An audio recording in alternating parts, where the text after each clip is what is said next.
Morning, everyone. Good morning, everyone. Yan. All right, so my name is Albert Zabala. I will be your MC for this morning. And again, I welcome you to the College of Liberal Arts and Sciences Department of Social Science and Philosophy and Humanities course culminating activity. Okay. There is this famous quote that we often hear and maraming versions, no? But this comes from a Spanish-American philosopher named George Santayana. And he said that those who cannot remember the past are condemned to repeat it. So this morning's lesson will be about, or magisterial lecture will be about history. And with this, we would like to welcome all our esteemed guests, of course, and our professors, our deans, our colleagues, and you, students. And we hope that this morning's session will be enlightening so that the future, you will not be repeating, as the saying says, the sins of the past. So, to start off and to welcome you officially, I would like to call on the OIC Chair of the Department of Social Science and Philosophy and Humanities, Professor Joshua B. Samulde.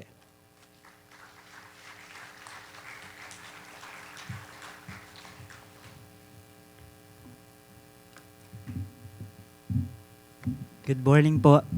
Naririnig ba ako? Hello? Hello? Ayun. First time ko po to, kaya gagalingan ko. Hindi, joke lang. Okay, so again, good morning po. On behalf of the Department of Social Sciences and Philosophy and Humanities, rather, I would like to acknowledge the presence of our students also. Yung mga faculty nila na nagpadala, gusto ko po kayong bigyan ng isang malaking pasasalamat dahil hinaras ko po kayo ng bigla-bigla na magpadala ng student at thank you po at ginran po ninyo. To my co-faculty member from the department po, kung nandito man po kayo, thank you so much. To the faculty member of the 3 departments under the College of Liberal Arts and Sciences, thank you po kung nandito po kayo. And of course, on behalf of the department, we extend our warmest recognition to our dean. Sana hindi na ako magkamali ng pag-pronounce ng name niya. Kasi last time, naalala ko, MC ata ko noon. Mali ang pag-pronounce ko ng name niya. So sana ngayon perfect na. Dean Professor Tessie Tapiador Sagadraca. Tama na po. Okay. So, and the Dean of the Institute of Arts and Design po, hello Ma'am Aisel, na isa po siya sa mga kinukulit ko yesterday kung sino po yung mga dadalo. Together with the other heads, no, si Professor Stanley, si Sir Joven, at saka si Ma'am Wanda po. Thank you po sa support. And of course, to our speaker today, Mr. Gabriel Malbar. At yun, may nakalimutan ba ako okay. So we are also honored to acknowledge our distinguished guest from Ayala Foundation Incorporated or AFI, Mr. Jorel Legaspi. Nandiyan po ba si Sir? Hello, Sir. Senior Director of Arts and Culture. Okay, and also with Miss Patricia Kaisip and Miss Marie Julienne Ente. So, yun. From Ayala Museum po, si Miss Lizette Malbar Cornelio, kung nandiyan po kayo. And siya po ay Assistant Curator and Associate Manager of Research Group. To Malbar family po, specifically si Miss Lizette, of course, si J. Cornelio, nandiyan po ba kayo? Toti Castillo and Tita Castillo Rojas. Si Noel Malbar and Teres Malbar, si Minnie Castillo, and of course, Ronaldo de Asis po. Our heartfelt welcome po. Salamat po sa inyong pagdalo. Likewise, we acknowledge the Culture and Arts Office of Makati City. Nire-represent po ito ni Miss Abigail Agana. Nandito po ba kayo, ma'am? Okay, thank you so much po sa pag-attend. And si Mr. Dwayne Samarista, thank you so much din. Nandito po ba kayo, sir? And also, we would pasasalamatan na din po natin ang ating mga BMMA student, no? Ang mga animators, intern natin na sila po ay katuwang sa pagbuo nitong film na ito. Okay, so again, I warmly welcome everyone to this opening event of the College of Liberal Arts and Sciences Culminating activity. This program is not just about revisiting and showcasing our past, nor simply sharing history with the public.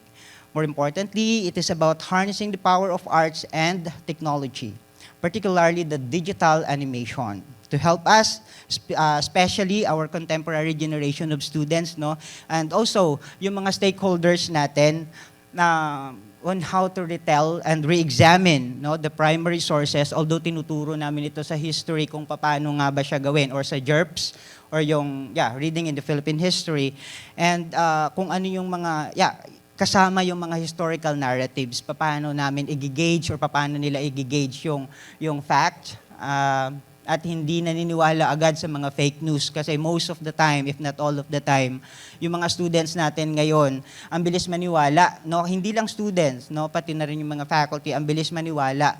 Pag pinresent na sa kanila ni TikTok, automatically they are trying to convince others pa, no? Hindi lang yung sarili nila na paniwalaan nyo ito, galing ito kay TikTok or YouTube. Of course, kapag tinuturo din namin, no, sa part ng social sciences, kapag tinuturo namin yung history, most of the time din, challenge namin yung mga student.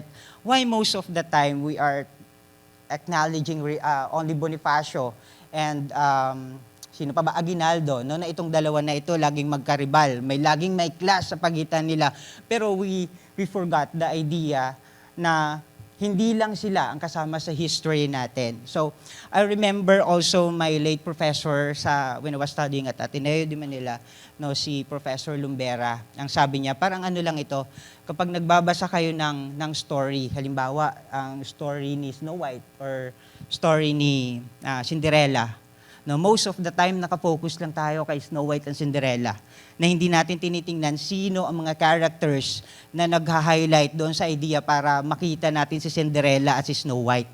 Di ba? Nakakalimutan natin yon at hindi magiging Snow White si Snow White kung wala yung iba pang character. Di ba? Hindi magiging Cinderella si Cinderella kung wala yung mga characters na nag-push sa kanya para magkaroon siya ng identity na si Cinderella.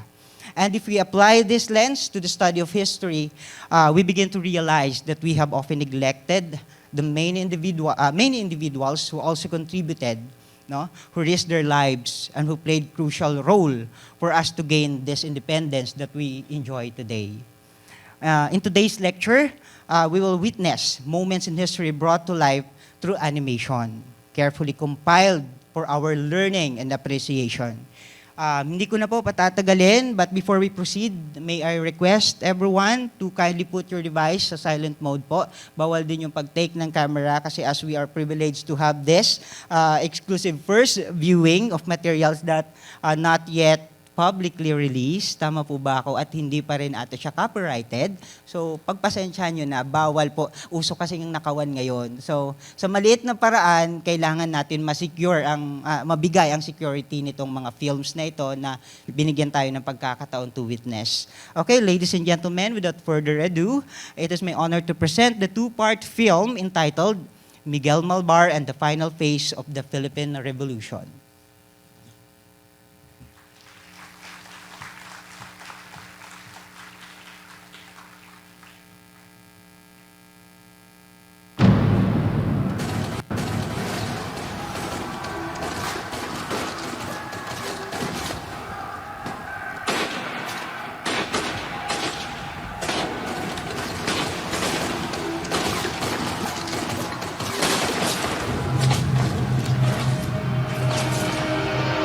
On May 10, 1897, after losing his last battle in Maragondon, General Emilio Aguinaldo withdrew to Mounts Buntis and Tala, the formidable mountains that separate Cavite and Batangas. The rebels, who had declined to take advantage of the amnesty offered by the Spanish Governor-General, gathered around him. Realizing he would not be able to stop the full-scale Spanish invasion in the province, Aguinaldo decided to escape to Biak na Bato, a rugged, hilly area in San Miguel, Bulacan, where he intended to reorganize and carry on the battle against Spain. The plan was to leave Cavite, descending from Tagaytay Ridge to Talisay on Lake Taal, and travel north via the province of Batangas to Bulacan.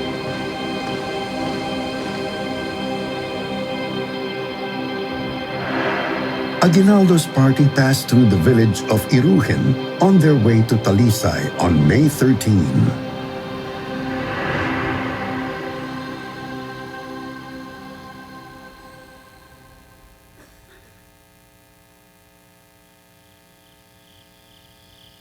While he was resting in Talisay, Aguinaldo discovered that the area was frequently visited by General Nicolas Jaramillo's infantry brigade, which patrolled Tanawan and Santo Tomas in Batangas.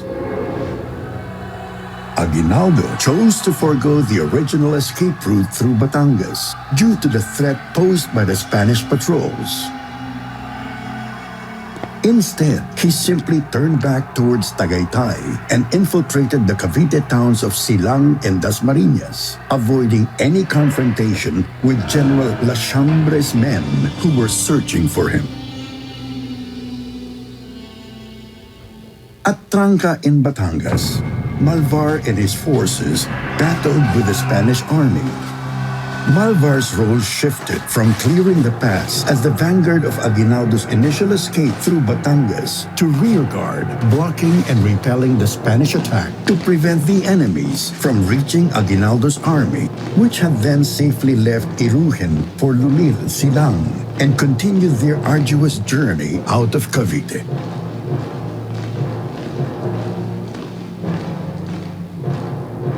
Malvar seized control of Talisay on May 30, 1897. Malvar and his troops had to be driven out by Jaramillo from the entrenchments which he had built. In the decisive combat that concluded the third phase of the revolution, Jaramillo defeats Malvar and expels him from Talisay.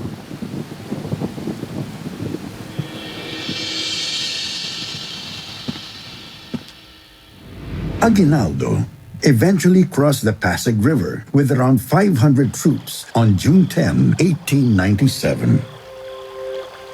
He then proceeded to Biak-na-Bato, still about 90 kilometers away in the Bulacan mountain foothills. Aguinaldo reached Biak-na-Bato on June 24, 1897. As president of the revolutionary government, Aguinaldo carried out a number of actions of supreme authority and named Mariano Trias, who had been left behind in Cavite, vice president. Trias established the government seat at Mainam, Cavite. As Aguinaldo withdrew to Bulacan, Malvar established his headquarters on the eastern slope of Mount Makiling in the neighboring province of Laguna. Malvar had around 500 men on Mount Makiling, while General Pasiano Rizal had a substantial force on a neighboring hill. In late June, Malvar and Rizal left Makiling, headed north to the province of Morong. They were forced to retreat. Spies informed the Spaniards about their planned movement, and they were stopped in Nagcarlan. Malvar limited his actions to intermittent assaults against Spanish garrisons in Batangas and Laguna. The revolutionary government at Mainam moved to Mount Makiling in August at Malvar's request. From Mount Makiling, Malvar and Trias made plans to assault the Spanish adversary in the town of San Pablo, Laguna. Since the Philippine Revolution began in August 1896, and due to its advantageous location between Laguna and Batangas provinces, the mountain town of San Pablo was heavily garrisoned by the Spanish military authority and cazadores. Malvar contacted General Artemio Ricarte in August to request reinforcement for his planned attack on San Pablo because he was displeased with the presence of the Spanish forces there. Ricarte dispatched a portion of his soldiers from his Mainam military post. Malvar's consolidated force invaded San Pablo on October 9, 1897, successfully encircling the Spaniards and besieging the town.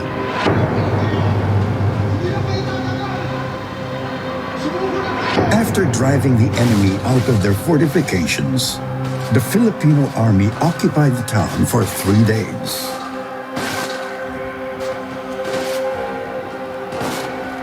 Their attempt to free San Pablo from the Spaniards was thwarted on the 4th day when large Spanish forces from Nagcarlan arrived and breached their ranks.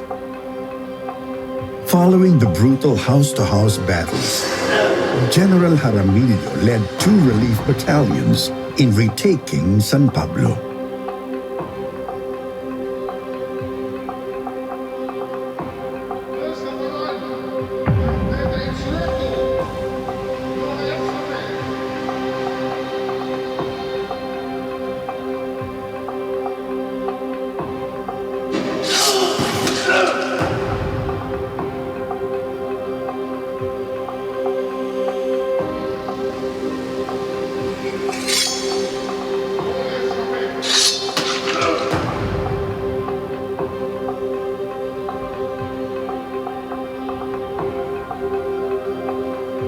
The revolutionary troops under siege withdrew from San Pablo with little casualties.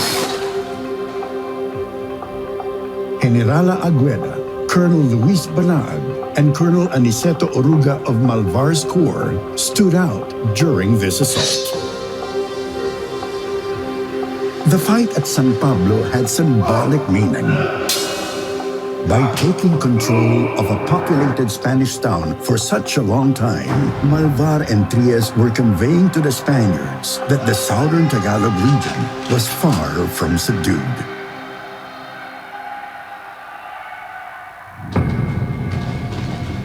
Trias soon went back to his old camp in Mainam,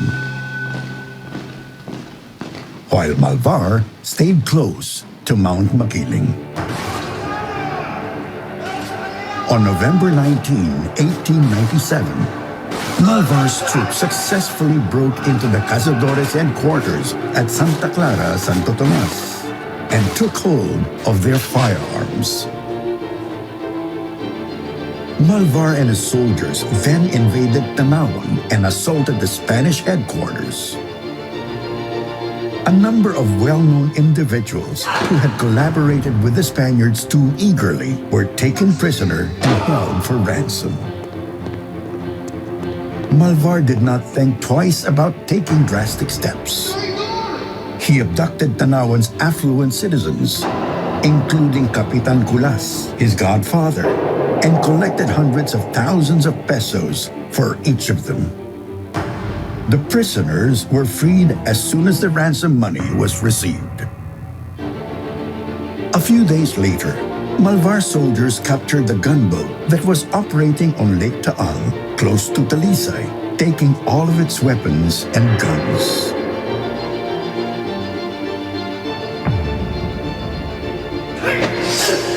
Using bolos, they killed every Spaniard on board, with the exception of 2 who were taken prisoner of war and handed to Trias at the Mainam headquarters.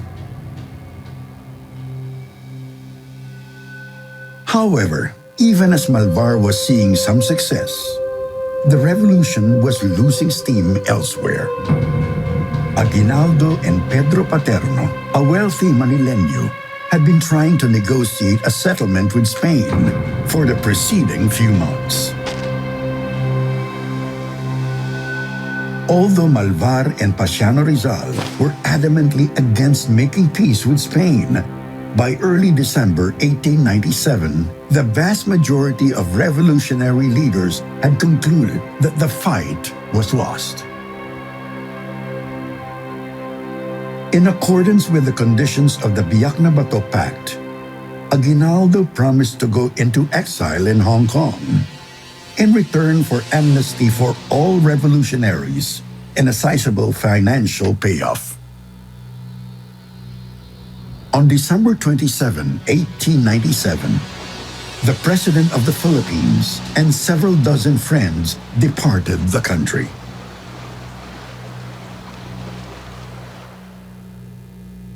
Aguinaldo instructed some of his officers to stay behind in order to persuade the soldiers who were still on the field to surrender. Malvar was one of the chosen men assigned to bring peace to Batangas. Malvar spent almost 2 weeks traveling throughout Batangas to gather his supporters. On January 18, 1898, after completing his mission, Malvar turned himself in to the Spanish authorities and surrendered his weapons. He departed in March 1898 to join Aguinaldo in Hong Kong with his wife, children, and revolutionaries from his dissolved regiment.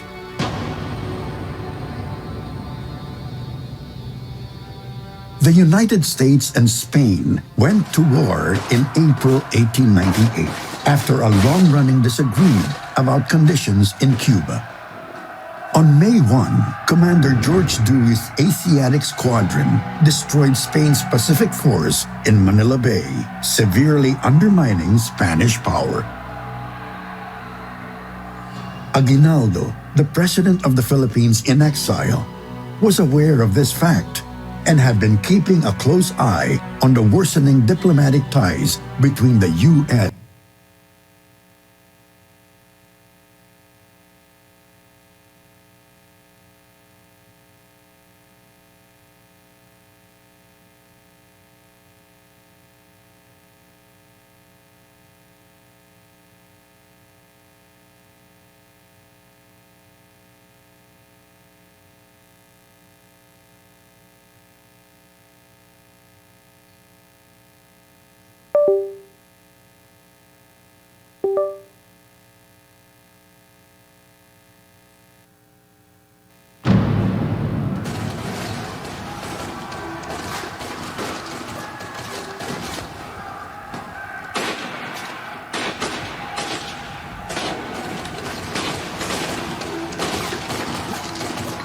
Malvar was one of the Commander George Dewey's Asiatic Squadron destroyed Spain's Pacific Force in Manila Bay, severely undermining Spanish power.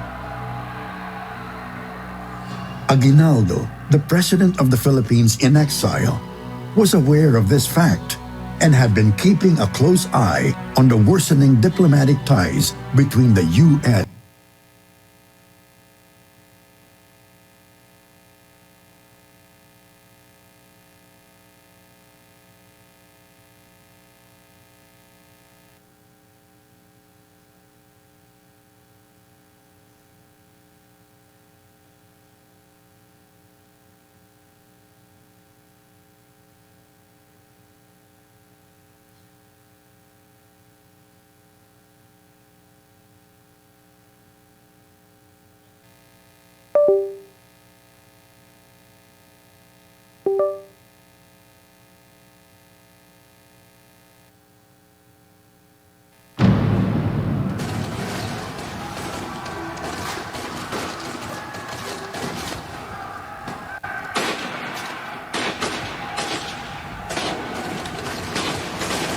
Aguinaldo declared war on Spain after arriving in Cavite on May 19, 1898. Nartemio Ricarte, Mariano Trias, and Juan Cailles were among the many former revolutionary officers who supported him. In less than a month, several Spanish soldiers were taken prisoner and the province of Cavite was under Filipino rule. Aguinaldo had proclaimed a declaration of independence and formed a government under his own leadership. The position facing the Spanish command was now all but hopeless. Colonel Rodrigo Navas, the head officer in the southern Tagalog region, ordered all of the Spanish detachments in Batangas, Laguna, and Tayabas to assemble at the 3 provincial capitals. knowing that many local troops were deserting the Spanish ranks. Navas personally led a substantial force toward Batangas City from Santo Tomas, Batangas.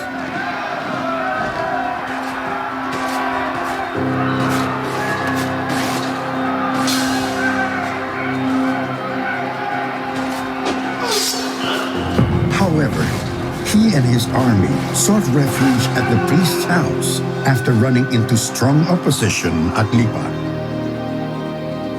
The men of Malvar besieged the Spanish troops in Lipa from June 7 to June 18. Pasiano Rizal led the group at first, but Eleuterio Marasigan eventually took over.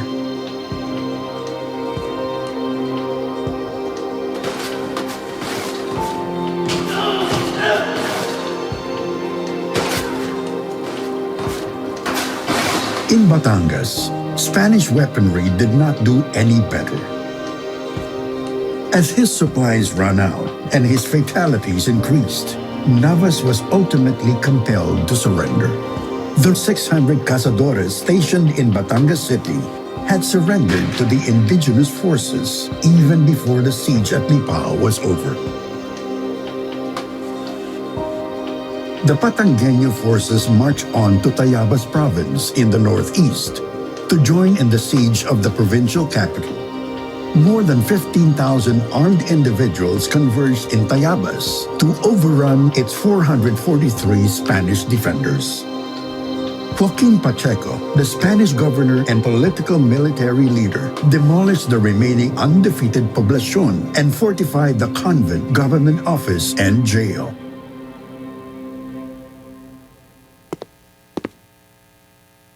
The battles began on June 20, 1898, when 300 armed rebels overran the Spanish positions.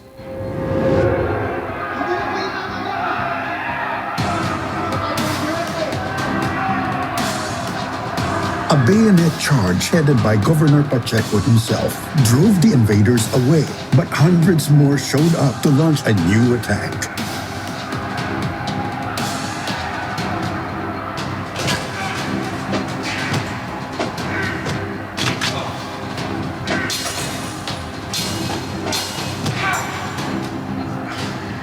Two days later, a much more powerful rebel army swept through the town center's streets and avenues, surrounding it entirely.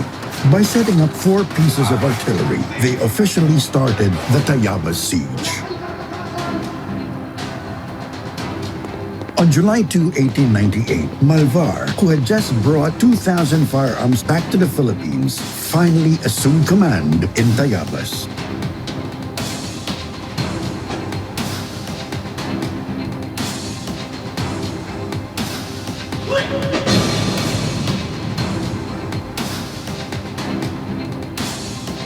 By July 17, the Krupp gun used during the siege of Lipa had arrived and Malvar had finished his preparations.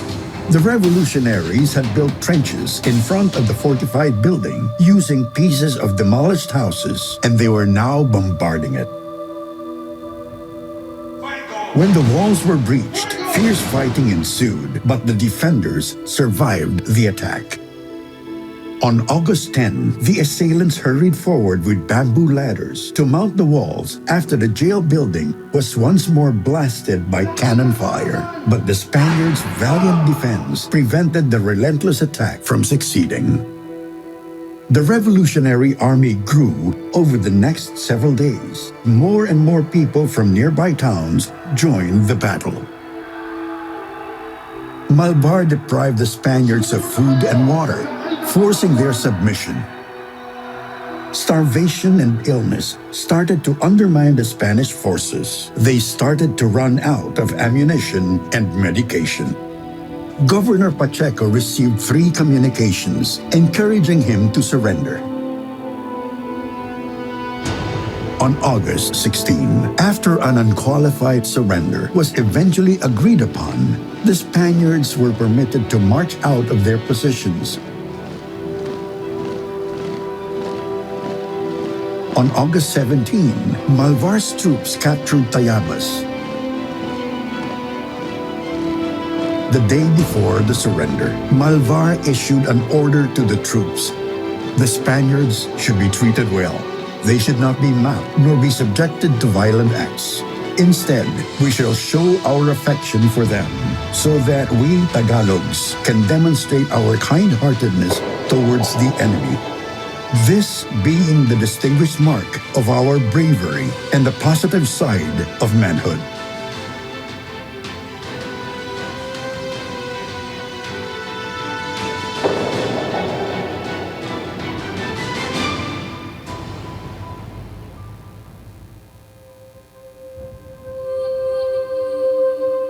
By the end of September 1898, a large portion of Luzon was under the authority of Aguinaldo's government.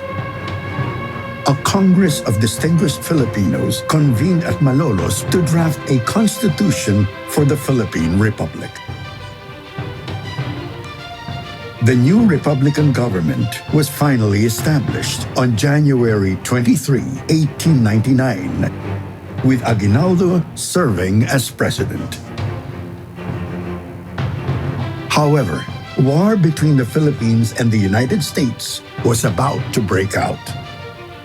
The hard-won freedom would be lost when the new enemy finally showed its true colors in February 1899.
When the war with the United States broke out in February 1899, Aguinaldo made the decision to launch a conventional military campaign against the enemy in order to defend Malolos, the capital of the Philippine Republic, and to guarantee the survival of the government he had recently established. As General Miguel Malvar was getting his forces ready for the hour of battle, the Filipino troops to the north were absorbing heavy losses.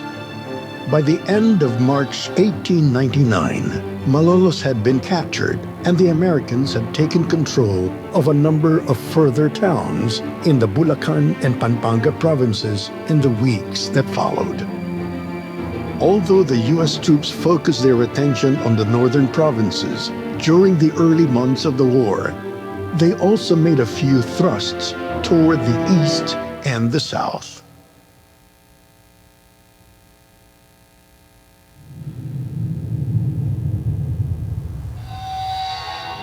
Midway through March 1899, an American amphibious expeditionary force advanced eastward on the Pasig River.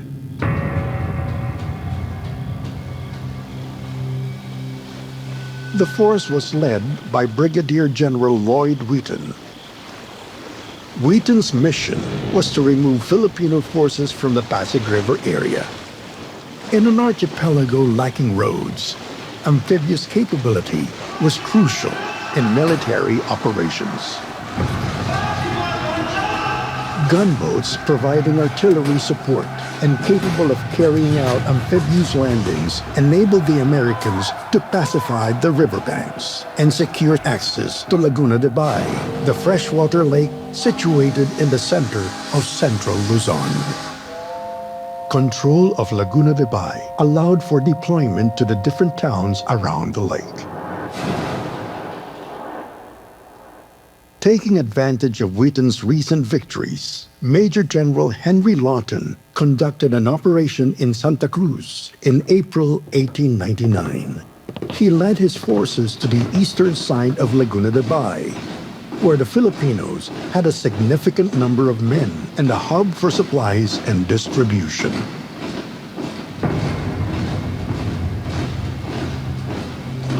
The Americans attacked Santa Cruz from the bay with initial shelling by gunboats. Launches then brought sharpshooters to the shore to cover the disembarkation. The ultimate pincer assault, supported by covering fire from gunboats, broke through the defense complex of trenches. Santa Cruz was briefly seized and reconnoitered by the Americans, but was not held for long.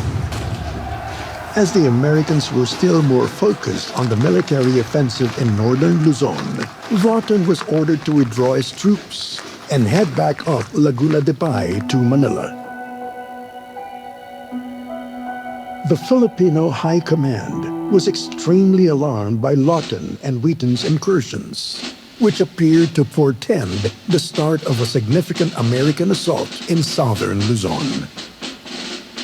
In late April 1899, Aguinaldo made the decision to mobilize his troops in the southern provinces to meet the apparent danger. He gave General Mariano Trias, his second-in-command, the order to concentrate all of the Batangas, Laguna, and Cavite men that were available at the town of Muntinlupa. This mobilization was in preparation for a planned assault on the American stronghold at Pasig. On May 7, 1899, General Miguel Malvar's brigade had reached the area around Muntinlupa. Finally, Malvar and his Batangas-based armed units were to join the fight against the Americans. Several columns of the Banahao Battalion from Tayabas, including one led by Malvar's friend, Sebastian Canello, had joined his command.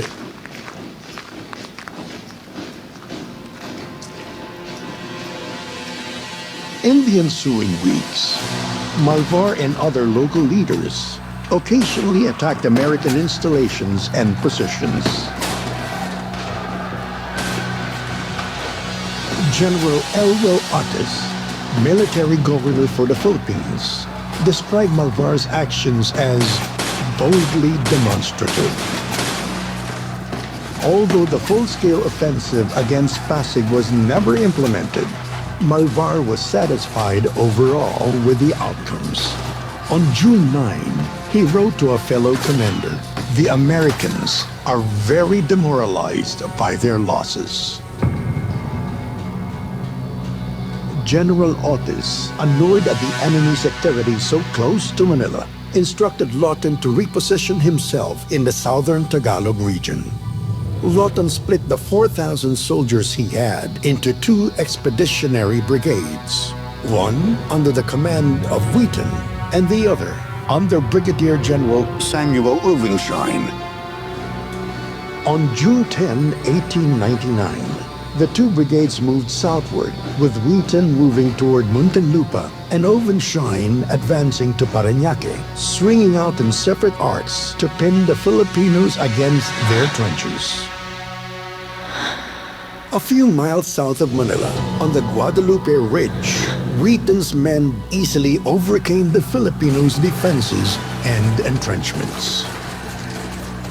Lawton then instructed Wheaton not to proceed to Muntinlupa, but to head to Parañaque to reinforce Irvingshine's brigade, which was encountering problems. The engagement with Malvar's brigade in Muntinlupa was avoided momentarily.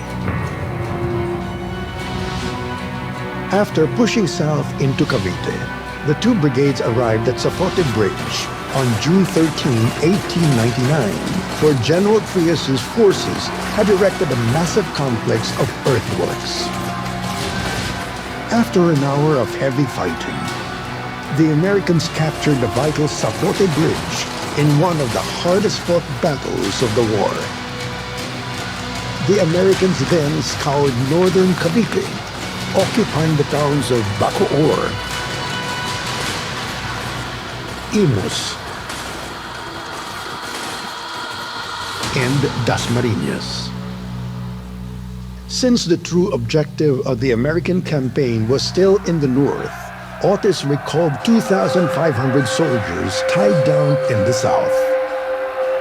Filipino losses in the fighting in Cavite were substantial, but Lawton's choice to dedicate his division to the Cavite operations, avoiding the Muntinlupa onslaught, left Malvar's soldiers unaffected. The fighting in the southern Tagalog region took on a predictable pattern.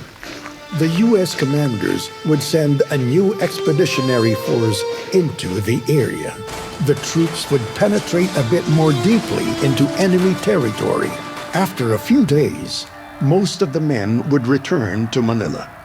The Filipinos, on their part, would constantly harass the American outposts and occasionally attack them in force. In this thrust and counter-thrust campaign, the Batangas Brigade played a significant role. Malvar's soldiers stayed at Muntinlupa throughout June and the majority of July 1899, where they twice withstood American attempts to put landing teams ashore from ships navigating Laguna de Bay.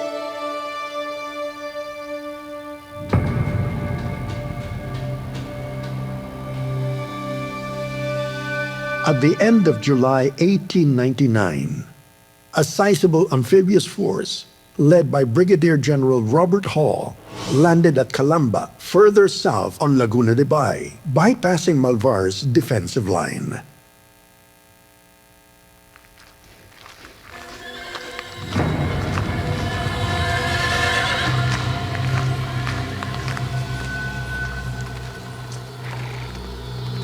Malvar's troops raced from Muntinlupa to Calamba to recover the captured town. The Americans resisted the Filipinos' assault for several days.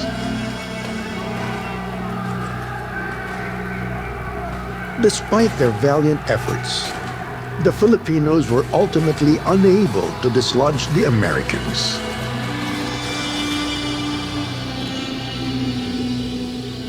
Malvar suffered substantial losses in the battles. In Banahaw Battalion alone, 48 out of 175 soldiers died or were injured.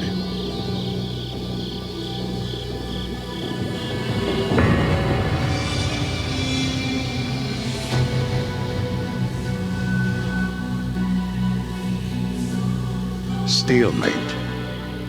Even though 10 companies of the 21st Infantry under Colonel Jacob Klein had taken control of Calamba, the situation for the American garrison was far from safe.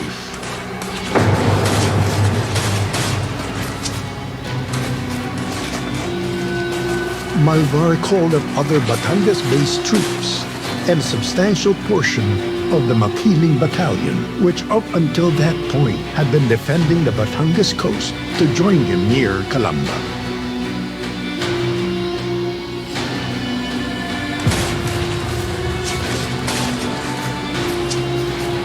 Part of Elisea Claudio's company was sent to the front. Shortly after, the remainder, including Claudio himself, was called up. As a result of this reinforcement, Malvar's brigade encircled Calamba with a complex network of trenches and steadily pressured Klein's regiment.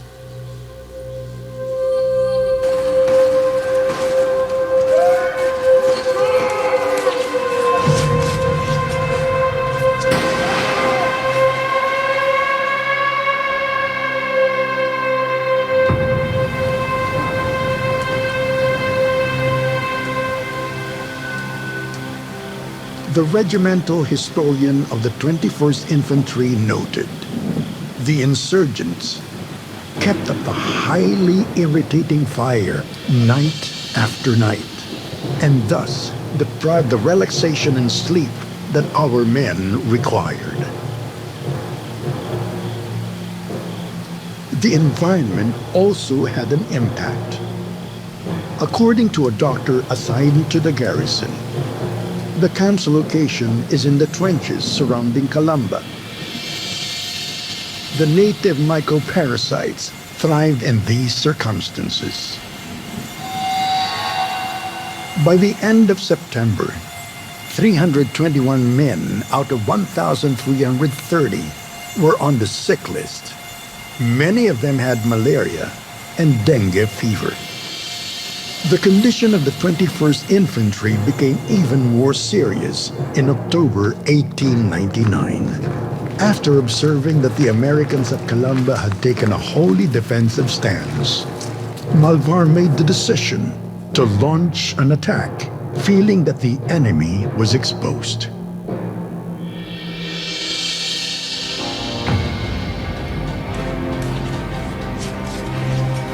On October 3, 1899, Malvar's brigade attacked Klein's fortification from the south and the northwest, with help from the Banahao Battalion and some of General Mariano Noriel's troops.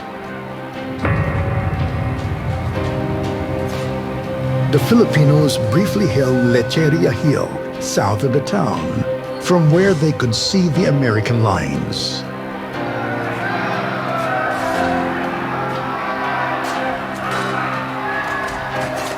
But Klein's regiment eventually drove them back.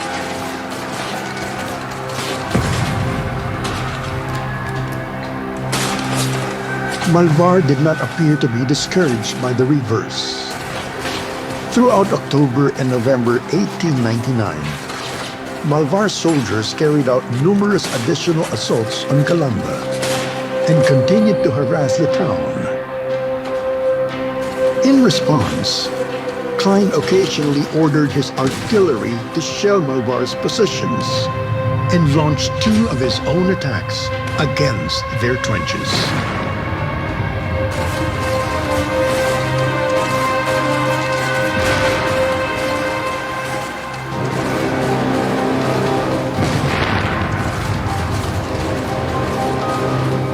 But for the most part, Klein stayed on the defensive.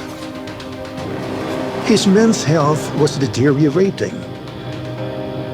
About half the regiment was deemed unfit for duty at the start of December 1899.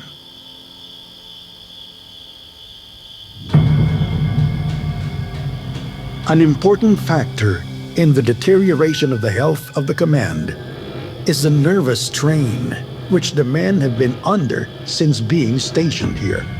The surgeon of the 21st Infantry claimed. They have been almost constantly molested by the enemy, thus depriving them of their sleep. Cases of acute delirium, extreme nervousness, irritability of the heart, and persistent insomnia have become numerous.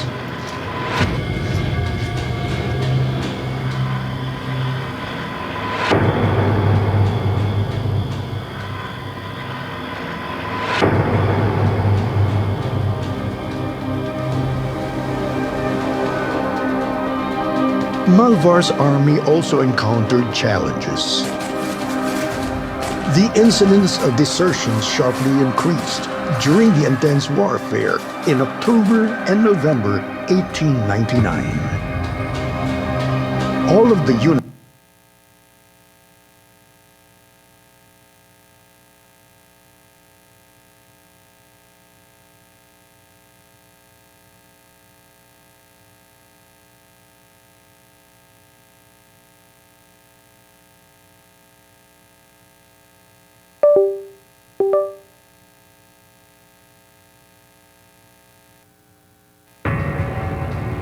When the war with the United States broke out in February 1899, Aguinaldo made the decision to launch a conventional military campaign against the enemy in order to defend.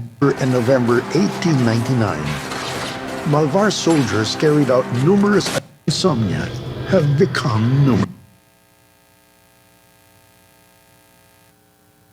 IAD department, no, for the two films that we have witnessed this morning. Oh, students, ready na 1/4?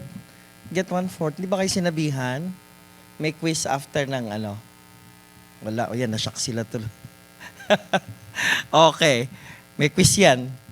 Mag-ready kayo. Alright, to introduce our first magisterial lecturer for this morning is a colleague of mine sa department and he sits beside me sa faculty room. May I call on now Professor Arthur Joseph Vito Cruz.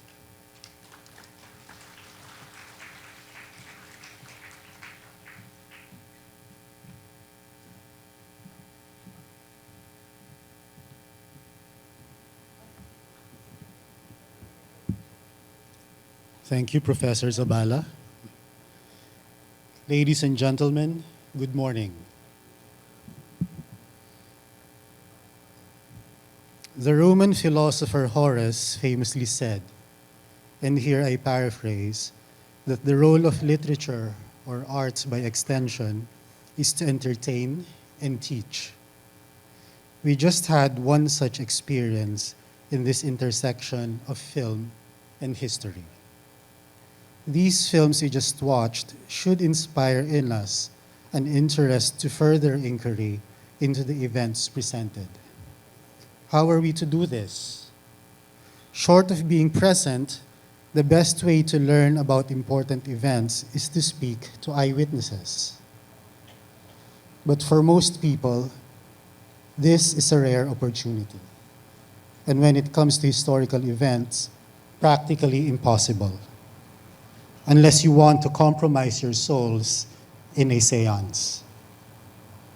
The next best thing to eyewitness accounts is to learn from those who are connected to those who had a significant role to play in turning point events.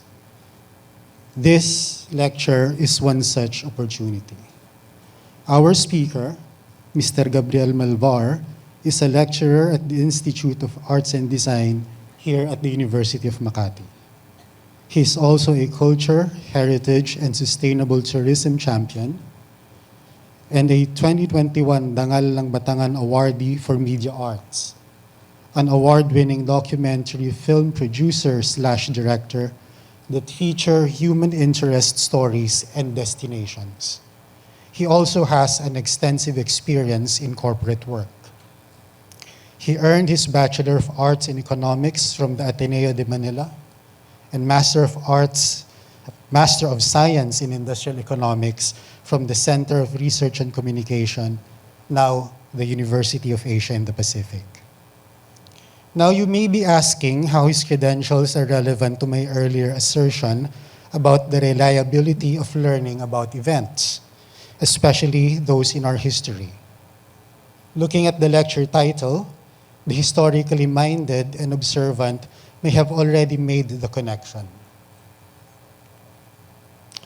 Mr. Malvar will talk to us about Miguel Malvar and the final phase of the revolution.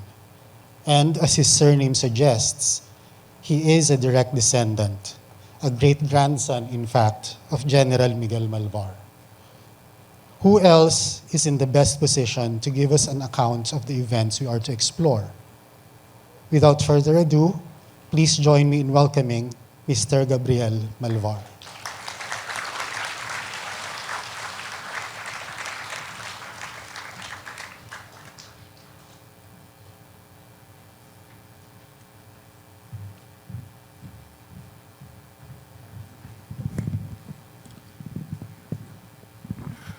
Gandang umaga.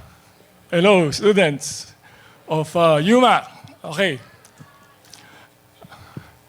Hindi ako mahilig ng mga prepared talks. I always speak from the heart. First and foremost, I want to thank Luis Batak and my other students, my students, former students of the animation field of IAD. Sila yung gumawa nito. Sila yung gumawa ng part 1 and part 2. Okay?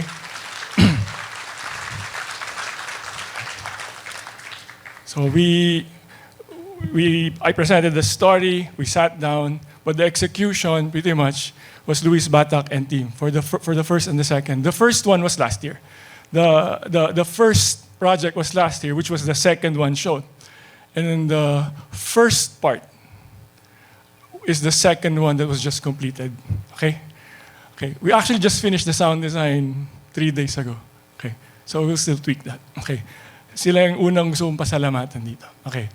Now, what I want to say a few words about history and the role of arts, the role of arts and design in telling of history.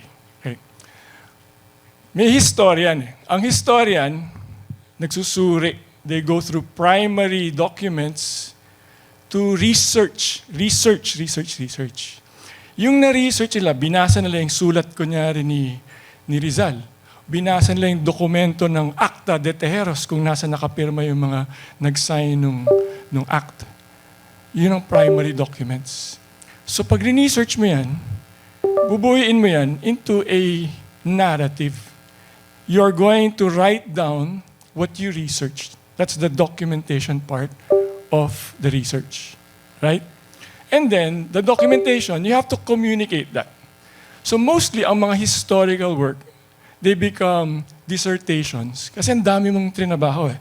That's why you cite references, in-interview ko sa ganyan. Madaming references yan. They become either masteral theses or doctoral dissertations. Okay. And then, it's reviewed by the peers. Kunyari, member ka ng faculty ng UP, or member ka ng faculty ng Lasal. Inaan yan ng peers, peer review. And then eventually, yung iba, nagiging textbook. Tinuturo sa school as reference. Pero marami dyan, minsan, ang nag-uusap-usap lang, yung mga nagpi-peer review at yung mga nagsulat ng libro, yung mga historians. But the general public, unless it becomes a major textbook, hindi masyado na-disseminate. So there's the discipline and rigor of research and documentation and communication.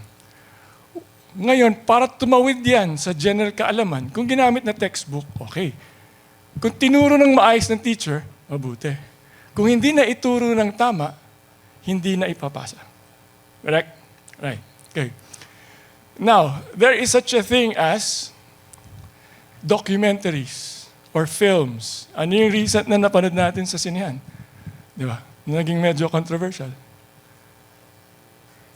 Quezon. Okay. Because you have a filmmaker who will communicate it, but he did not do the primary research. The research is based on what the people have done.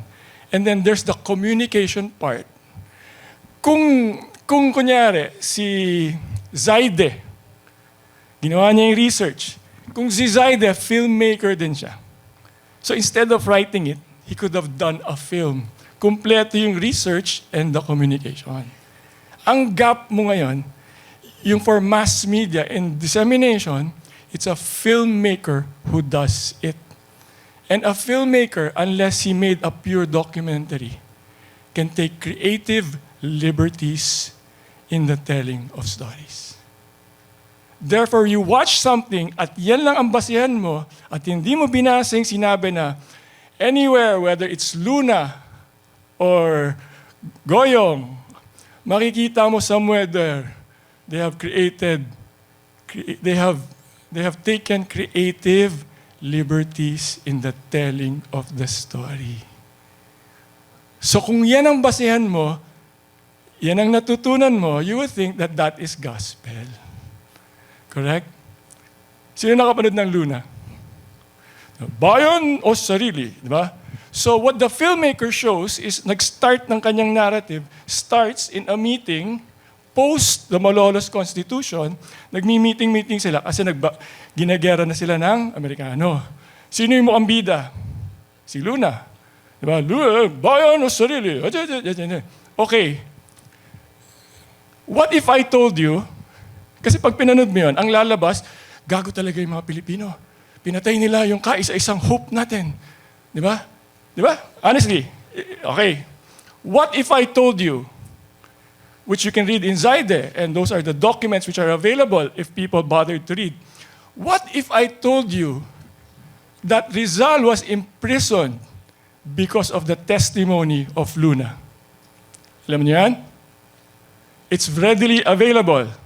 The actual text of his, we can actually get the actual text of Luna's testimony. Siya ang dahilan ba't nakakulong si Rizal. Siya ang nag-testify against Rizal. What if he knew that? Did that change your opinion? Did that change the context of that film? It does. Maintindihan mo bakit galit na galit yung iba sa kanya? Ikaw yung nagbenta kay Rizal eh. Ikaw ang nagbenta kay Rizal. Tapos babalikan mo kami, sasampalin mo kami, magagalit ka sa amin. Di ba ikaw nagbenta kay Rizal? Nung 96 to 98 revolution, Luna was not in the battlefield. Lahat ng pinagsasampal niya, lahat ng galit na galit siya, were there. Battle of Binakayan, nandun yung mga kalaban niya. Does that change your opinion of Luna now? Does it change how you now see that film? Yes. If you watch Goyong, pag pinano mo Goyong lang, sabi mo, ba, inutil to si Goyong. Chick boy. Di ba? Panay chicks, inutil, hindi naganda, which is true. But, if you rewind and show Kakaroon de Sile, Wonder Boy, magaling talaga. Pero kung papakita mo lang yung part na medyo, chicks boy na ako, sikat ako, na medyo tinamad, at yun lang papakita mo, hindi buo yung kwento. Because people are both good and bad. People are flawed. You are good and bad at the same time. So you have to show a bigger picture. And this is why the body of work and the references have to be provided, because if you only point and focus on certain things, hindi buo yung kwento. Especially when you're doing creative liberties on history. Kasi you're assuming mature yung audience mo eh. Ang problema sa Pilipinas, hindi nga alam yung basic history. So pag maglagay ka pa ng creative liberties, patay na. Then it becomes what? Then this becomes propaganda. We're not saying Luna is all bad. He's also good. In the same way, Bonifacio is not all good. In the same way, Rizal and Aguinaldo and all of them are flawed. But sa hamon ng panahon, me as a flawed person will have to, take responsibility. Ayon nga sa Lord of the Rings, di ba? Sana hindi mangyari sa akin to, sabi ni Gandalf. Ito yung panahon eh. Flawed or not, we find ourselves in this time. And we only act accordingly. Flawed or not. So if you're prejudging people based on who they are, bakit ganyan, ba't ganyan, hindi naman perfecto lahat yan eh. Kailangan na eh, may gere eh. Okay. So the danger is, we need to see everything. Kung hindi ka naman factual and you're taking creative liberties, nagiging propaganda. Nagiging propaganda. It's a spin. So, first thing I want to impart is, let us be very critical. Critical thinking. Hindi lahat ng hiniain, tama.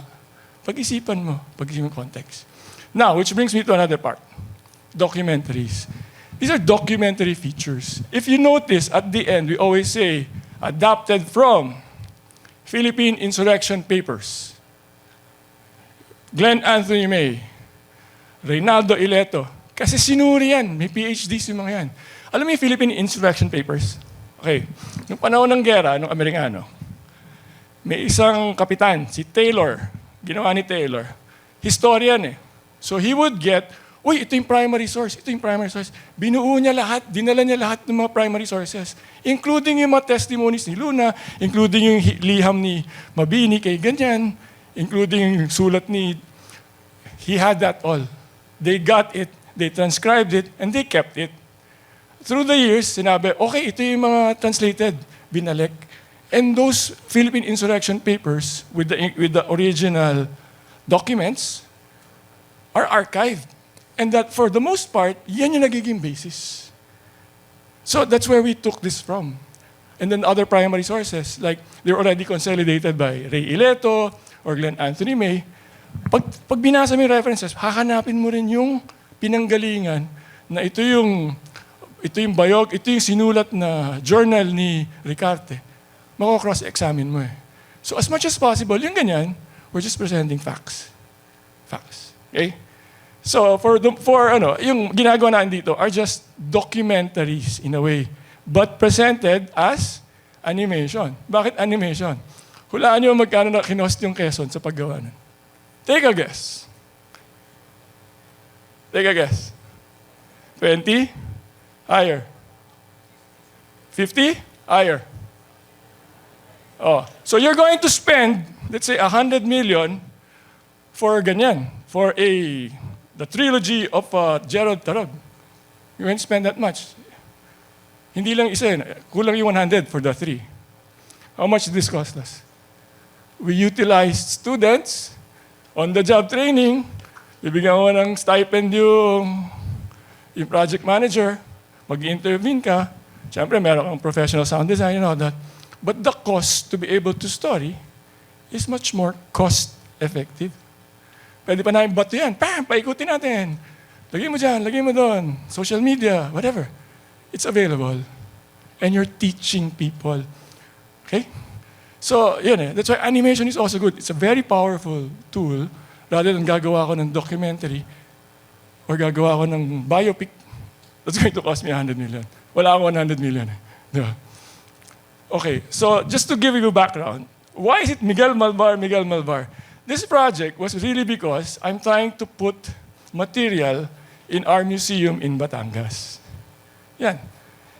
So, in the context of why is it the final phase of the Philippine Revolution?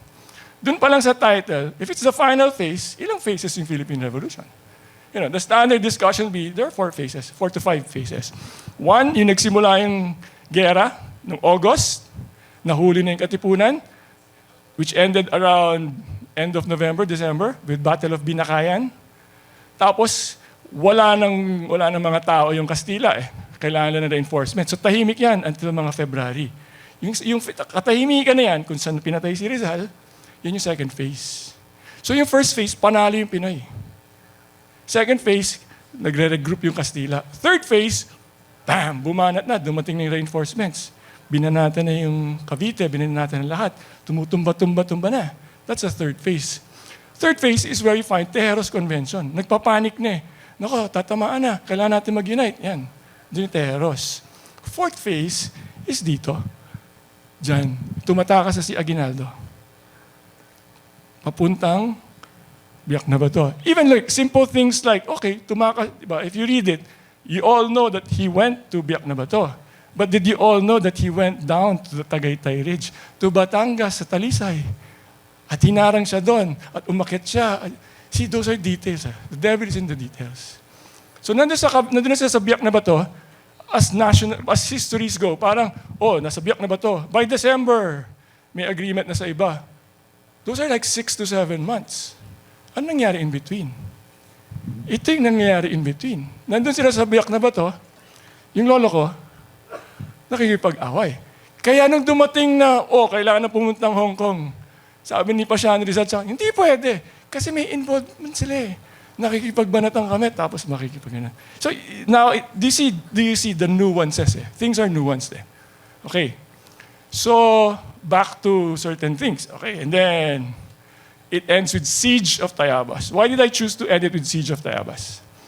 Because kilala yung lolo ko as general, soldier eh. But I wanted to show humanity. Magpasikat na yung iba na ang galing ko makipag-away and all that. Ako, I wanted to show, magaling siya makipag-away. Pero pag kailangan ng human nature of compassion, he was also compassionate. I wanted to show that side. Okay, now, tinuloy natin sa susunod, early atake. Kasi yung sa norte yung mga banat eh. Hinahabol si Aguinaldo eh. Nung time nung nangyayari na binabanatan nila yung Laguna, okay, most of the forces were concentrated in the north. Why in the north? Kasi hinahabol nila si Aguinaldo. Nandun lahat ng battle. Okay?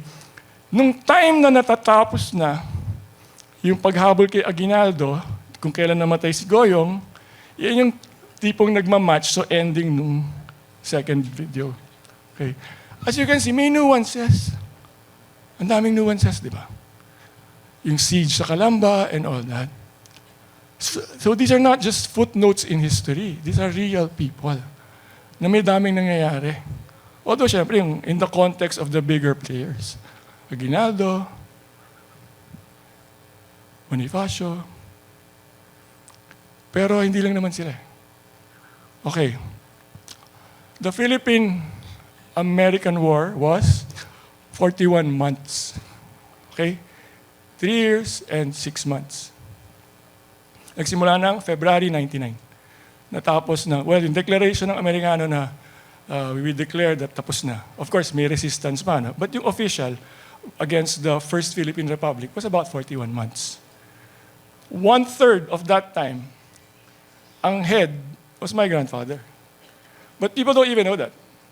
Kasi, huling sa ginata, tapos na yung gera. And then, ganyan. Just to show this, no? Kailan namatay si Luna? Last week of May, first week of June ng 99. Kailan nagsimula yung gera? February 99. February, March, April, May. 4 months after nagsimula yung gera, patay na si Luna. Okay? And it took another 3.5 years or 41 months. So 4 months after 41 months ng gera, ilang percent yan? Ilang percent yan? So ang participation ni Luna sa Philippine-American War was 4 divided by 41. When you talk about the Philippine-American War, sino yung naririnig mo? Luna? Have you heard of Tino? Have you heard of Maxilom? Have you heard of Lucban, Bellarmino, Mojica, Capistrano? Why do not we know these people? And they've served longer and more significantly than Luna. So again, bakit? You answer that question. Then you do your research. Oo nga, no? Bakit si Tino hindi kilala? Tino. So the fact that people haven't even heard of him is, di ba, malungkot eh. So it will take, ang advantage ko is filmmaker ako eh. At lolo ko eh. Gagawin ko yung lolo ko ng material para makilala siya. Kasi kung hindi, wala naman, hindi naman ako parang si Gerald Tarog eh. Nakilala ko yung mga, di ba, yung may-ari ng kailang mga producers. Hindi naman lahat may kakayahan eh. Pero kaya akong gumawa para sa lolo ko. But there are other stories that are worth telling also. Because they make up what is history. Okay? Incidentally, napanood niyo yung Quezon? There's a character there. It's a fictional character. Yung filmmaker, na para ipakita na Quezon was trying to, he hired this filmmaker. Bakit kailangan gumawa ng fictitious person if you cannot show reality based on what is existing and you have to create a cinematic device to prove something, then baka hindi buo yung narrative. Di ba? And that person who played that fictitious documentary filmmaker is Therese Malvar. Pamangkin namin. Ironic, di ba? Anyway. Okay, incidentally, my cousins are here. Toti and Minnie, and her sister, si Tita Castillo. Okay. Kwentuhan kayo. Dun sa first part, di ba, Pasiano Rizal. Why is he mentioned? Best friend ng lolo ko, si Pasiano Rizal. Okay. Si Pasiano nasa Calamba. Yung mga Rizal nasa Calamba. Ang katabi ng Calamba is Santo Tomas. Best friend siya.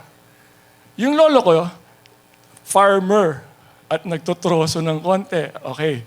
So, yumaman yan, ang kanyang kayamanan ay galing sa lupa. Farming. Ang nagpautang sa kanya to start his agricultural business is, drumroll, Saturnina Rizal. Ate ni Jose, ate ni Pasiano. Yun yung nagpautang sa kanya. Okay? Binayaran niya yun. So malapit yung pamilya. Si Pasiano, best friend niya yung lolo ko. In the way, same way, si Pasiano ang namahala doon sa hacienda nila para makapag-aral si Jose. Ganon din yung lolo ko. Sila yung sa land, tapos pinaaral yung kapatid.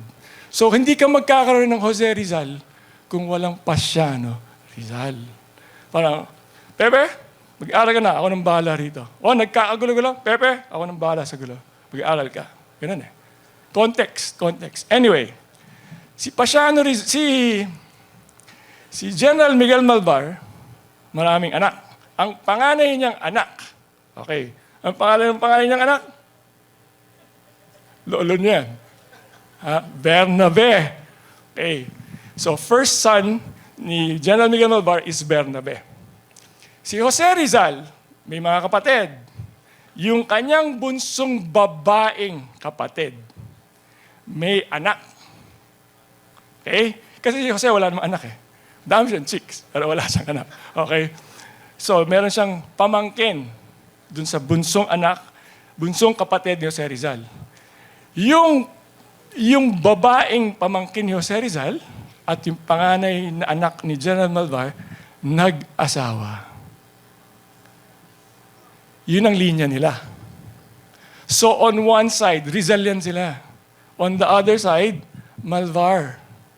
Si Terry Malvar, yung lumabas na yan, is on that same line. So they're both a Rizal and both a Malvar. Pag siya, uy, ang galing, coincidence. Hindi, best friend talaga yung pamilya eh. Magkapit-bayan eh. That's why, pag ganun. Siyempre, babanggitin ko si Pasiano. Di ba? Sa storya na yan. Di ba? So things like that. It's nuanced eh. It's always nuanced. Okay, sige, ano pa? Anyway, well, we made this is because I want, these are things for our personal use dun sa aming museum. So I will, and then, di ba, where did we end it? We ended it with, hindi pa ini-invade yung Batangas. Kasi nahuli na si Aguinaldo eh. So ngayon, dumating na rin yung mga forces, now they can concentrate on the rest of the Philippines. Okay. So pagdating doon na magsisimula yung talagang gera and guerrilla warfare and all that. That's still another 2.5 years. Konti pa lang pinapakita natin na kwento. Can you imagine that? Madami pa. Nagagawin pa namin. Reconcentration of Batangas, taking over, madami yan, mahaba yan eh. But if you don't have nuances on those small things, if you came in today, for instance, and I go, Philippine-American War, yeah, oo, si ano yan, si Luna at si Goyong. Di ba? Yun na yan. I mentioned a female there, a female general. Did you catch it? Doon sa San Pablo siege. What's the name? Agueda. Have you heard the name? Agueda Kahabagan. Nothing is mentioned about her. But in the reports, in the U.S. Congress reports, which is submitted to the U.S. Congress by the U.S. military, Agueda Kahabagan is mentioned with a force of 600 people, 600 men. At nung nahuli siya, was 2 months before the surrender of Miguel Malvar. In-outlive niya sila Lukban, si Lukban hindi pa. In-outlive niya lahat, Bellarmino, ganyan. So, if she was caught in January of 1902, okay? Si Luna namatay mid of 1899. So, 1, 2, 3. So, kumbaga, na-outlive niya ni Agueda Kahabagan si Luna by 2.5 years. General na babae. Mahirap maging general na babae nung panahon na yon. Kahit nga ngayon, mahirap na. Nung panahon na yon. Can you imagine this, ha? General ka, nagigirila kayo. Si Luna, pinatay ng mga tao. Hindi siya, ganun lang. Sinaksak. Ilang beses sinaksak? Marami. Hindi lang yun assassination. Galit sa kanya. Galit sa kanya. Okay? Now, whether that's right or wrong, we will not judge that. Pero galit sa kanya. Si Agueda Kahabagan, remember, nandun siya sa Batangas and Laguna. Alam mo kung gaano kalakas ng sayad ng Batanggenyo? For you to lead men of war in Batangas, even if you're a man, is going to test you and try you. So you're going to have to be strong, personable, may discipline, kaya mong labanan, pag hinamon ka. Okay, can you imagine what kind of person Agueda Kahabagan is to be able to lead a force of 600 men? Gusto mo ng role model for females? Agueda Kahabagan. Ba't hindi siya binabanggit? Yung tanong ko, bakit hindi siya binabanggit? Honestly, for the ladies in the house, who would you rather emulate? Agueda Kahabagan or Luna? Agueda. In-outlive na niya, nag-lead pa siya, pinatay ba siya ng mga tao niya? Hindi. Sino kalaban? Amerikano. Nakikita mo yung mga Kastila, medyo madali eh. Yung Amerikano, pahirapan talaga. Yun ang tilabanan ni Agueda. Alam mo ba, dun sa dispatches, yung mga AP, Associated Press dispatches back in 1902, these are all available online, which is good, kasi makahanap mo lahat yan eh. Nakadocument na yan eh. Special mention siya nung nahuli siya. It was even in the news. Agueda Kahabagan. News at that time, which is now available now. Can you see it? But why are we not hearing about Agueda Kahabagan? Doon natin na ano yan. Not even my grandfather, Agueda Kahabagan. See how unfair historical storytelling is. Huh? Of course, there are other historians.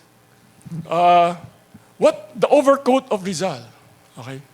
No judgment. I'm just saying, ito yung kinain ni Josephine Bracken at ni Pepe nung kumain sila sa ganyan. Ito yung lampara sa ganyan. Okay.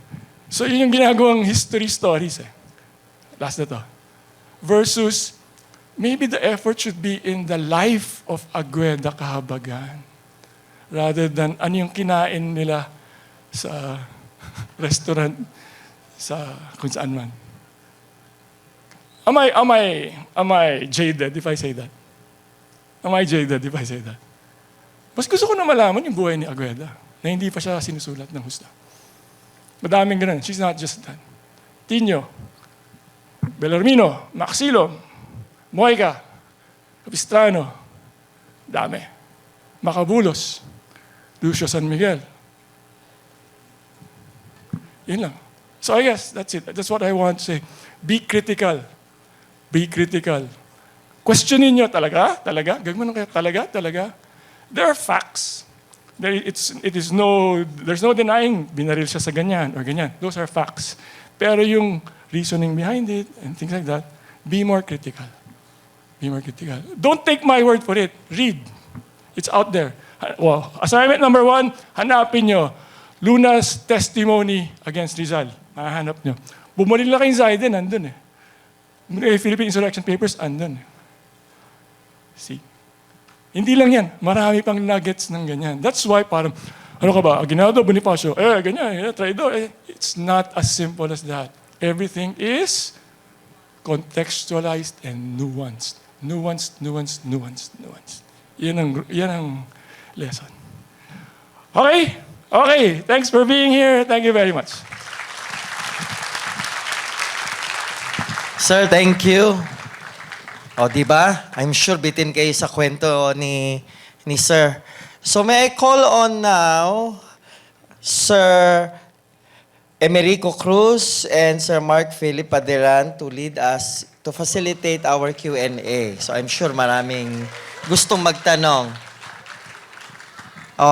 Popularly known as Uncle. Uncle!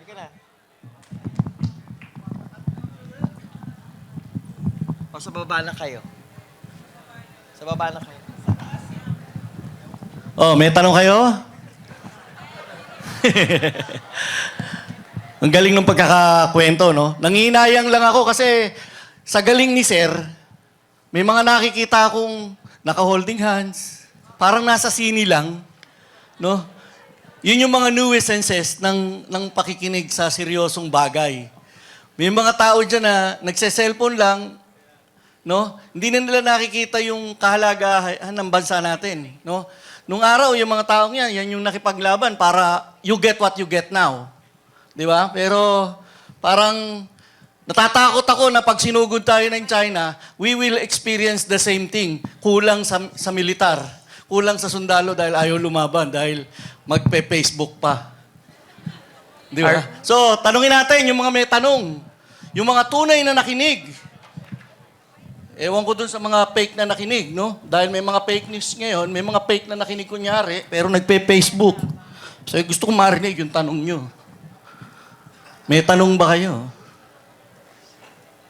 Baka may tanong kayo, may namumuo dyang kuro-kuro. Pwede naman.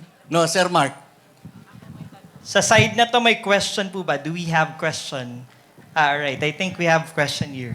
Yun. Lapit lang po sa mic. Curious lang ako kasi may... Magpakilala muna po yung batang-batang yan. Ako po si Acel. Na-curious lang ako, Sir Gab, who's financing the war? Yung ano, yeah. The Spanish period and the Eto. early American period. May pagkakaiba ba sa may formal financing scheme ba doon or I don't know. Okay, this is a bit controversial. Hindi ma-controversial. This is a reality of life. Siyempre, yung mga Spanish at Amerikano, Spanish government and US government, di ba? Force, military spending yan. Inaano yung joke ko? Teka. Okay, sa panig naman ng mga Pilipino, self-financed yan. Ang Pilipinas, nung unang panahon, well, to a certain extent, up to now, we're feudal. Feudal. Okay? Yung feudal, ibig sabihin, kapag yung lolo ko, yumaman siya doon sa Santo Tomas eh. Eventually, magiging mayor ka. Pag naging mayor ka, hawak mo yung constabulary. Kasi naghahunting, ang daming tulisan nung araw. Yung law, hindi abiding. Mga tulisan, hinahabol nila yun. So sila yung nangangabayo, sila yung may mga tropa. Okay? Parang nagiging private army. Okay? Ito, magandang trivia to. Yung lolo ko, kasi when you say katipunan, secret society na may blood, may pirma ng dugo, yung ganun. Yung lolo ko hindi katipunero. So yung mga nakasulat, siya ay katipunero, hindi. Doon pa lang pag nagbabasa ako ng mga historical account, hindi siya katipunero. In the sense na nag-blood oath, hindi. Katipunero siya after the fact. So, yung lolo ko naging medyo, may konting pera. Tumakbo siyang mayor. Alam mo yung Noli, di ba may Padre Damaso, na may binaback sila na local, pero yung kalaban mo yung simbahan. Doon sa Santo Tomas, may kalaban sila. Tawagin na lang natin sa pangalang Meer, yun ang apelido. Binaback nung Padre Damaso nung panahon niyon na tawagin na lang nating Pedro Garces. Yan. So yun ang kaaway ng lolo ko. Hinuli yung tatay ng lolo ko at pinakulong. Galit na galit yung lolo ko, si Miguel. Okay, yun ang kanya, personal. Wala siya dun, nung time yun, wala pa siya sa, di ba, kalayaan, sa loob ko, langya ka, pinakulong mo tatay ko. Personal. So yung away nila, personal. Ang tropa ko, yung mga tao ko, sa asyenda ko. Nung same with Trias, same with Aguinaldo. Kaya lahat ng mga successful na revolusyonaryo, warlord. Dating mga mayor ng kanya-kanyang lugar. Bakit sila yung successful? Kasi sila yung medyo sanay mamarel, sanay maganon. Yung katipunan na nasa Maynila are Manila boys. Ang relationship nila, katipunan, blood brothers. Wala silang... So kumbaga, ang hirap mag-lead ng blood brothers. Sila Aguinaldo, sa lolo ko, Katigbak, Kalaw, Marasigan, ganun, lahat yan landed. Lahat ng mga tao dun sa kanilang mga asyenda depend on them for their livelihoods. Siyempre, pag inuli yung amo nila, sama lahat yan. Pag tumumba yan, tumba tayo lahat. Yung katipunan sa Maynila, hindi naman ganun eh. That's why yung loyalty mataas. Yun yung reality. So yung funding is on landed. Nung pumutok yung Amerikano, yung Philippine-American War, naging guerrilla. Taxes. People were paying taxes sa kanila. Parang NPA. May bayad taxes. Realities of life. O akin na yung konting tanim amin na yung gano'n niya, umiikot.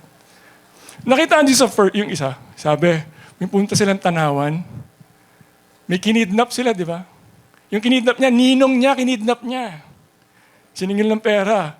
So, sabihin na natin, kidnapper din yung lolo ko.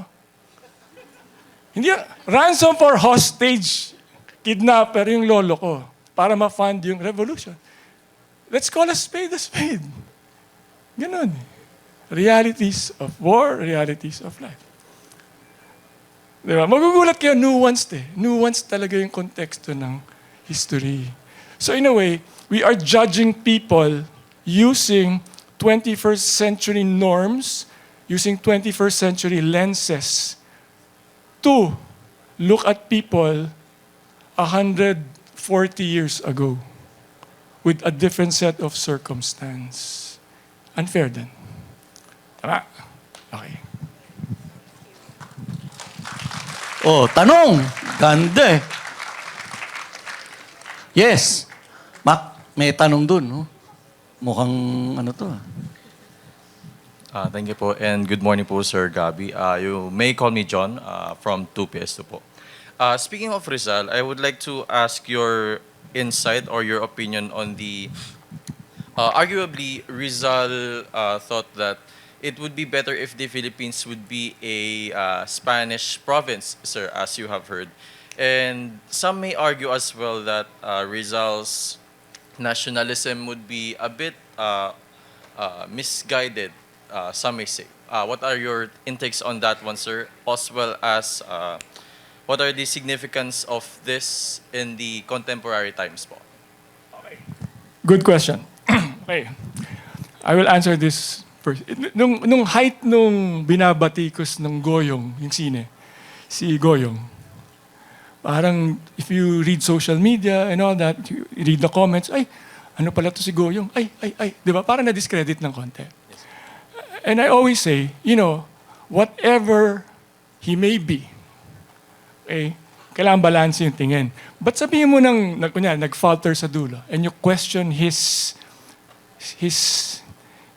position in the realm of things, he still took a bullet. Yes? Yes, sir. So lahat ng bumabati ko sa kanya, buhay pa, di ba? And babatikusin mo yung kumuha ng bala. Doon pa lang lamang na siya. So, to a certain extent, we may criticize and but he still took a bullet. You cannot take that away. Babalik ko kay Rizal. Keso ayaw mo si Rizal o keso gusto mo, binaril siya sa Bagong Bayan. Yes? Yes, sir. Yes, we start there. He still took a bullet. We will frame it there first. Now, having said that, sinong nagpasikat kay Rizal? Amerikano. Di ba? Because ninakaw nila yung freedom mo eh. Ninakaw yung freedom. So they need to create a hero na anti-Spanish to deflect the attention on them. Kastila ang kalaban nyo, Kastila. Si Rizal ang hero. Yan ang propaganda. Yan ang gawa ng Amerikano. Okay, kikilatisin natin yan. Yan ang number one premise. Nagpasikat kay Rizal, Amerikano. Ang tanong ko, kahit wala yung Amerikano, sisikat ba si Rizal? Yes. Yes. Inano lang ng Amerikano. Kasi naghahanap na, sila ang kalaban mo. May ano pala ako, kaya nuanced and context-wise. Naalala mo nung galing sa Hong Kong, dumating ang Amerikano, pam, binomba nila yung Manila Bay. Tanong is, bakit doon lang sila? Nakabalik pa si Aguinaldo, tapos nung December, saka nag-Treaty of Paris. Bakit nila linusob? Who knows? Because they only had a navy. They did not have a ground force. Kaya pagbalik na Aguinaldo, walang Amerikano. Tinumba na natin lahat eh.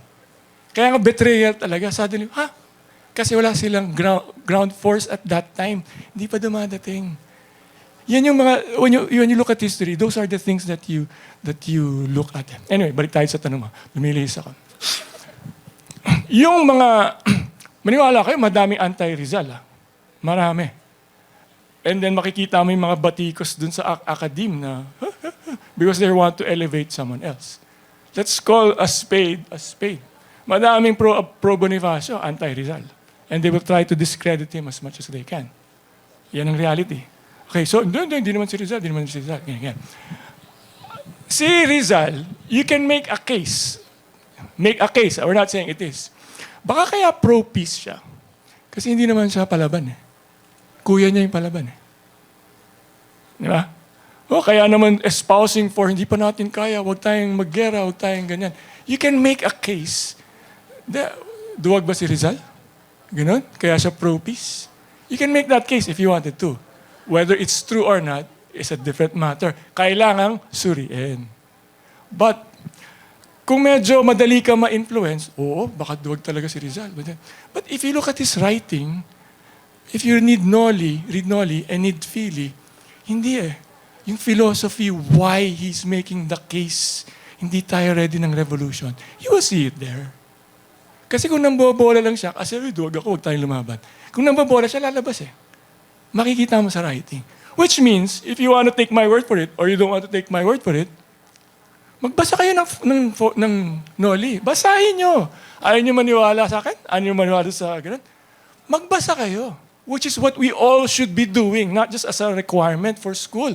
Basahin mo, and for once and for all, oo. And yun yung sagot ko. Kasi you can always have different opinions. And different opinions have biases, inherent biases. Okay? For instance, I always believed, Tito Vic and Joey, ang history. That's what I believe eh. Rizal, Aguinaldo, Bonifacio. Rizal is your conscience. Rizal is your steward.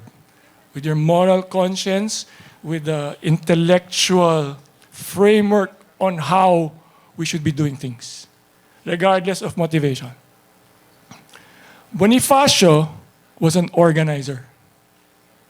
Okay? Without Bonifacio, theoretical lang si Rizal.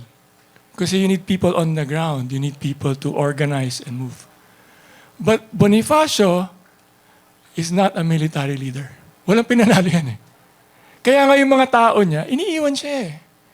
Para, sundalo ka, under kay Bonifacio. Oh, talo tayo dito sa San Juan. Oh, talo tayo sa Balara. Uy, talo tayo sa ganun. Mag-iisip ka eh.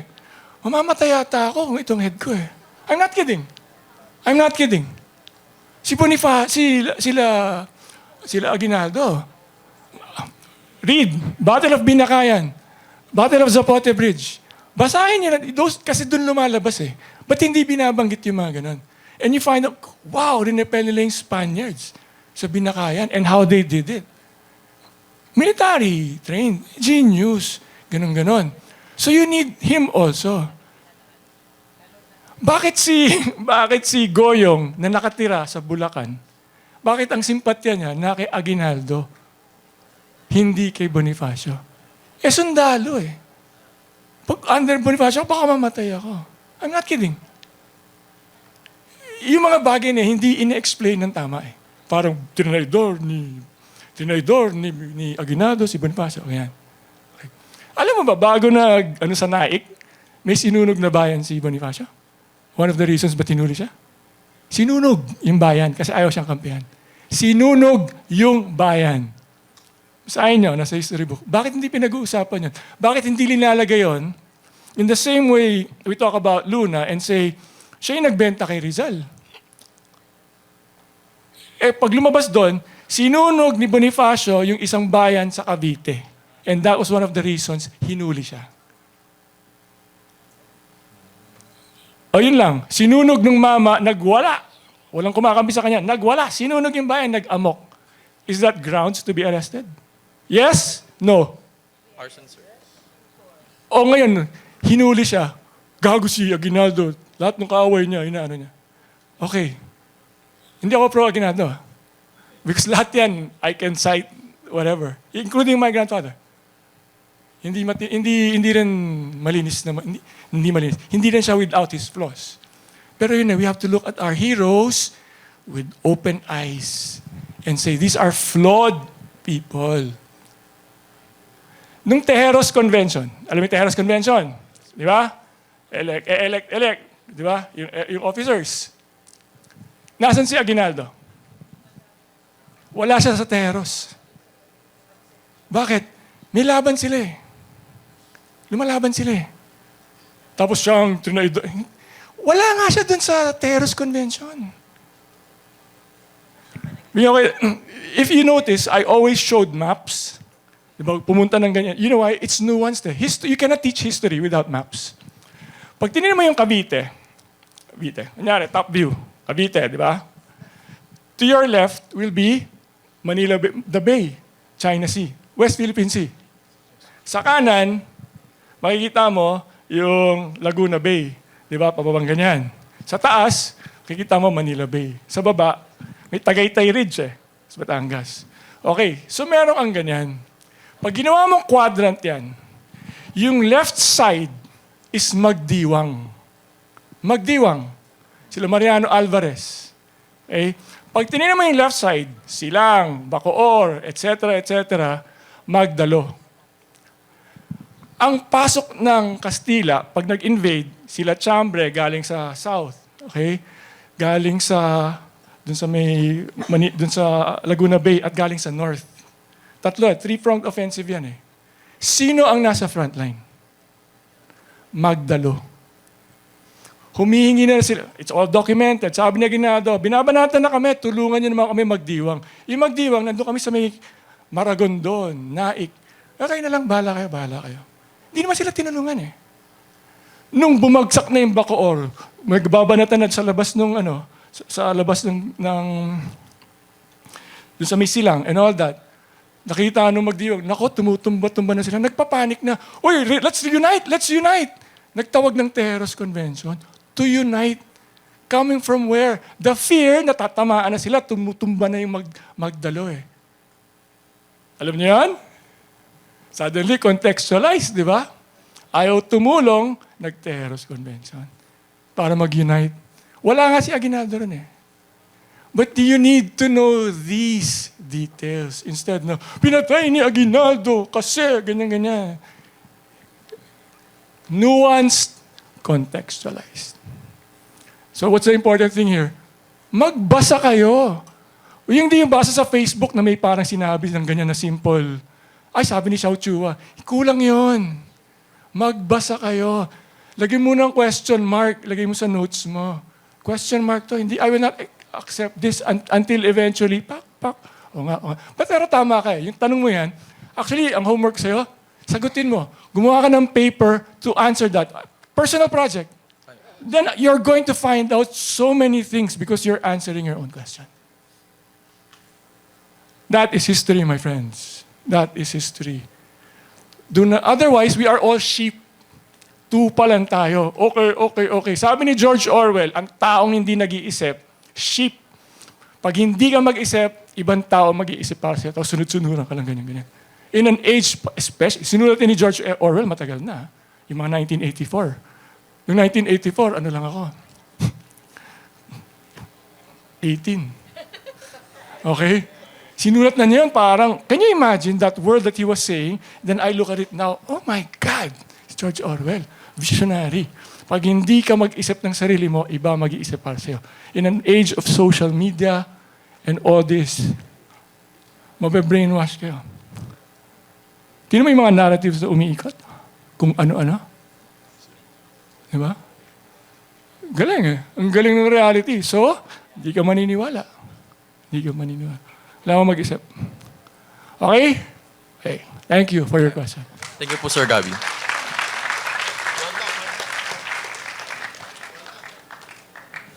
All right, thank you so much for those questions. I guess time is up and we shall proceed with the next part of our program. Okay. So thank you, Sir Gabby. So may I call you here? Sa taas po ulit kasi...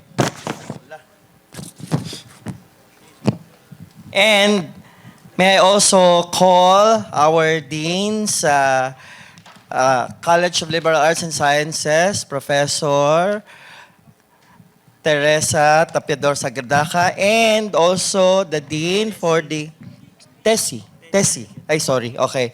And also the Dean for the Institute of Arts and Design, Mary Acel Herman, to come on stage para bigyan natin ng Certificate of Appreciation and Recognition awarding si Mr.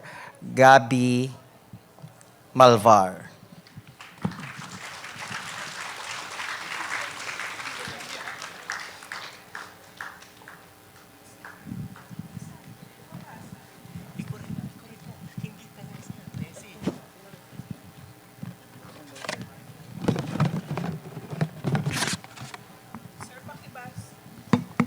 So I may read on kung ano yung nakasulat sa ating plaque of recognition. So this plaque of recognition is awarded to Professor Pablo Gabriel R. Malvar in recognition of his invaluable insights as speaker for the College of Liberal Arts and Sciences course culminating activity, given on the 27th of April, 2026 at the University of Makati Performing Arts Theater, signed by the Associate Professor Tessie Tapidor Sagradaca, Dean of the College of Liberal Arts and Sciences, Professor Ederson D.T. Tapia, DPA, Vice President for Academic Affairs, and Professor Elixir C. Ramos, President.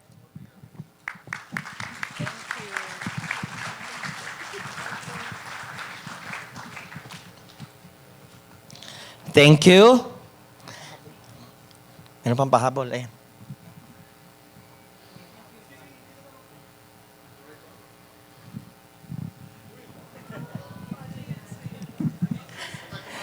Isa pa.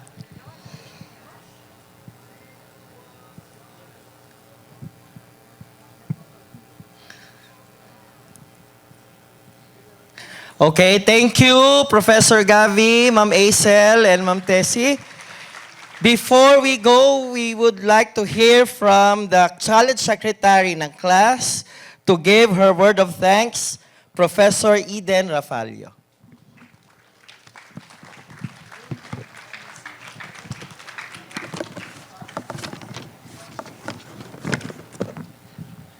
Dito ka ba o dyan ka na? Diyan na lang po.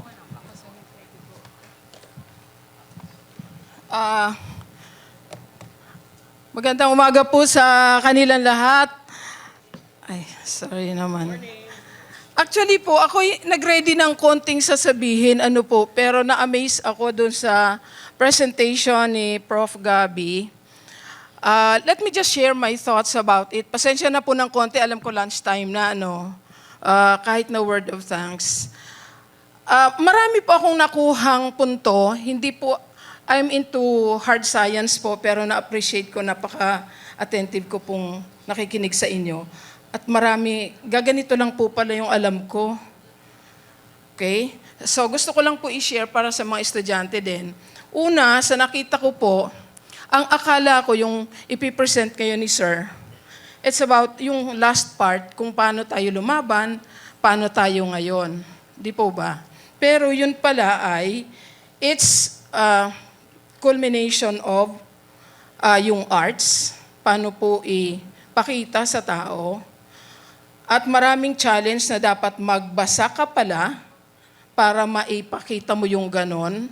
Na-appreciate ko po yung talino nung mga estudyante natin sa Institute of Arts and Design. At marami pa pong mga kailangan na iniiwan sa ating katanungan na magbasa ng marami, hindi lang ng Facebook, or kung sa Facebook man ay hindi po pala dapat paniwalaan ang lahat, di ba sir? So marami pong materyales na pwede tayong makuha para maintindihan natin yung ating nakaraan at para mabuhay tayo ngayon and of course para sa future. Tama po ba, sir, yung aking, nagre-reflect po ako para na-appreciate ko, ay, ganun pala. Plus, of course, yun nga pong pagkaka-illustrate, no? So, yun po yung dating po sa akin nung presentation ngayon. At marami pang iba. At syempre po, hindi po yun ay gawa lamang ni sir, kundi nakita ko din po yung punto na hindi mo kailangan ng milyones, meron ka lang mga taong gagamitin, or hindi pala gagamitin, sorry for the word, ay makikipag-collab, katulad nga po na ngayon, ng CLAS tsaka ng IAD, di po ba sir, para parating natin yung message. Okay po. Okay. So, ito na po yung inihanda ko. Okay? At marami pang, at na-appreciate ko din yung mga katanungan, ang lalim ng tanong ng mga bata, na marami pa po kayong mga explanation. So again, sa mga bata, napakalaki po ng challenge para sa atin. Di po ba? Okay. So kay Prof. Gabi Malvar, kanina po hinahanap kita, sabi ko kay Josh, sino si Sir? Kasi hindi ko po kilala. Pasensya na, Sir. No, hindi tayo nagkukuros ng landas. Pero na-appreciate ko po kayo. Sa ating Dean, at syempre kay Ma'am Acel, no, sa ating mga faculty members, special mention po sa ating Department of Social Sciences, Philosophy and Humanities. No? At syempre po sa mga department heads na nandito, lalo na po sa math, sa languages, and sa science, no? Sa atin pong lahat, sa mga bisita, mga kamag-anak ni Sir, at sa Ayala Foundation, maraming salamat po dahil nandito po kayo. Ito po yung aking sasabihin. As we reflect on the final phase of the Philippine Revolution, we honor the courage, the sacrifice, and unity that carried our forebears through the most decisive moments of our struggle for independence. This phase was not merely the conclusion of a conflict, it was a birth of a nation forged in resilience and sustained by the unyielding spirit of the Filipino people. So the revolution's closing chapter reminds us that freedom is never easily won, nor is it ever complete without vigilance and responsibility. It calls on us today to continue the work of our heroes. Yun nga po, na-emphasize po dito kay swerte po ng family ni General Malvar dahil po merong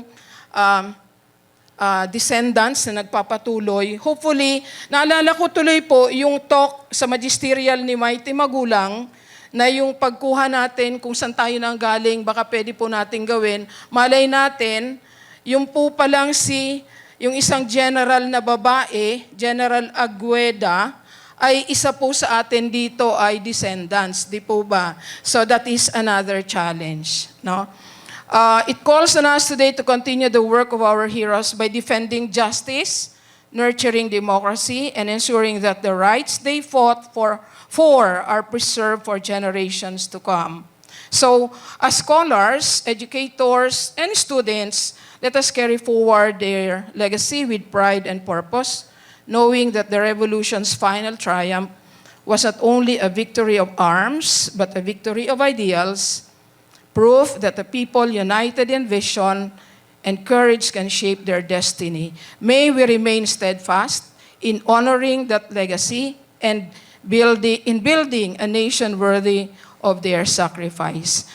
At huli po sa lahat, nagpapasalamat pa rin po tayo sa admin people, sa CIC, sa lahat po ng kasama dito sa paggawa nitong presentation na ito.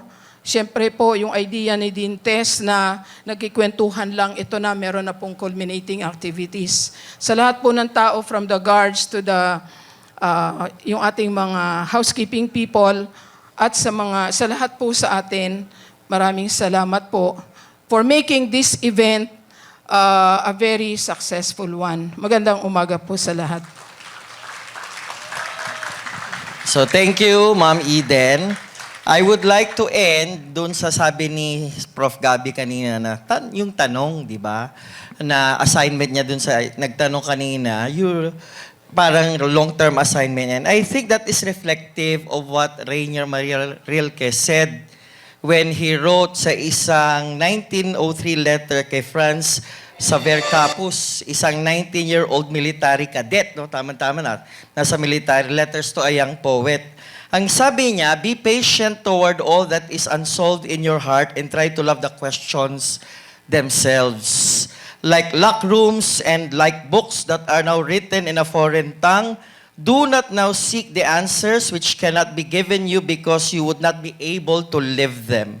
And the point is to live everything. Live the questions now. Perhaps you will then gradually, without noticing it, live along some distant day into the answer. And basically, that's the lesson that Professor Gabby imparted to us. No? Magbasa, magtanong, be critical, constantly ask questions, live the questions. And with that, we thank everyone. Bago tayo umalis, kakantahin muna natin ang UMak hymn, evaluation scan for the evaluation po, yung nasa screen natin. So we all rise and we'll sing the UMak hymn.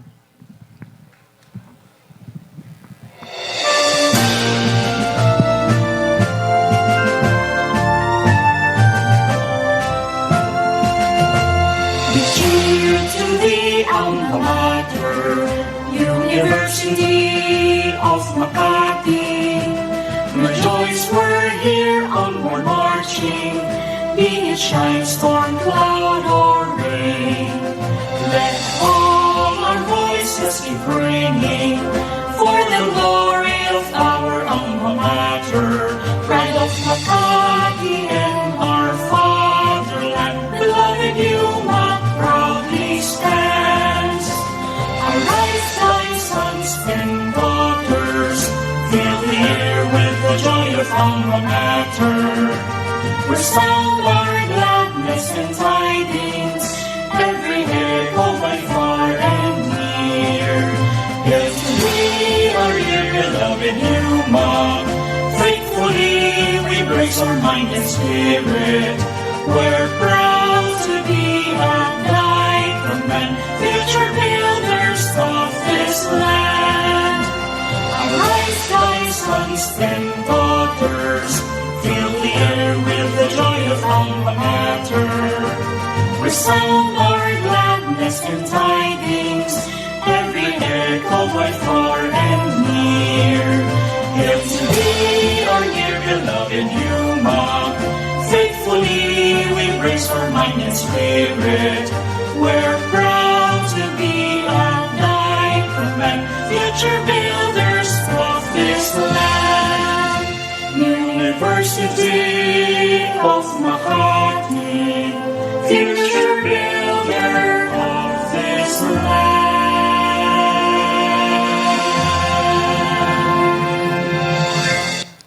Thank you, dear students. Don't forget the QR code evaluation. Faculty, Sir Prof. Gab, akit ulit tayo. Picture taking daw for the department. Ayan. Si akit tayo. Picture taking. Colleagues. Pati sa Institute of Art and Design. Akit tayo. Okay, since it's our last, tapos collab din. Idol. Tatlong kamag-anak. Yes! Family! Ni Prof. Gab. Dito, sama kayo. Tama, celebrity. Si Ronald. Sir Ronald. Ronald!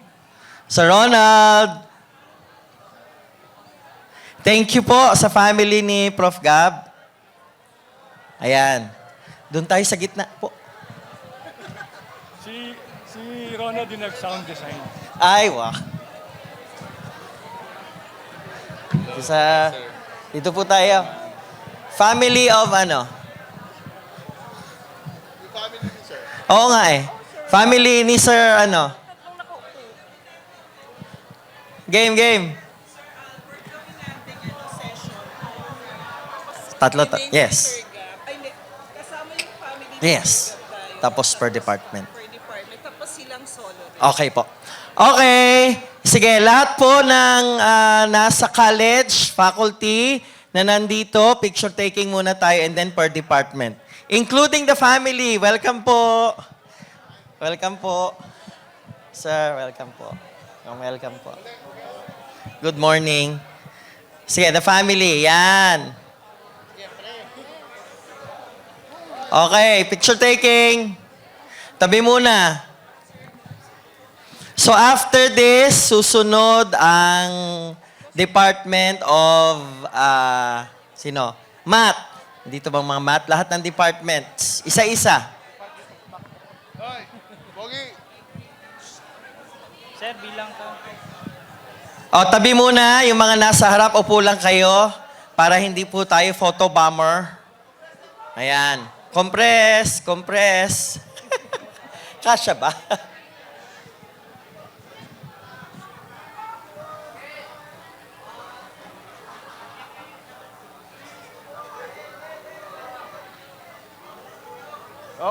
Okay, math. Math muna. Simulan natin. Susunod. Dahil pa konti yung science dito muna. Ay, yung pinak... Ah, okay na. English. Ah, o sige. Dito na lang, Department Social Science tayo. Family muna, family.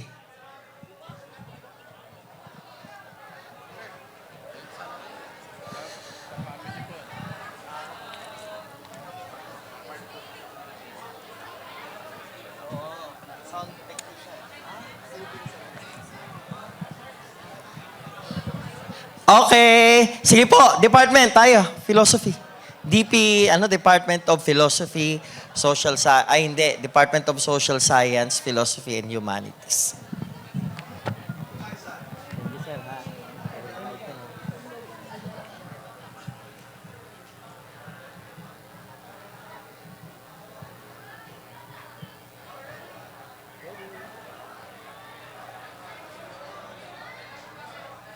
Today's topic for course Culminating Activity 2026 in the afternoon session, we will be dealing with the gender and society as our prime focus for our discussion. In statistics, we can see that 17.5 to 18% of Filipino women aged 15 to 49 years old experience physical, sexual, emotional violence from intimate partner according to 2022 statistics of National Demographic and Health Survey and DHS. 2023 states that 8,055 cases were reported with the VOW cases or violence against women as reported by Philippine National Police.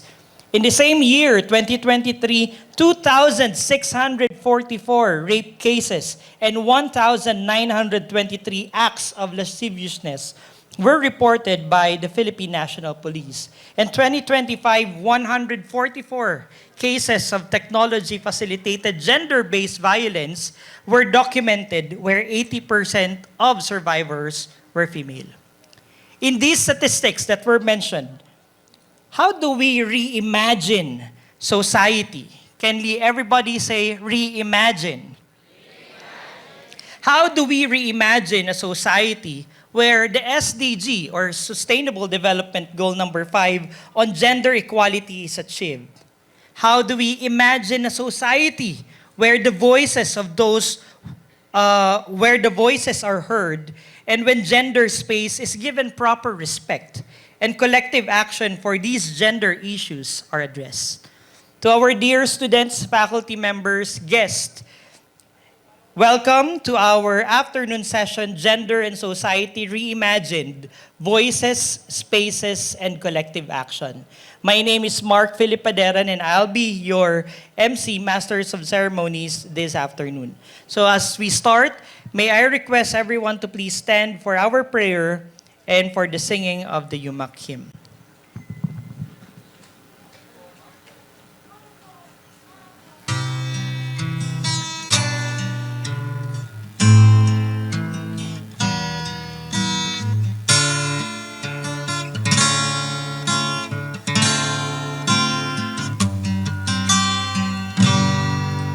Sikoy ko kamighimu to langit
أعوذ بالله من الشيطان الرجيم بسم الله الرحمن الرحيم فقال ربكم ادعوني أستجب لكم آمين يا رب العالمين الحمد لله رب العالمين الرحمن الرحيم مالك يوم الدين إياك نعبد وإياك نستعين اهدنا الصراط المستقيم صراط الذين أنعمت عليهم غير المغضوب عليهم ولا الضالين آمين اللهم اجمع شمل المسلمين والكريستيان والأمة في مدينة دباو وسلم دائما مجتمعنا هذا بالسلم والأمن والتقدم في بلدنا هذا آمين يا رب العالمين ربنا لا تزغ قلوبنا بعد إذ هديتنا وهب لنا من لدنك رحمة إنك أنت الوهاب ربنا إنك أنت الوهاب ربنا آتنا في الدنيا حسنة وفي الآخرة حسنة وقنا عذاب النار وصلى الله على خير خلقه سيدنا محمد وعلى آله وصحبه وسلم سبحان ربك رب العزة عما يصفون وسلام على المرسلين والحمد لله رب العالمين آمين يا رب العالمين.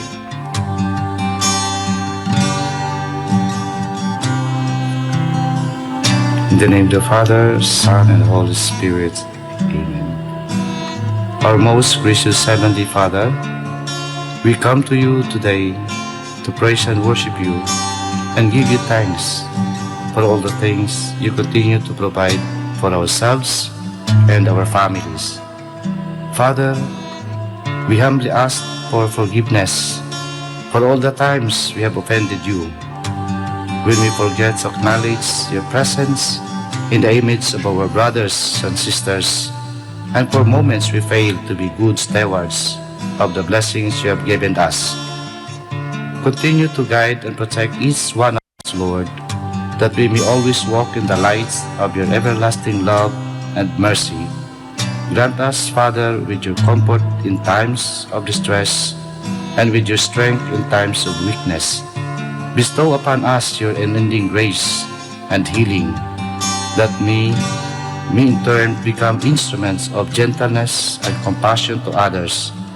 We ask all this in the name of your Son, our Lord Jesus Christ, with the prayer and the intercession of our Blessed Mother.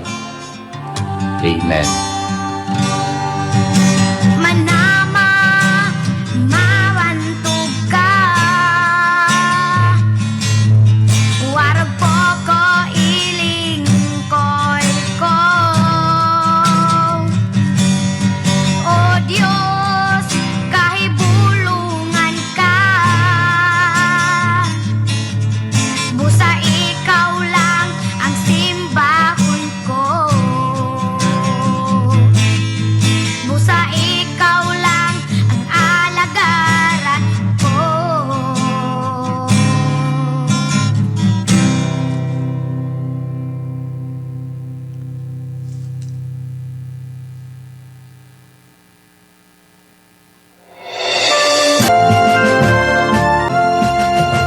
Father, Makati, rejoice for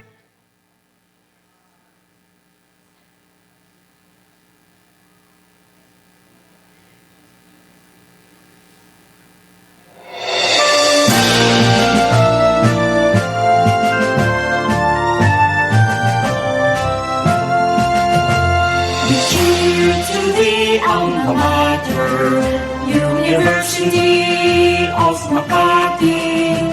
Rejoice, we're here onward marching, be it shine, storm, cloud, or rain. Let all our voices keep ringing for the glory of our alma mater, pride of Makati and our fatherland. Beloved UMak proudly stands.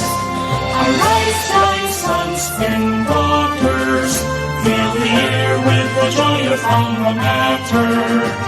Resound our gladness and tidings, every echo by far and near.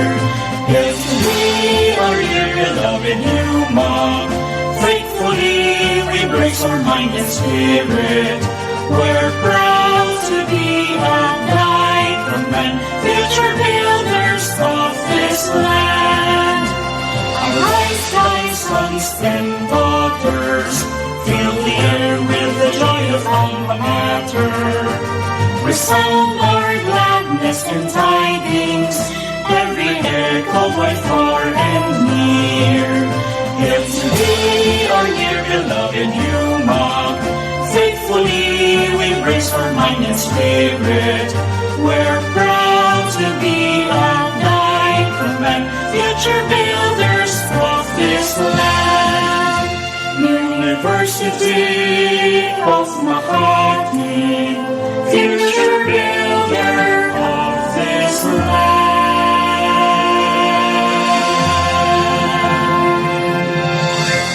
You may all please be seated.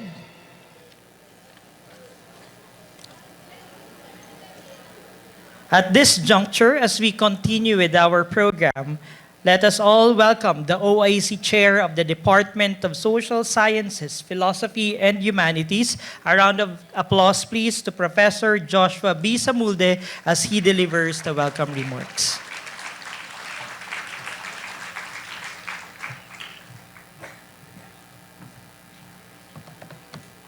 Good afternoon po. Kanina habang nagsasalita yung MC, sabi ko, how do I follow that? Ang galing niya mag-pronounce. Sabi ko, dadaanin ko na lang to sa, sa ganda ng muka. Hindi, joke lang. Hindi.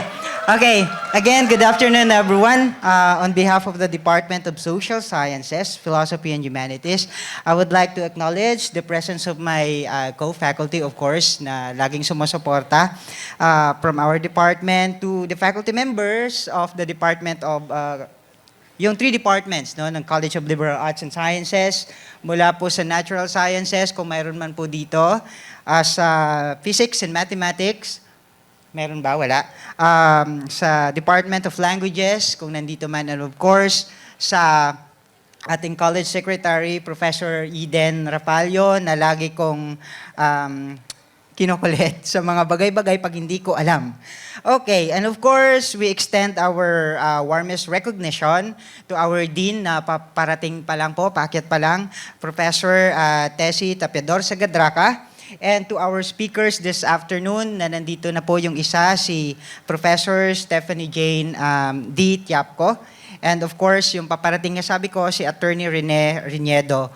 And sa lahat po ng students na nandito, of course, hindi lahat naka-attend dahil may kanya-kanya pong klase. Yung iba, yung mga na-promise na hindi dumating, thank you pa rin kahit nag-commit at hindi dumating. Pero thank you so much sa mga nandito na kahit alam kong may klase at nag-ready kayo for your final exams. Thank you so much for allowing us or for sa pagbibigay ng time ninyo na makinig sa lecture natin today. And bago ako mag-proceed, pinapaalalahanan ko po ulit dahil kanina narinig ko 169 pa lang ata yung scan ng QR. Later siguro ipapakita pa ito yung pre-test natin ulit. Pwede kayo mag-take ng picture and then later pwede nyo sagutan bago matapos yung event kasi may another tayo na ipapakita na QR for post-test naman. So hindi kayo gradean dito kasi make sure namin na anonymized naman lahat ng mga information ninyo, hindi makikilala yon. And I won't take this much, I won't take much of your time, no? Kasi alam ko naman na late na tayo nag-start. So, once again, welcome to this afternoon event of the Department of Social Sciences and Philosophy and Humanities of the College of Liberal Arts and Sciences. Thank you po.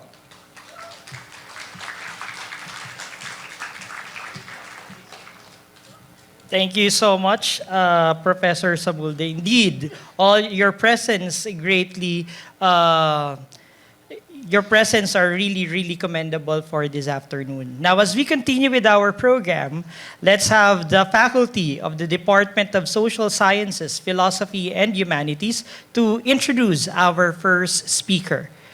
Ladies and gentlemen, a round of applause, please, to Professor Jess Christian Beronio.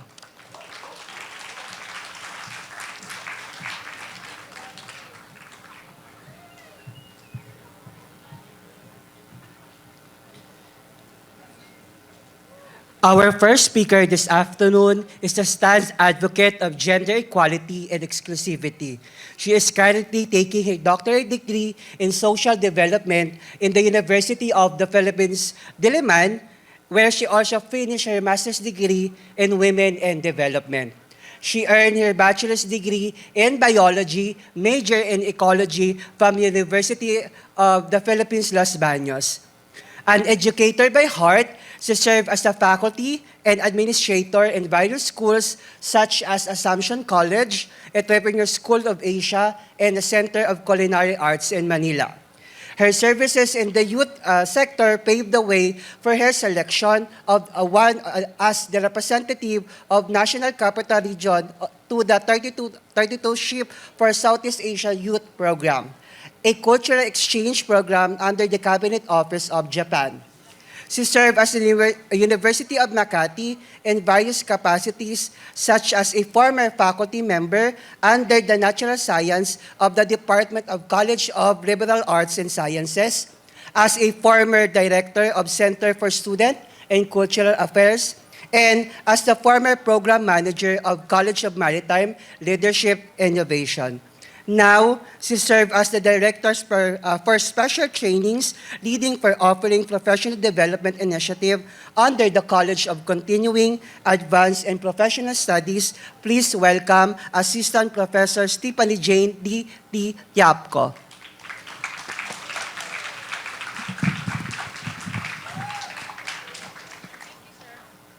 Magandang hapon po sa inyong lahat. Good afternoon, everyone. Do we have a clicker? Okay, sige. Okay. Sige, okay. So, thank you very much for being here. Thank you, Dean Tess, for inviting me into the college. I'm back home. This is my original home. I'm from the College of Arts and Sciences. I was part of the Natural Science Department, and I'm very happy to be here. But this time, talking about something equally important also to you, dear students. Okay. So, I was asked to come up with a final synthesis of gender in society. And it's always, I don't really have to think much. Pag sinabi ni Dean Tess, or kung sino man, Steph, can you talk about gender? Oh, fine. Kailan yan? Okay. I'm kalad ka rin when it comes to discussions on gender. Okay? So, before I start, I'd like to remind everyone, every time we talk about gender, this is something more than academic. It is really very personal. It is real life. And it is actually more than the course that you are about to pass. Kasi magsasubmit pa lang ng grade, di ba, ma'am? Okay. So, I'd like you to keep an open mind. Look at your own selves. Look at your lives. Don't treat this as something that's, grade required. This is something that's really about you, about your life. Okay? So, let's start. Next slide, please. Okay? A gentle reminder to everyone. For those of you who experience sessions in class, who were, who found it triggering, this may produce the same effect. So for those of you who may feel uncomfortable for the duration or in some parts of this lecture, please feel comfortable to step out if you are not feeling well in some parts of the discussion. Okay? And do not return if you are not ready to return. Okay? That's very important po. In discussions of gender, trauma-informed care is very important. So, kailangan po kasama yan. Okay? My background, just so everyone is aware. Baka sabihin nyo kasi, yung speaker namin napaka-radical, atheista. No. I was raised a Catholic. I received 14 years of Catholic education in an all-girls school. Tutubuan na din po ako ng belo kung hindi ako lumipat ng college. Okay? So, my perspective is both being as a woman, as being raised Catholic, an eldest daughter, okay? And of course, a breadwinner and as a teacher. So, sama-sama na yon. If you recall your class in Gender and Society, there's a concept of intersectionality and self-reflexivity. You take a look at yourself vis-a-vis the whole phenomenon. Okay? All right. So, as I said, if you don't feel comfortable or, you're triggered in some way, you can step out, you can excuse yourself. Next, please. Okay. So, si gender sa UMak, elective. We would have wanted, your dean would have wanted it to be a Gen Ed course, cut across all programs. Unfortunately, it wasn't approved to be a basic course to all programs because there are so many courses already, and that's fine. To me, gender to be included as an elective course is okay. But my wish is really for it to be discussed all across the different programs of the university. Hindi ba siya importante kaya siya elective? Hindi naman. Hindi naman, no? Madami lang ng course na ino-offer, kaya hindi na siya maidagdag. So currently, it is offered in some courses, in some programs. And I think you're very lucky to be receiving Gender and Society class. Okay? Sing importante ba siya ng iba? Tignan natin. We'll take a look at the succeeding slides to see if it is as important as everything else. Next, ano ba talaga yung impact niya sa lipunan? Tignan natin. I'm not sure how it was treated in your classes. Maybe theories, maybe some statistics. Sir Mac mentioned about some statistics already, and I will give you more statistics to show how gender is so intertwined in our daily lives. Okay? So, there are two concepts about gender. One is that it is a social construct. We are not born with gender. We become. We are not born. Okay? So, what does that mean? Based on what is between our legs, wag nyo na tingnan ngayon. Alam nyo na yan. Diba? Based on what is between your legs, so many meanings are derived from that. So, if you have a vagina, you're female. If you have a penis, you're male. Ganun kadali. When we are born, that's how easy it is. But what about cases wherein you have two? Or, it's ambiguous. You can't say for sure if it's a vagina or a penis. May ganon. That's what you call the intersex. Intersex people, we have that. Paano mo ngayon i-clarify yon? Paano mo ngayon i-define yon?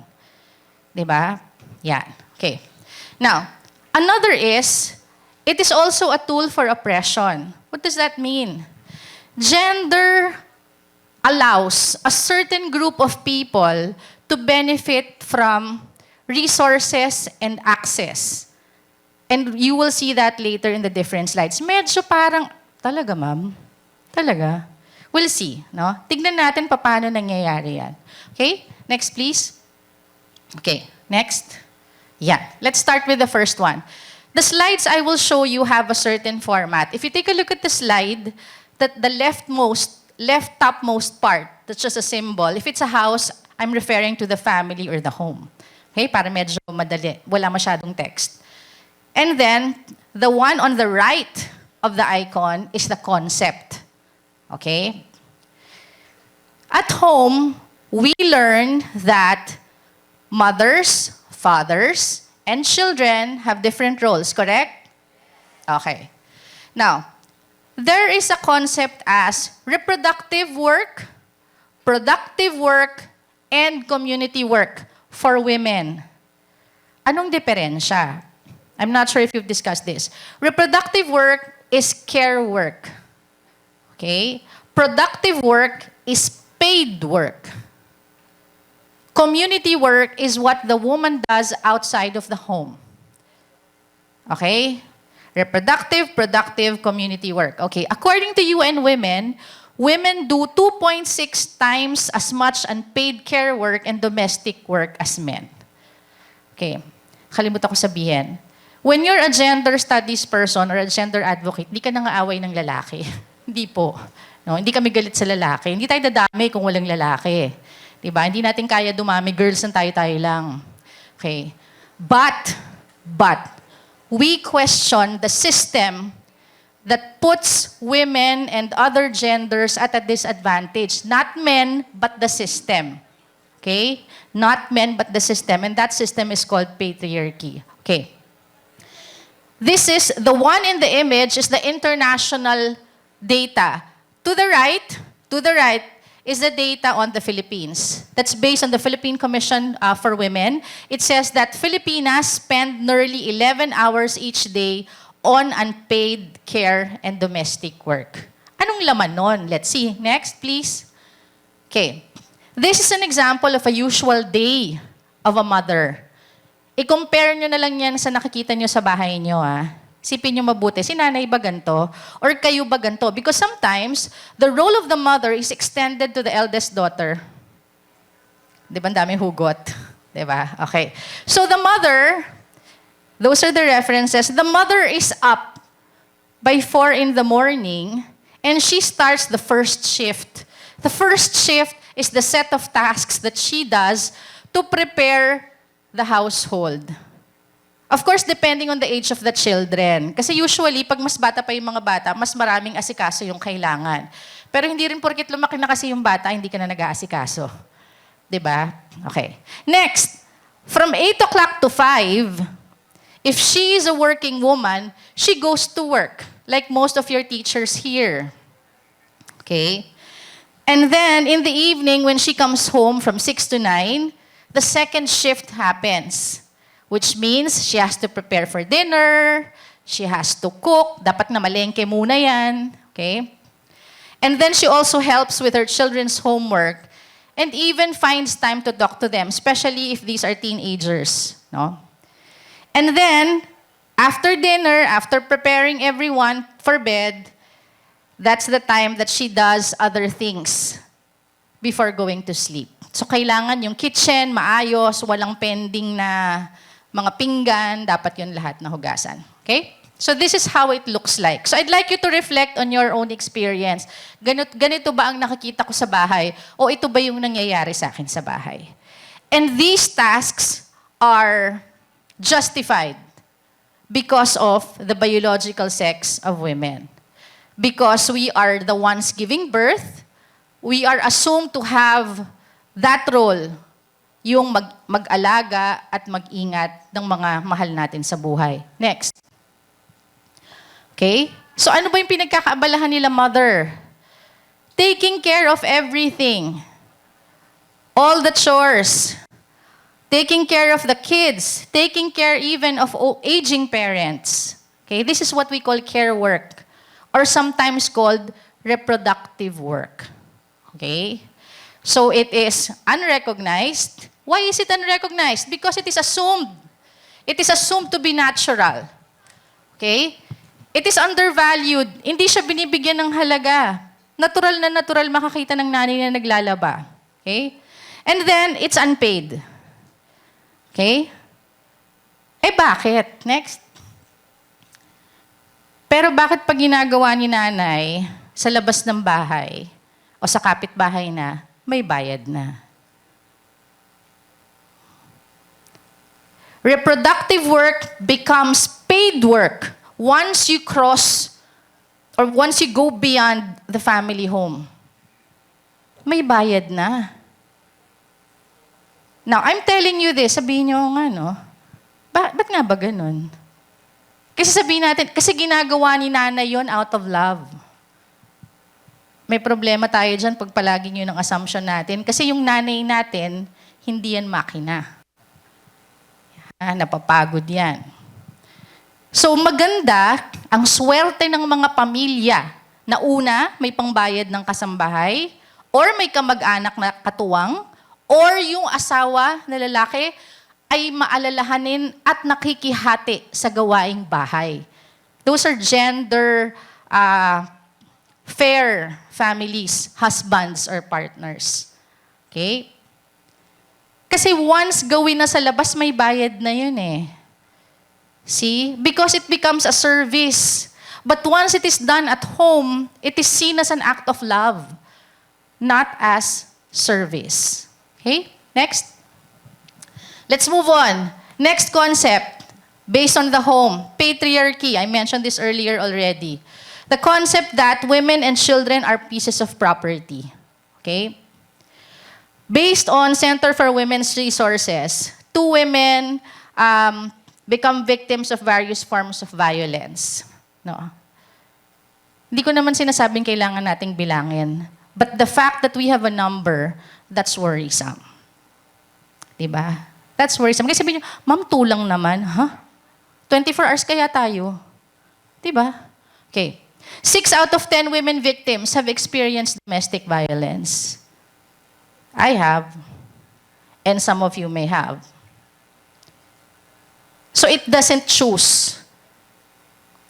I thought before, you only become a victim of violence if you are not educated, if you don't have money, if, you weren't able to finish school. But then you realize violence can happen to anyone, regardless of the income bracket, regardless of the capacity to think, regardless of the educational background. It can happen to anybody. And it can be done by anybody against you. It doesn't have to be a stranger. Sometimes, most of the time, it's even the ones closest to you. Okay? So let's take a look at incest. We don't talk about this as much. Lalo tayong mga Pilipino. Kasi napapahiya tayo because we're very family-oriented. But take a look at the data. 1 in 20 Filipino children has experienced sexual abuse usually involving incest, rape, or forced sexual activity. And the kids cannot report. Kasi nakakahiya. Kasi pag nireport nila yung kuya nila, o yung tito nila, o yung tatay nila, makukulong. Kasalanan nila. Nakikita nyo nasan yung mali. Ang sumasalo nung kasalanan o nung konsyensya, nung guilt, yung victim, hindi yung gumawa. Okay? Next, OSAE. The online sexual abuse or exploitation of children. The numbers rose during the pandemic. Okay? So ano to? This is when children are used as visual aids. No? Parang porn. But you make use of very young children. Bakit siya nangyayari? See? It happens. See? 2 million Filipino children were exposed to OSAIC. Why? Next, please.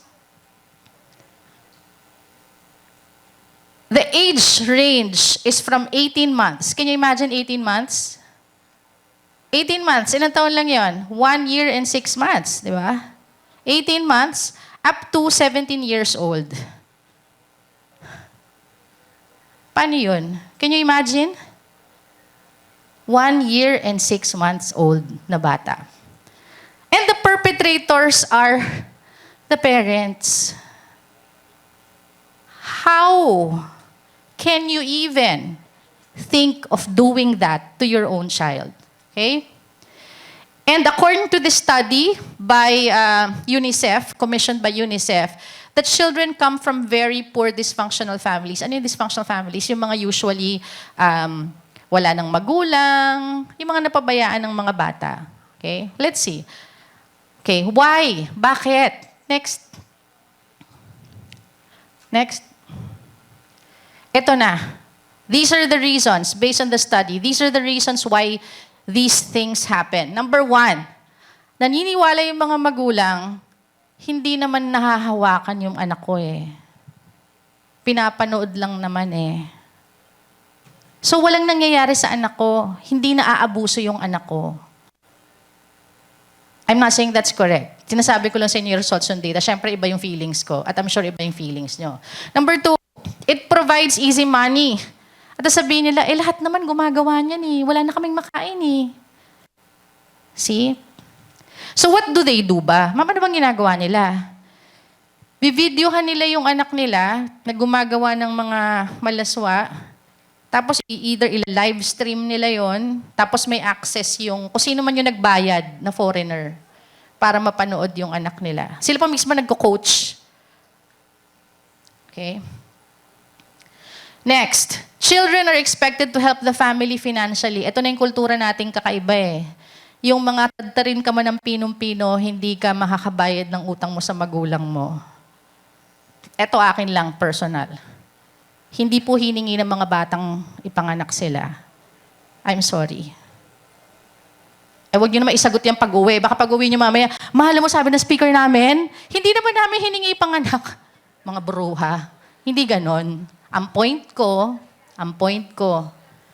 may problema ako personally, dun. Isipin mo yung 1-year-old and 6 months, pag obligahin mong tumulong sa income ng family, ano raw? Yun ang sinasabi ko. Kaya kayo, habang mga bata kayo, reproductive age na kayo, do not get into something that you're not ready. And then do not expect your child to do cartwheels to give you money. That's not fair. That's not fair. Okay? Next. Sabi ng mga parents, dapat daw walang pakialaman ng pamilya. Kanya-kanyang pamilya to. Wala na kaming makain makikialam pa ba yung kapitbahay namin? See? Those are the reasonings of the parents. Next, technology is only for the younger generation to learn. So ayaw nilang, yung mga parents, okay na yan, hindi na namin naaralin, basta kumita lang kami. Okay na yan. Diba? That's how bad it is. Next, please. Okay, let's move on. Aside from mosaic, let's move on to the issue of violence. Nabanggit ni Sir Mac to kanina, I heard this. 17% of women aged 15 to 49 experience physical violence since the age of 15. Ika-count natin yon in our entire lifetime. Okay? Next. Forever married women, yung mga kinasal, the perpetrators were their husband or partner or former husband or partner. For those who were not married, common perpetrators were mothers or stepmothers, Cinderella story. Okay? Fathers or stepfathers, another Cinderella story. And ito yung nakaka-bother, teachers. Siyempre kami sa UMak, hindi naman kami ganon. No? Grabe. Diba? But it's sad that there are some cases nationwide where teachers are the ones who inflict harm on their students. Yung malalo yung mga medyo traditional, diba? Okay. Next, please. Okay. Tanong, ba't di sila umalis, ma'am? Kung sinasaktan sila, di ba dapat pag nasasaktan ka, umalis ka? O, yun na, daming tumatango. Oo nga, ma'am, ba't sila umaalis? Paano ka kaya aalis kung kasal ka kaya dun sa tao? Paano ka kaya aalis kung yun yung bumubuhay sa'yo? Sumumpa ka sa Diyos. Lahat ng pamilya mo, alam na kayo. Nakakahiya. Kay barbaridad. Diba? Depende kung anong klaseng family kayo. May kaya, low income. Diba? It's not easy for a woman to leave because the responsibility of keeping the family together is that of the woman's. It's not the man's. Remember, kasi sa culture natin, excuse na ang lalaki ay polygamous. Pero sa girls, expected na dapat. Diba? I'm not saying magwala kayo, girls. Ang sinasabi ko lang, tignan natin, bakit ganon? Ba't ganon yung lipunan natin? Okay? Next, please. Okay, let's move on to education. Tingnan nyo, iba na yung icon ko. It's now the school. Ano naman ang impact ng gender sa education? Based on the 2024 Functional Literacy Education and Mass Media Survey, the basic literacy rate was 90.9% for women aged 5 and over versus 89.0 for men. Mas mataas tayo konti. Actually, sa education, girls, lamang tayo dito. Okay? So let's take a look. Female child enrollment and lower dropout rates in basic ed across regions of the country. Next, girls and young women are often encouraged to stay in school longer. Kasi naman yung boys, dahil sila yung merong physical strength, sila yung pinupull out para tumulong sa pamilya, para kumita. Kaya mataas ang dropout rate. Across the Philippines to, baka sabihin nyo, sa Makati, hindi naman ganyan. Iba kami sa Makati. Ay, Tagig na pala. Di ba? Across the country ito, ha? Again, boys or young men are easily pulled out because of the belief that they are well enough to help the family earn money. Okay? Next. Women in the Philippines tend to stay longer in school and complete more grades. Further, they are more able to pursue education and skills training. Okay? Tapos mas magaling silang magbasa kasi daw, ang babae, dahil siya yung nag-aalaga sa bahay, mas siya yung nagbabasa ng mga expiration date, mga ingredients. Nakatulong pa pala. Nakatulong pa yung dami ng gawain natin para sa ating pagbabasa. No? So yun yung explanation according to the PSA. Kaya daw mas mataas ang ability to read ng kababaihan kasi may opportunity ma-practice. Yung boys kasi excused na maglaro. Okay? Yeah, next. Ting! Okay, yan. So many adult literacy and functional programs are directed at women. Because of the recognition that women are disadvantaged, marami ng programs ngayon, international and local, which target girls and women. Okay? Next, please. Okay. Let's take a look at the numbers sa graduation. No? Tingnan natin. Sa business ad, this came from, again, PSA 2025. Business Administration and Related Studies, there are 53,355 women and 33,263 men. Okay. Education, science, and teacher teaching. Look at the numbers. Ang laki ng difference. 52,000 to 19,000. Why? Diba? Tanungin natin yan mamaya. Engineering and tech. 17,000 are women, 33,000 are men. Half. IT-related disciplines, much higher in men, 19,000. There's 12,000 for women, or of women. And then medical and allied health, 17,000 women, 7,493 in men. What do you notice? Actual data yan as of January 30, 2023. And we think we're hitting our targets na gender equality. Dito pa lang. Alin ang pare-pareho dito? Which ones? Which ones? O hanapin nyo na kung anong course nyo. Diba? Teaching and allied health are what? What kind of work do teachers and care? Ayun na naman si gender. Porket babae, natural sa'yo mag-care. Hindi kaya laging ganun. Diba? So may bias agad. May bias agad. Plus, for the technical courses, your engineering, your IT, believed to be more for men because men are smarter daw. No? More technical. Yan. See? Next. Okay. Let's move on to the next social institution. Religion. Yan. Oh, kaya ako sinabi kanina, Katoliko po ako Hindi ako kontrabida. Nasabi ko lang yung na-realize ko at natutunan ko. Our faith is anchored on the story of creation. And there are things that were taught to us like we, my fellow women, were created from Adam's rib. And then the Lord blew life into it and woman, came out woman. Okay. Okay lang naman sana yon. But if it is not properly taught, if what we learned is because you are woman, you are less, that's my problem. If you are taught you cannot stand side by side with your husband, you just have to follow, that's my problem. And worse, if it entitles the husband to hit the woman, that's my problem. See? Because a woman is also human. Same dignity, same rights. Hindi sinabing porket babae ka, ay, yung universal human rights mo, less than 7 kasi woman ka. Hindi. It's the same. Dignity is the same. Men don't have dignity because they have a penis and we do not.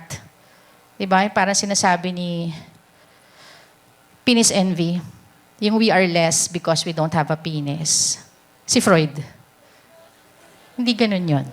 Okay? Now, let's take a look. Ano lang natin, kalikutin natin ng konti. Next slide, please.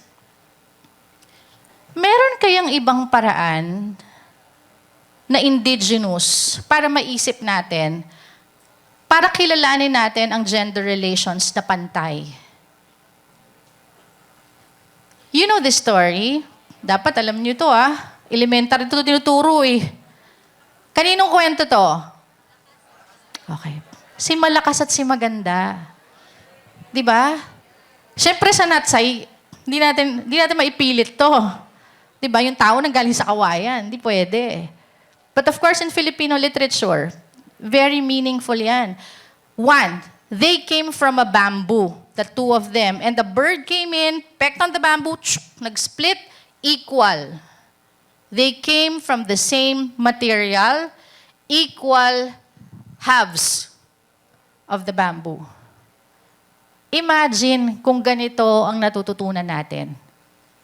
Baka may pagbabago kung paano natin tignan ang mga bagay-bagay. Diba? Next. Okay, lipat na tayo sa governance. Kita niyo icon ko, iba na. The government, leadership.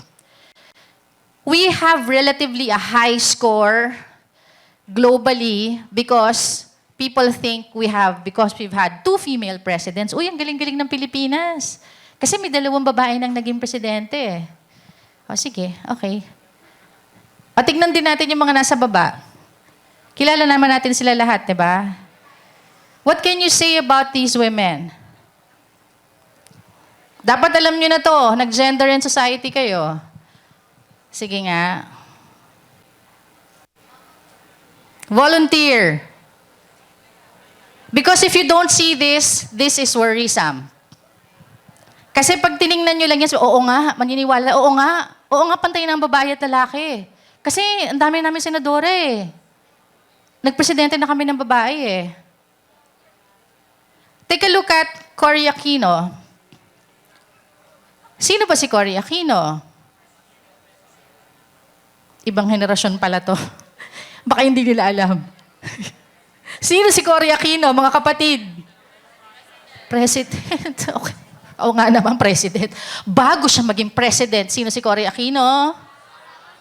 Asawa ni Ninoy Aquino. Sa palagay niyo, kung di siya asawa ni Ninoy, magiging presidente siya. May iisip ba siya ng lipunan na patakbuhin kung di siya asawa ni Ninoy? Hindi.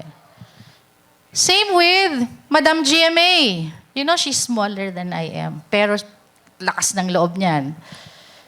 Would she have been president if she was not a Makapagal? Sino ba si Makapagal? Okay. Buti may sumagot. Diyos dado. Baka mami hindi na naman alam. Diba? Former president. She was the daughter of a former president. Both girls are elite. They came from good schools. They are moneyed. Maraming pera yung mga yan. Pero kung hindi nila apelyido yun, hindi pa rin sila mabibigyan ng ganong kalaking pagkakataon. Okay. Let's look at the women at the bottom.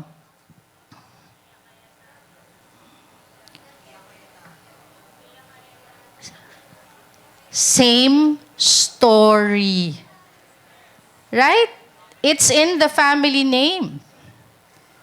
So is it because of their own capacities as women, as individuals? Kahit pa magaling sila, pero kung hindi nila dala yung apelidong yon, wala silang pagkakataon. So hindi natin pwedeng sabing gender equality yan. Okay, next. Ting! Okay. Let's take a look at the numbers. Huwag lang yung mga women natin doon. Let's take a look at the sector. Okay? In the filing of candidacy, look at that. Out of COMELEC data 2025 yan, 43,033 individuals, only 22% were women. Okay? Sa Senate, 20% are women, we showed earlier. Sa Congress, 27.3% are women. Overall elected officials across all levels, 24% are women. Next. Let's look at the barangays, the LGUs and the barangays. Next, please. Ting! Okay. In the LGUs, approximately 22 to 24% are women. In the barangay level roles, 19 to 24% are women. So we're still not represented very much, girls. Okay? Next. Bakit ganun? Kasi women will always prioritize their families. Hindi ako, paano ako tatakbo? May mga anak pa akong papaaralin. Wala naman din silang network. People in government, the men, have the fraternities. Kung nabasa niyo yung article online. 3 fraternities are running our government. You have the Upsilon, Sigma Phi, the Sigma Rho, and I forgot, the Alpha Phi Beta. It's a male-dominated space. Okay? Next. Yan. What about work? Work na tayo. Iba na yan. Iba na yung icon. Sa workplace. 14.5% of women in the Philippines completed a college degree. Much higher compared to men. Bakit? Kagaya nung kanina. Kasi nga, men drop out to work. Okay? Next. Pero, labor force, go back please.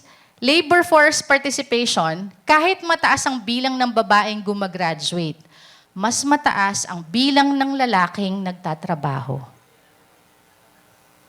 Okay? At nasan yung mga babae pa nagtatrabaho? Nandito. Wholesale and retail, remote work. Bakit naka-remote work? Kasi nagbabantay ng bata. Sino dito, ang nag-part-time or during the pandemic?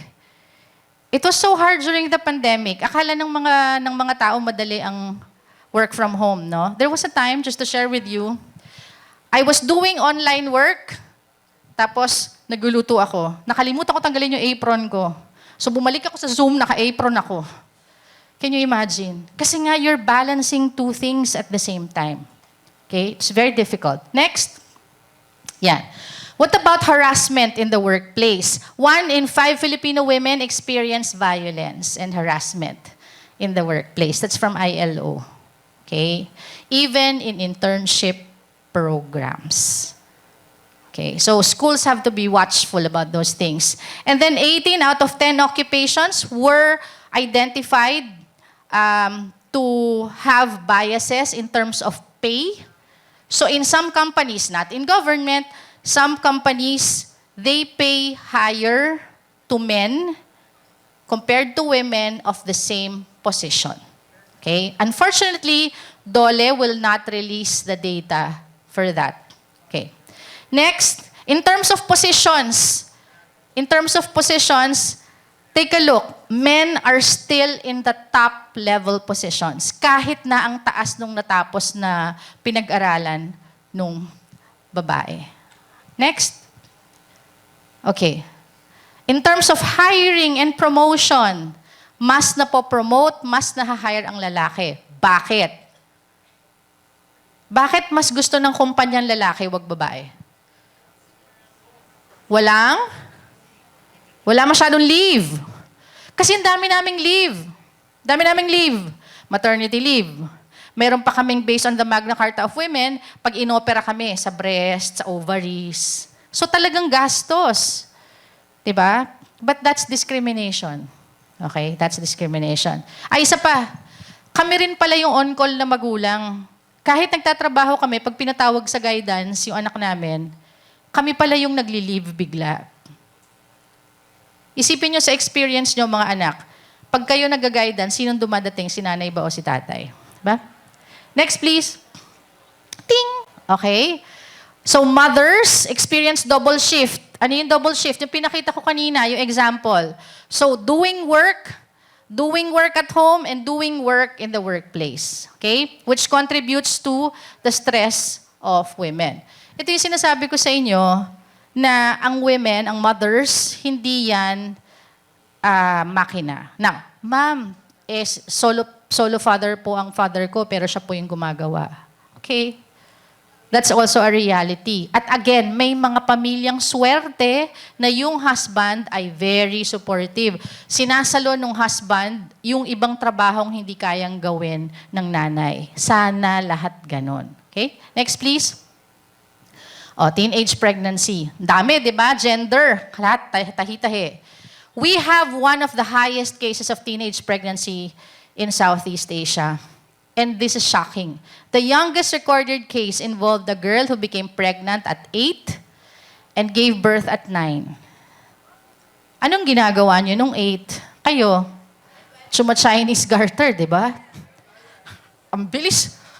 Tatalon, Chinese garter eh. She was already pregnant. Mobile Legend na kayo? Oo nga pala. Try nyo yung Chinese garter at yung mga batulata. Masaya yun. 'Di ba? Yung mga ka-generation ko. Okay, next. Ito pa. Out of 3,000 children born to mothers aged 10 to 14, ito na naman, 10 to 14, only 22 had fathers of the same age. Ano ibig sabihin nun? Ilang taon yung mga tatay nung 2,978?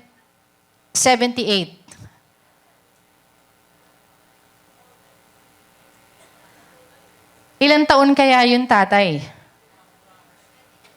Mas matanda dun sa mga batang nabuntis. That's why teenage pregnancy is an issue of power and control. Hindi lang siya love and sex. No. It's manipulation. It's grooming. Okay? Next. Sabi sa inyo itong lecture na itong mabigat eh. Okay. Next. Let's move on to the LGBT individuals. These are what they experience. Bullying, okay? Portrayal of LGBT as frivolous. Frivolous lang yung mga masaya-saya lang. Hindi sila siniseryoso. Oy, hindi ah. I've met so many people who are smarter, more committed. Kasi wala sa ganun yun. Wala siya sa orientation. Okay? Next. They are forced into certain roles. Ngayon nga, hindi na masyado. But when we were much younger, ang tingin sa gay, pang parlor lang. Ngayon, hindi na. Thank you, Lord. But you know what I noticed, what I learned? Gay people feel in their families that they have to do more to be appreciated more. And because they are the ones, for gay men, for those that I know personally, because they are gay, yung maternal role sa kanila ibinigay. Diba? Doesn't follow. Hindi naman dapat ganun. Kasi anak ka rin eh, whether you're a male child, a female child, a gay child, lahat naman kayo dapat mag-alaga ng parent. Okay? Next. Ito pa rin. More data on LGBT and what they experience. But I'd like you to pay attention on the last part, on the cases of suicide. Okay? Take a look. 63% reported suicide ideation. Ideation means naiisip nila, nag-entertain sila ng suicide sa isip nila. And repeated suicide attempts compared to non-LGBT youth. Next. Okay. So bakit ba kasi natin ginagawa yun? Why do we bully? Why do we bully? Why do we make fun of these individuals? Kids, you have the same rights as those individuals. Same rights, same dignity. So hindi dapat minamaliit, hindi dapat pinagtatawanan, hindi dapat kinukutya. Swerte kayo. Kasi yung lipunan natin, ang pinapaboran straight. Kung nabaliktad, ang pinapaboran yung homosexual, tas tayo yung pinipersecute. Madalas kailangan lang natin isipin how is it to be in their shoes? Diba? Next. Cases of vow in the Philippines, reported, because not all cases are reported. Mukhang konti. Mukhang konti. Again, the fact na may number, hindi siya konti. Kasi dapat, ideally, wala. Or extreme cases, pero hindi dapat may numbers. Pero pinagmamalaki na yan ng PNP. Next. Okay. The lifespan of Filipinos, based on the World Health Organization, is 76 for women, 67 for men. Gender, as you learned in your classroom, is socialization. Paulit-ulit, kasama ang iba't ibang institusyon ng tahanan, simbahan, gobyerno, trabaho, at komunidad. Ilan taon kayo ngayon? 19? 20. Okay. Tapat na natin sa 20. Hanggang mag-67 kayo kung lalaki kayo at 76 kung babae kayo, paulit-ulit ang ituturo sa inyo. Tatanggapin na lang ba natin ganon? Kasi pag hindi natin binago yon, gagawin lang din natin ulit lahat to. We're going to keep on hurting, discriminating, isolating people. Okay? Next. Ting. Now, look at your eyes. Natapos nyo ang gender and society as a class. Eh, syempre, I don't mean that you have purple eyelashes. I mean, you have now purple lenses. You should be able to see beyond what is just presented to you. Dapat natutunan nyo to kasi one sem nyo yung inaral. Kinarir ng teachers nyo yan. Dapat kaya nyo nang tignan ang mga bagay-bagay at dapat kaya nyong magtanong. Hindi nyo lang tatanggapin kung anong binibigay sa inyo. 'Di ba? Kailangan marunong kayong kumilatis. That is what your teachers gave you. That is what the curriculum gave you, your gender lenses. And you know, once you open your eyes, you're never going to close them again. Yun dapat yun. Nakakalungkot naman kung naibuka mo na, ipinikit mo ulit. Nakakatakot yun. Diba? Okay? So look, think, and ask. That's my challenge to you. Huwag kayong makontentong natapos kayo ng gender and society, pasa na ako. No. Look, think, and ask. And then, next, ting, act. From this day, not during graduation or after graduation, from today until you reach your golden years and beyond, act. Gawin nyo kung ano yung mga hindi ginawa ng mga unang henerasyon. Baguhin nyo yung mga pagkukulang o sinadyang pagkakamali ng mga naunang henerasyon. Imagine ninyo kung ilang buhay ang kaya nyong baguhin dahil lang bukas yung puso at yung isip nyo. Next, please. How do you do it? Ma'am, how do I do it? Ngayon, being young as you are, you do it with your peers. Do it with your peers. You know, some staff approach me, Ma'am, alam niyo po, sumali ako sa GAD kasi may kapatid po akong bakla eh. Gusto ko po siyang protektahan. Imagine, staff yan dito sa UMak. So you start it among your peers. Respeto. Next, pag naging mga magulang na kayo, huwag nyo nang ulitin yung mga ayaw nyong madinig. Diba? Baguhin nyo na. Huwag nyo nang ulitin. Be better parents. Okay? Next, when you become bosses, or you become, supervisors, recognize your co-workers as individuals. Look beyond what is their gender expression and, their gender orientation. Look at them as people. Humans. Just like you. Next. In the meantime, dahil hindi pa naman kayo graduate, hindi pa kayo boss, importante to, empathy.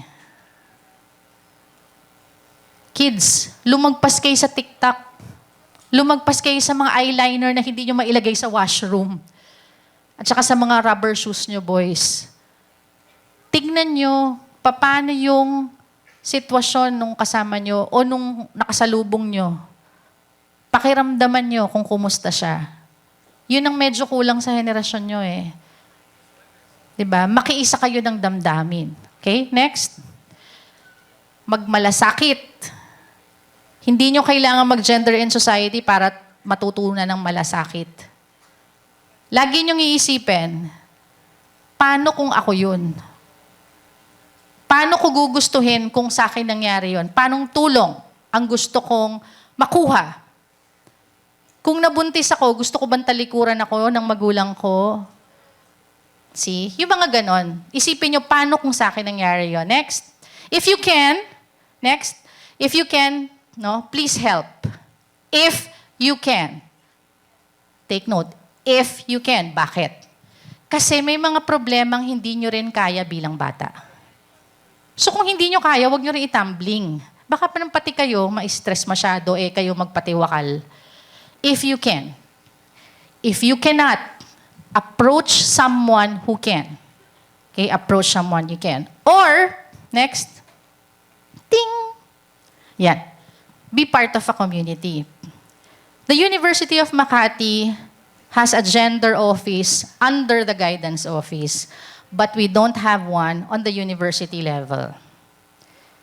So we did not wait. We organized a community to create safe spaces in the university para meron malalapitan ng mga bata. It's just a small group now. Volunteers lang talaga yan. Walang certificate, walang merienda. Talagang ano lang. For the love of promoting safe spaces. Okay? This is different from different colleges po yan. The next gathering, we call it the gathering, invite ko na rin kayo. Next, please. Is on April 30, that's Thursday. Every lunchtime lang po yan. This is just a gathering, but we call it a gathering, okay, of people who would like to create and maintain safe spaces on campus while we don't have a full-blown gender office, okay? I hope you can join those students who are here interested. Ibig sabihin, if you want to be part of this, you want to promote safe spaces in UMak. Okay? Next. If you are in need of care, kunyari hindi kayo yung nangangailangan, hindi kayo yung tutulong. The university has the Center for Gender and Counseling Services. It's located at room 209, second floor of Academic Building 2. Umusli siya, sorry. Okay? Or you can approach any of the following. Kusan kayo. Of course, your teachers, sorry. Aside from your teachers, kasi I think you built good relations with your teachers sa gender class. Aside from your teachers, you can also approach the guidance office. Kung hindi available sa guidance or hindi available si teacher, you can see any of us, si Dean Tess, ako at saka si Dean Ombrog. Actually, marami pa eh. Pero ito lang yung medyo nandito ngayon. But there's really a way to make the university a more inclusive and a safer space for everyone. Okay? So thank you very much. I hope I was able to wrap it up for you. Good luck in finishing your Gender and Society class. Thank you very much.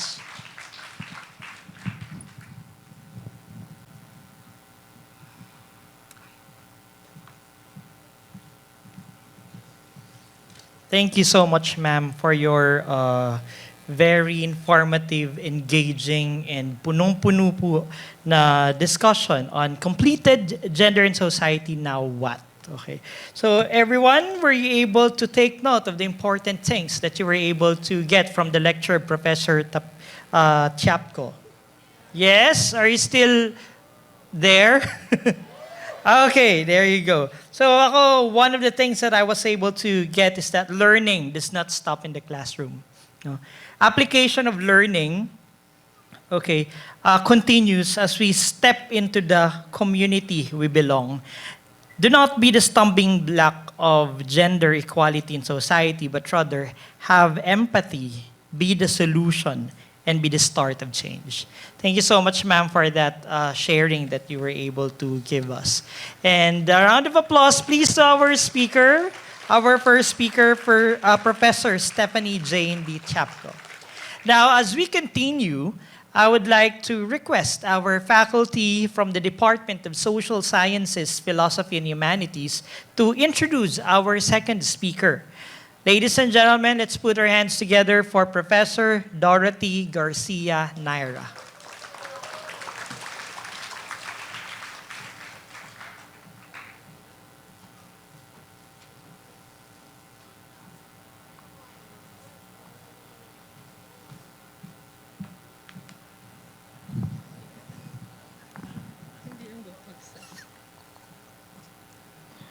Gising pa ba? Ayan. Ayan. Our speaker for today is a graduate of Comembo Elementary School and Pateros National High School.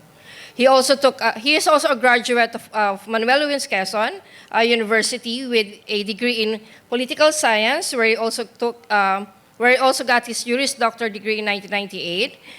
He is also the holder of the Justice Tarsenio Dizon Memorial Award for Excellence in Remedial Law from that university. And at the age of 24, he passed the Philippine bar examination with a general average of 85.5 in 1998. And prior to his appointment in the Department of Justice, he was a regular officer in the Armed Forces of the Philippines with the rank of Major and was the legal consultant of the National Counterterrorism Unit of the National Intelligence Coordinating Agency, or NICA, from June 2009 to January 2015. Since 2002, our dear speaker has been a professor in the School of Law of Manuel Luis Quezon University, handling civil, criminal, commercial, and remedial laws. He was a member of the faculty of the College of Law of Polytechnic University of the Philippines and a bar reviewer of the University of Manila. Here in our university, the University of Makati, Attorney Reñido teaches at the School of Law and at the College of Continuing Advanced and Professional Studies. He conducts seminars for the Philippine National Police Drug Enforcement Group at Camp Crame, Quezon City on RA 9165, the Dangerous Drugs Act, and also a faculty member of the Philippine National Police College, Philippine Public Safety Colleges. He is also an accredited lecturer at MCLE, at OOMPI, and at the Villasis Law Center. He is also the author of the book in criminal procedure with the title From Prima Facie Evidence to Proof Beyond Reasonable Doubt, the Public Prosecutor's Perspective. Ladies and gentlemen, at everyone, please welcome Senior Assistant City Prosecutor 3, Renny Saison Reñido.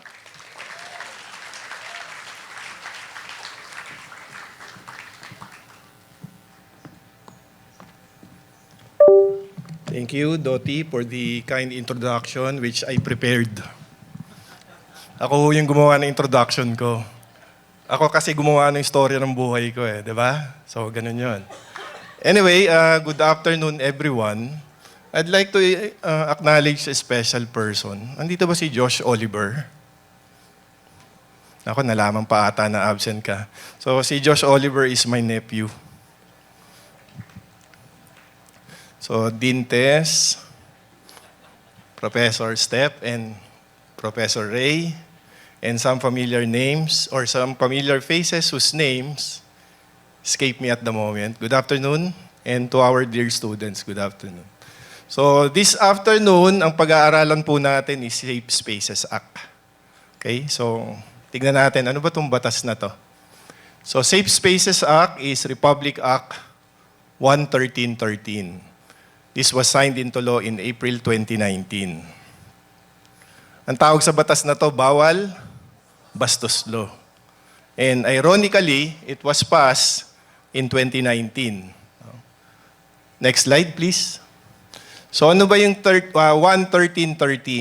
It penalizes gender-based harassment in street, public places, and online spaces.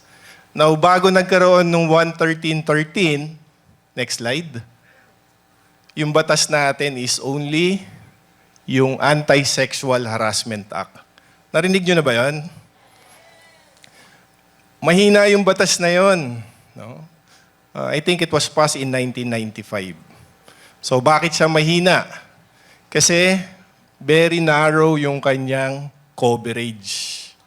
It only covered or covers yung workplace and education-related harassment. Next slide, please. And then, it is limited dun sa workplace or training education. So, very limited yung application. Isa kasi sa mga principles ng criminal law, yung batas will only apply kung saan siya intended na covered.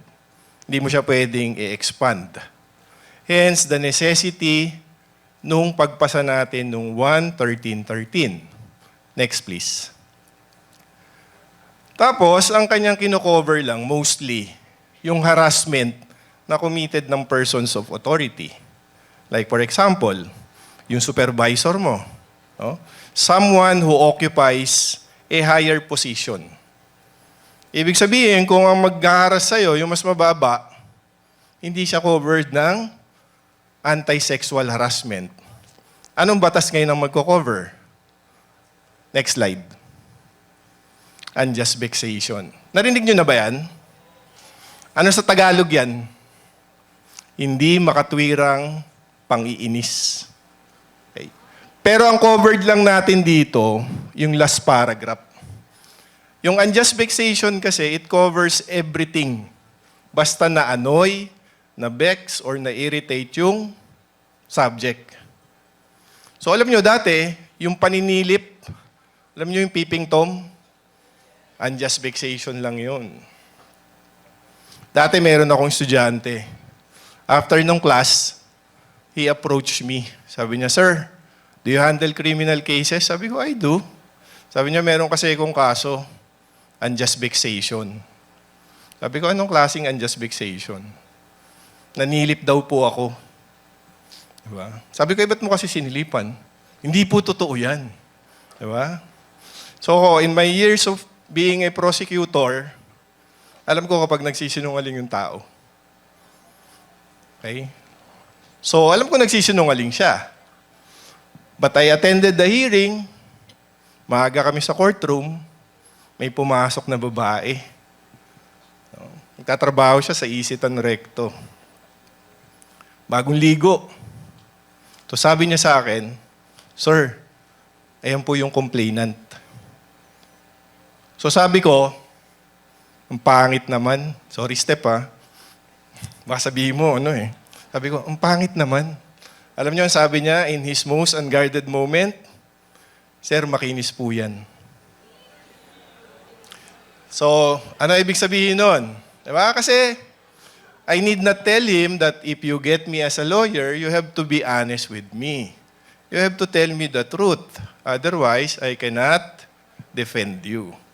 But there are 1,000 ways to skin a cat, so to speak. So ano nangyari doon? Nag-areglo na lang kami. Diba? So yung estudyante ko, fiscal na rin siya. Parehas na kami, di ba? So, dati, ganun lang yung kaso. Imagine, napakababa niyang aresto minor. Ang ibig sabihin ng aresto minor, makukulong ka. Pero 1 to 30 days lang yan. Dati nga yung 1 to 40,000, 250 pesos lang yan. So, ngayon naamyendahan na. So, ano ibig sabihin nito? Kahit yung offense may kinalaman sa sexual, unjust vexation lang yung kaso. Diba? So, kaya nagkaroon ng Safe Spaces Act. So, napakaganda netong batas na to. Kaya lang, just like all other complainants, some complainants, or most, they prefer to be silent. No? Parang nahihiya pero ba't ka mahihiya? Ikaw yung complainant, di ba? So, especially sa mga babae, you have to be protective of your space. Pag sinabi nyo, eto yung space nyo, eto. Di ba? Sabihin nyo, ayaw nyo. Kasi alam nyo yung mga lalaki, and I speak in general, susubukan ka niya kung hanggang saan. So sabihin mo hanggang dito lang. Ayoko po. Diba? Ganun. Otherwise, baka you are sending yung mixed signals. Okay? So say it and mean it. Kung ayaw nyo, ayaw nyo. Ganun siya. Next slide, please. So let's discuss some of the policies. No? Number 1, yung dignity ng human person and guarantee full respect for human rights. Dapat pag nag-aaral ka, pag nagtatrabaho ka, this should be the least of your concerns. No? Yung na-intimidate ka pumasok kasi inaharas ka nung kaklase mo, nung teacher mo, o kung sino man sa loob ng classroom. Diba? I have 2 daughters. Sinasabi ko, "Anak, pag ayaw mo, ayaw mo. Suntukin mo sa mukha. Piskal ang tatay mo Diba? Ganun siya. Hindi kayo dapat maiilang kasi katawan nyo yun Diba? Kung uncomfortable kayo, sabihin nyo siya. Number 1, you have to make known yung inyong pag-ayaw sa situation. Next slide. So, recognition of the role of women, fundamental equality. Okay, so marami tayong batas about social justice, about equality of men and women. Kahit sa labor, no? Lahat yan dapat pantay. One should not be discriminated against just because of his or her gender. O kaya naman because he is married. O kaya may anak. No? Yung magdi-discriminate tayo sa kontrata natin. Hindi ka pwede mag-asawa.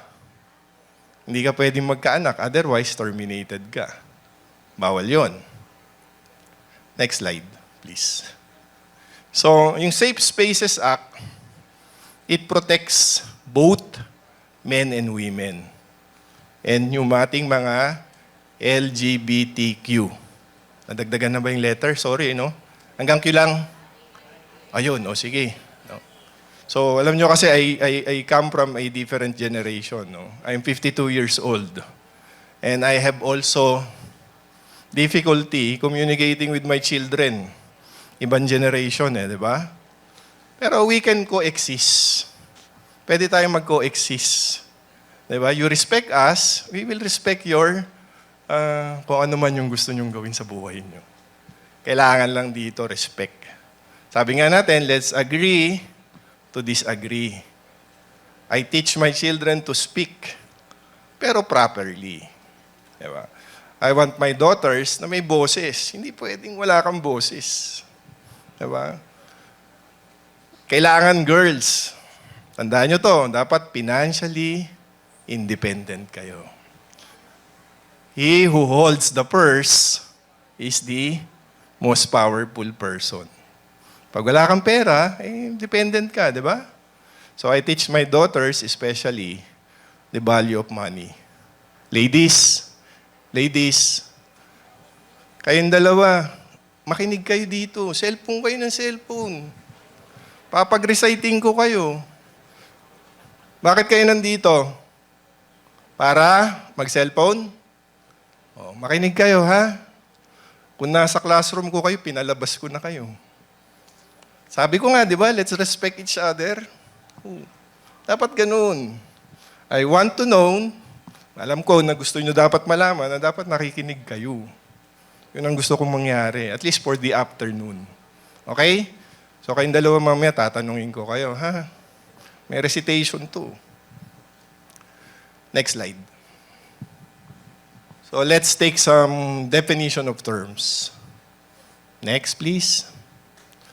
So unwanted remarks. Wolf whistling. Alam nyo yan? Yung pumipito kayo, di ba? No? Wait. Diba? O kaya naman, misogynistic, transphobic, homophobic, and sexist slurs. So anything na derogatory o derogative dun sa isang gender, pinagbabawal sa Safe Spaces Act. Okay? Tandaan nyo kahit yung lalaki pwedeng maging complainant dito. Okay? Next slide, please. And then you have online sexual harassment. Hindi ko alam kung yung internet has caused adverse effects more than the benefits na nakukuha natin. No? Ang hirap ng online di ba? Sometimes, or most of the times ngayon, yung bullying is online. Nung araw sa amin, yung pambubuli, abangan ka lang sa school. Pipitikin yung tenga mo. No? Ngayon, hindi mo alam. Baka mamaya katabi mo na yan, yung kaibigan mong putik, no? Kala mo, friends kayo, pero yung pala siya yung nagko-comment doon kasi using an account, no? So parang maraming tinamaan, So, class, no? You should remember this. Mas mabigat kasi ang kaso kapag online. Okay? You have to be very responsible in using your phones. Next slide. And then public spaces practically covers every place you can imagine of. Lahat yan cover na. Okay? Yung schools, whether public or private, yung mga buildings, even public utility vehicles. Okay? So you have to know your rights so that you can be able to protect your rights. Doon naman sa mga iba, para alam nyo din yung boundaries. Okay? Next slide. So, committed through any unwanted and uninvited sexual actions. Unwanted, no? Ano sabi nyo? Pag pogi, destiny, di ba? Pag pangit, stalker yan. Di ba? Bakit tayo tumitingin sa panlabas na kaanyuan? Natural. Di ba? Sinasabi ko rin sa mga anak ko, pag nag-asawa kayo, mahanap kayo ng maganda tsaka pogi. Totoo yan. Diba? Ang hirap ng trabaho mo. Tapos pag uwi mo, ang dadatnan mo yung asawa mo. Walang gender ha, Steph ha? Asawa. Pagdating mo, yung asawa mo, hindi magandang tignan. Pag pangit na tulog, mas pangit yan pagising niya. Sasabihin pa nung asawa mo, woke up like this. Diba? So, guys, girls, okay din naman na humanap kayo ng mabait. Pero marami pa rin namang may tsura. Saka yung sabi nga kanina, hindi nananakit. No? Kapag yung mga girls nasa relationship kayo, yung simpleng pagtaas lang ng boses, red flag yan. Diba? Kaya nga yung anak ko pag nagka-boyfriend siya, sabi ko, sampalin mo kagad. Sabihin mo, ikaw, sasabihin ng boyfriend niya, bakit? Wala ka pang ginagawa niyan. Diba? So may warning na kayo. Pero seryoso yun. Trial prosecutor ako sa family courts. So I handle cases involving women. I handle cases committed against minor. So, nakakalungkot yung mga nangyayari sa court. Sometimes, may failure siyempre yung magulang. No? Kasi pananagutan mo kasi yung anak mo Diba? Kahit anong sabihin mo. Pero kayo, dahil nandito kayo sa eskwela, one less ignorant kayo na citizen. Yung natututunan nyo dito, huwag nyo sarilinin. Diba? Ganun siya. Next slide. So, ito yung mga pinagbabawal. Catcalling. Alam mo yung catcalling? No? Yung tatawagin kang darling. No? Peachy pie. Diba? Honey. So, lahat yan. Pero kung ayaw nyo, sabihin nyo. Huwag mo akong tawagin. Diba? Ito yung pangalan ko Unwanted invitations. Napakadaling manligaw ngayon, di ba? May cellphone Pag nalaman mo yung cellphone, text mo na, I love you. Pag gusto ka ng babae, I love you too. Pag ayaw sa'yo, sabihin mo na lang, miss sent, sorry. Di ba? Walang commitment. So, napakadali.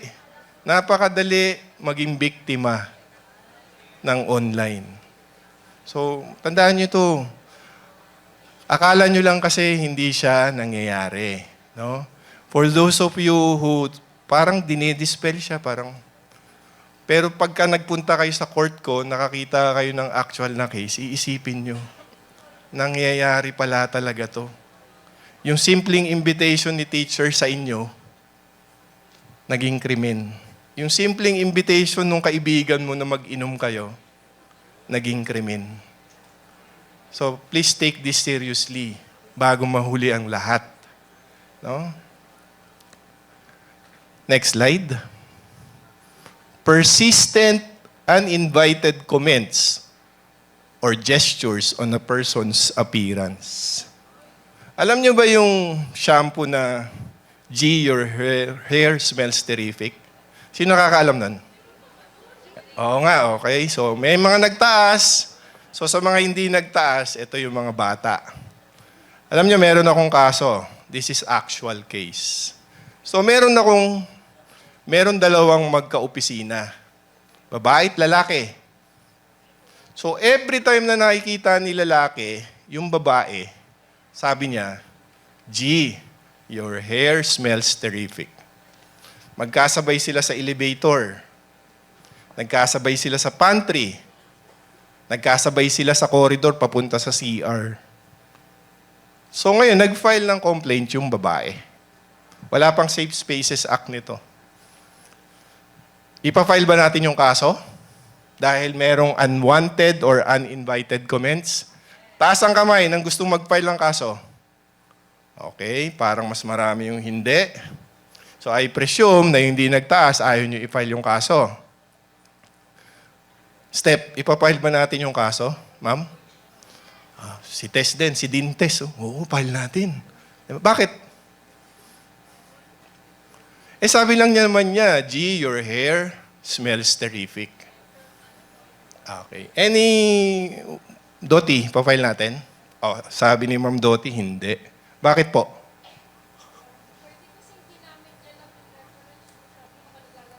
Oo, yun. Tama naman, no? Pero alam niyo ba, final ko yung kaso? Tanong niyo kung bakit. 1, 2, 3. Kasi yung lalaki, ganito lang kalaki. Okay, kung hindi kayo nakikinig kanina, hindi niyo makukuha yung joke. Diba? So, ganito lang kalaki yung lalaki. Every time magkikita kayo, sasabihin niya, G, your hair smells terrific. Alam niyo na, without me explaining. So, I filed the case. But since wala pang Safe Spaces Act, unjust vexation lang. So, bago tayo mag-conclude, alamin muna natin yung facts, no? Importante dito sa Safe Spaces Act, yung investigation. No, we will go to that in details. Next, please. Statement of sexual comment, suggestion, public masturbation or flashing of private parts. Okay, next slide. So, etong ating gender-based sexual harassment may be committed kahit saan, no? Sabi nga natin, kahit sa mga restaurant, bars, cinemas, etc. Okay? So, dapat daw merong nakalagay doon, zero tolerance public policy. Meron ba dito, Dintes? Wala. So, bukas meron na yan. Maglalabas na si Dintes. We condone. Diba? Kasi yun yung requirement ng batas. Batas to.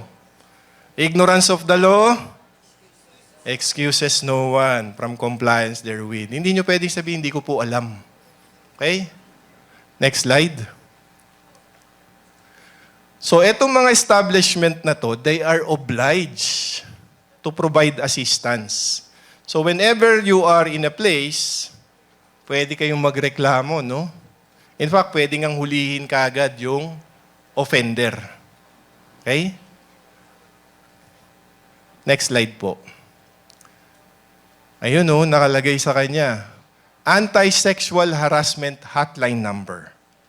So, dapat sa school meron din. Kasi, natural sa complainants na mahiya. Lalo na kung irereklamo mo, teacher mo. Babagsak ako niyan. Diba? Yung eldest daughter ko, binubuli siya sa school eh. Ayaw niya magsalita. But I noticed something changed with her. So I went to the school, I talked to the principal, sabi ko, ididimanda ko tong school, ididimanda kita. Kasi wala silang policy sa anti-bullying. Sabi nung anak ko, Daddy, babagsak ako niyan. Anak, na-enroll na kita sa ibang school. Diba? Ganun. Magsumbong kayo sa tatay nyo. Huwag kayong magsumbong sa kaibigan nyo kasi takot lang din yun eh. Walang tatay, o pumunta kayo sa piskal. Diba? Pumunta kayo sa pulis. Pumunta kayo sa piskal. Kaya lang, tagig to eh. Sa Paranaque kasi ako eh. Diba? Pumunta kayo sa teachers nyo. Actually, the school is mandated na merong ganito. Dapat merong hotline number so that your identity will be kept anonymous. Pero you have to provide details. Diba? Kailangan may details yan. Kasi kapag yung nireklamo nyo, inimbestigahan yan at hindi totoo, masisira din ang buhay nun. Diba? Nagtataas ka ng kamay, anak? Akala ko nagtataas ka. Sige po, next slide. So meron dapat isang anti-sexual harassment to receive yung GBSH complaint. Okay? Next slide. Now, if the harassment is committed inside a public utility vehicle, pwedeng makansela yung prangkisa. In fact, the operator of that PUB can also be held liable for damages. No? Kasi employee niya yun. Next slide. So ito yung sabi ko na solidary liable. No? Mabayaran niya yung damage. Okay. Next slide po. So specific acts, cursing, wolf whistling, catcalling. Next po. Leering and intrusive gazing. No, kung yung makatingin. Diba? Parang mangungutang. Diba? Buti kung mangungutang. Unwanted invitations, yung yaya sa'yo ng yaya. Diba? So girls, guys, pag nagyayaya at ayaw nyo, sabihin nyo, ayoko. Kung sa cellphone yan, mas maganda yon, documented yon. Diba? Hindi yung parang you are sending mixed signals. Again, hindi naman kasi dapat talaga yon. Wala tayong victim blaming dito, no? Pero mas maganda kasi na klaro. Okay? Next slide. Persistent, unwanted comments on one's appearance. Relentless requests for one's personal details. So, pag tinignan nyo itong Safe Spaces Act, practically covered na lahat nito. Kasi nga nakita yung kakulangan ng anti-sexual harassment law. Next slide. The use of words, gestures. No? Kung yung nangyari, umaarte kang bakla, umaarte ka na parang meron kang sexual innuendos, lahat yan pinagbabawal. Okay. Next slide. Persistent telling of sexual jokes. No? So, kung sa classroom, nagbibigay ng sexual jokes yung teacher, sabihin nyo. Diba? If you feel uncomfortable, sabihin nyo. Kasi hindi naman din manghuhula yung mga tao. Pero bawal yon. They should know na bawal. Okay? Next slide po. So, yung offense na to, mura lang naman yung fine niya. 1,000. Walang kulong. Diba? Kaya lang, ito tandaan nyo, mga bata. Pagka kayo, na-fine na kayo ng 1,000, hindi na kayo makakapag-avail ng probation. Ano yung sinasabi ni Piskal na probation? Alam niyo yung probation? Sino 18 years old na dito? Taas ang kamay. Yan. Pagka kayo nag-violate ng batas, diretso kayo sa kulungan. Sabi ko sa inyo yan. Sino dito yung above 15, below 18? Taas ang kamay. Oh. Kayo naman, diretso kayo sa bahay pag-asa. Pero alam niyo ba kung ano yung bahay pag-asa? Oh. Iwalay kayo sa magulang nyo nun. Diba? Tandaan nyo to, totoong buhay to. Hindi ito kwento. Pinakamasakit niyan, kayo yung naging kwento ng storya na yun. Okay? Next slide. Yung pangalawang pagkakasala daw, 6 to 10 days na yon. Kulong na. No? And then, or may fine na 3,000. Next slide po. Third offense, 11 to 30 days. Nakapunta na kayo sa kulungan? Oo. Alam nyo ba ngayon, lahat ng nakakulong, merong pigsa? Kasi mainit. Alam nyo ba lahat ngayon, merong sore eyes? Nasubukan nyo na bang matulog na nakatayo? Masusubukan nyo to. Imagine yourselves na nasa isang 4x4 na confined space. Hindi tayo first world country, ha? Pag nakulong ka dito, miserable. Nainitan kayo ngayon? Mas mainit sa kulungan. Kaya sinasabi ko sa inyo, pag ito nangyari sa inyo, wag naman, Mabigat yan. Kaya kayo nandito sa eskwelahan para mag-aral, no? Diba? Ang init na nga, oh. Anong gagawin ko? Next slide. Yan. So, specifically, I highlighted yung word na sexual gratification. Alam nyo ba, hindi lahat ng panghihipo pwede nating ipasok dati sa acts of lasciviousness. Alam niyo yung kasong acts of lasciviousness? Yan. Pag maganda, sabi ni Tess kanina, huwag masyadong mag-jokes. Nga pala, mga bata pa kayo, no? So, yung sexual gratification, meron ako isang kaso. Nagiinuman sila. No? Hinawakan ng isang kainuman yung breast ng complainant. Okay? Sabi niya, acts of lasciviousness. No? Pero walang sexual gratification yon. Alam niyo kung paano ko nalaman? Kasi member yung babae ng LGBTQ. Tama ba bang sabihin tomboy siya? Tomboy. Okay. So, babae siya, pero mukha na siyang lalaki. Naka-jersey nga siya nung nangyari. Yung kanyang kainuman, hinawakan yung kanyang breast. Walang makamundong pagnanasa yun. Nang aasar lang siya. Dito sa kaso na to, dapat merong sexual gratification. Okay? Mahirap patunayan yun, ma'am, di ba? Pero dun po sa PACS na yon, yung lalaki na nanghawak nung dibdib nung babae na tomboy, wala ho siyang makamundong pagnanasa. Ang intention niya lang asarin. So, ipapile lang natin doon, unjust vexation. Hindi siya violation ng Safe Spaces Act. Medyo technical yon, pero at least, you should know na meron siyang difference. Next slide. So, first offense, tumataas po yung ating fine, no? 10,000. And community service. Next slide. So, eto, meron na siyang kulong. Maximum na siya. 30 days. And then, the last slide, last offense or third offense, 1 month and 1 day to 6 months. Madadrop na kayo niyan kung nag-aaral kayo. Imagine, nakakulong kayo ng isang buong semestre.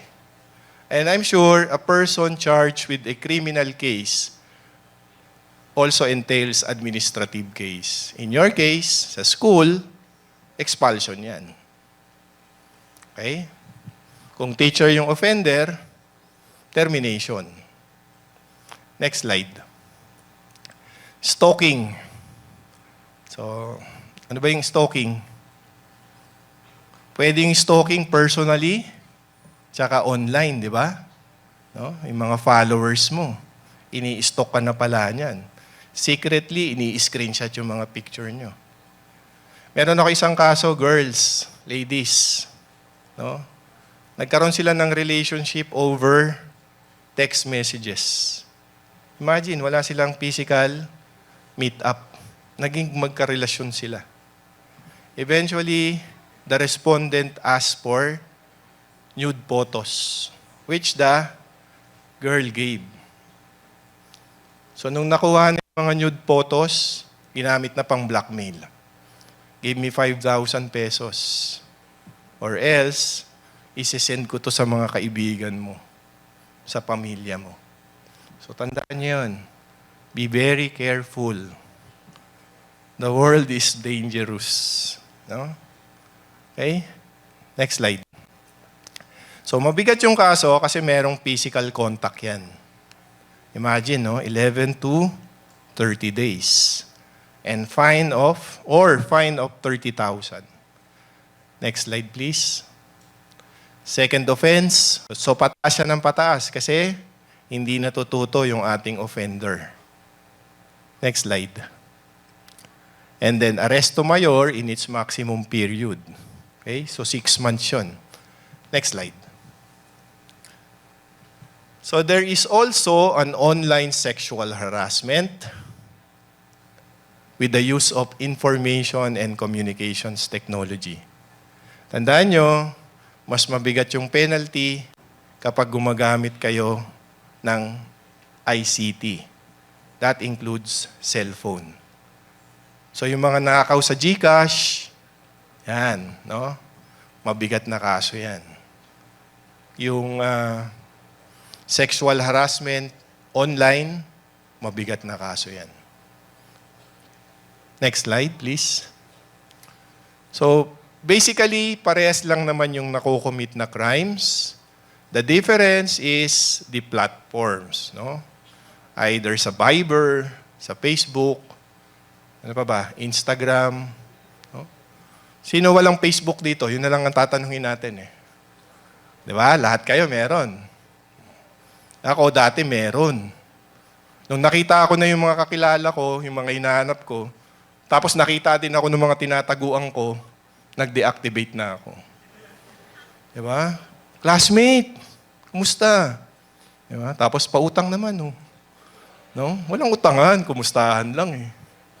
Meron pa nga dati, Step, ex-girlfriend ko eh. Oo. Inutangan ako, papabasa ko sa inyo sana eh, kaya hindi ko. Sabi ko, dati nga, niloko mo na ako, lolokohin mo uli ako ngayon. Diba? So, pero seriously, maraming kababalaghan nangyayari dito. And unfortunately, I will tell you, napakahirap nito i-prosecute.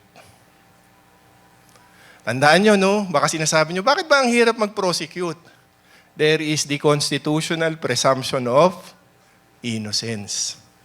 Kahit overwhelming yung ebidensya, kung hindi mo naman siya ma-present in court. Diba? Napansin nyo ngayon, without actually naming names, yung mga kinakasuhan tungkol sa graft and corruption, the same persons. Why?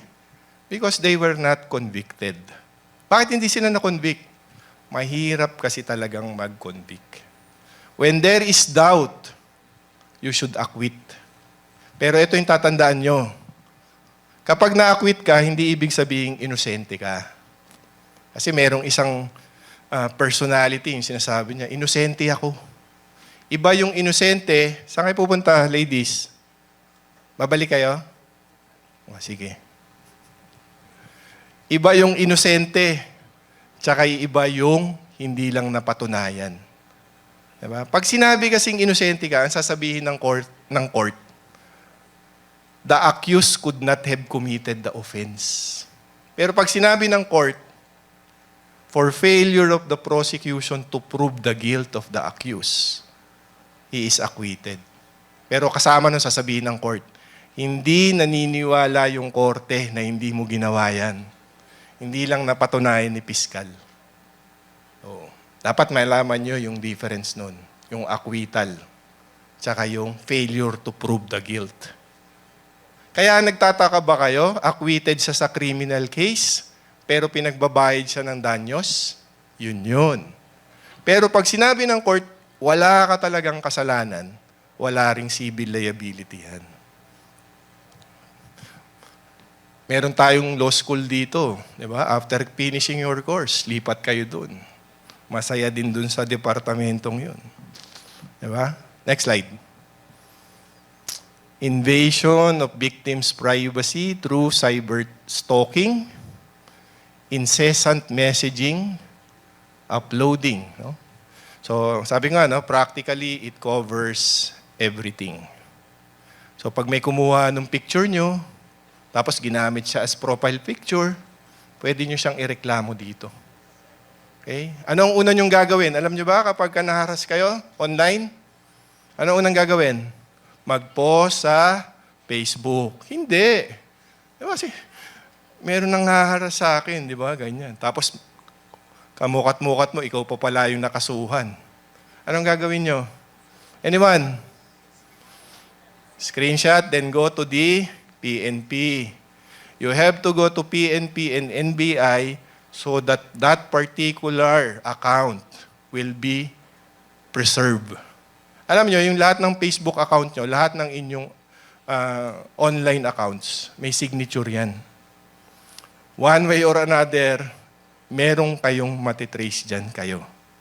So pag chinek yan ng NBI, may establish natin na si alias Pogi, babae pala.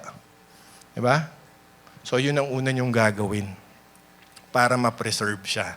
And then go to DIN test or mom step. Pero i-preserve nyo muna yung ebidensya nyo. Ganun siya. Next slide. So, unauthorized recording and sharing of any of the victim's photos or video. Ito, no, yung impersonating identities. When you assume someone else's identity. Next slide. So the penalty is higher, ibig sabihin, aggravating or qualifying if it is committed in a common carrier. Bus, sa FX na hindi naman na FX, di ba? Sa LRT, sa bus, etc. Okay? Next slide. If the offended party is a minor, a senior citizen, or a person with disability, or a breastfeeding mother. No? Next slide. Now, if the offended party is diagnosed with a mental problem.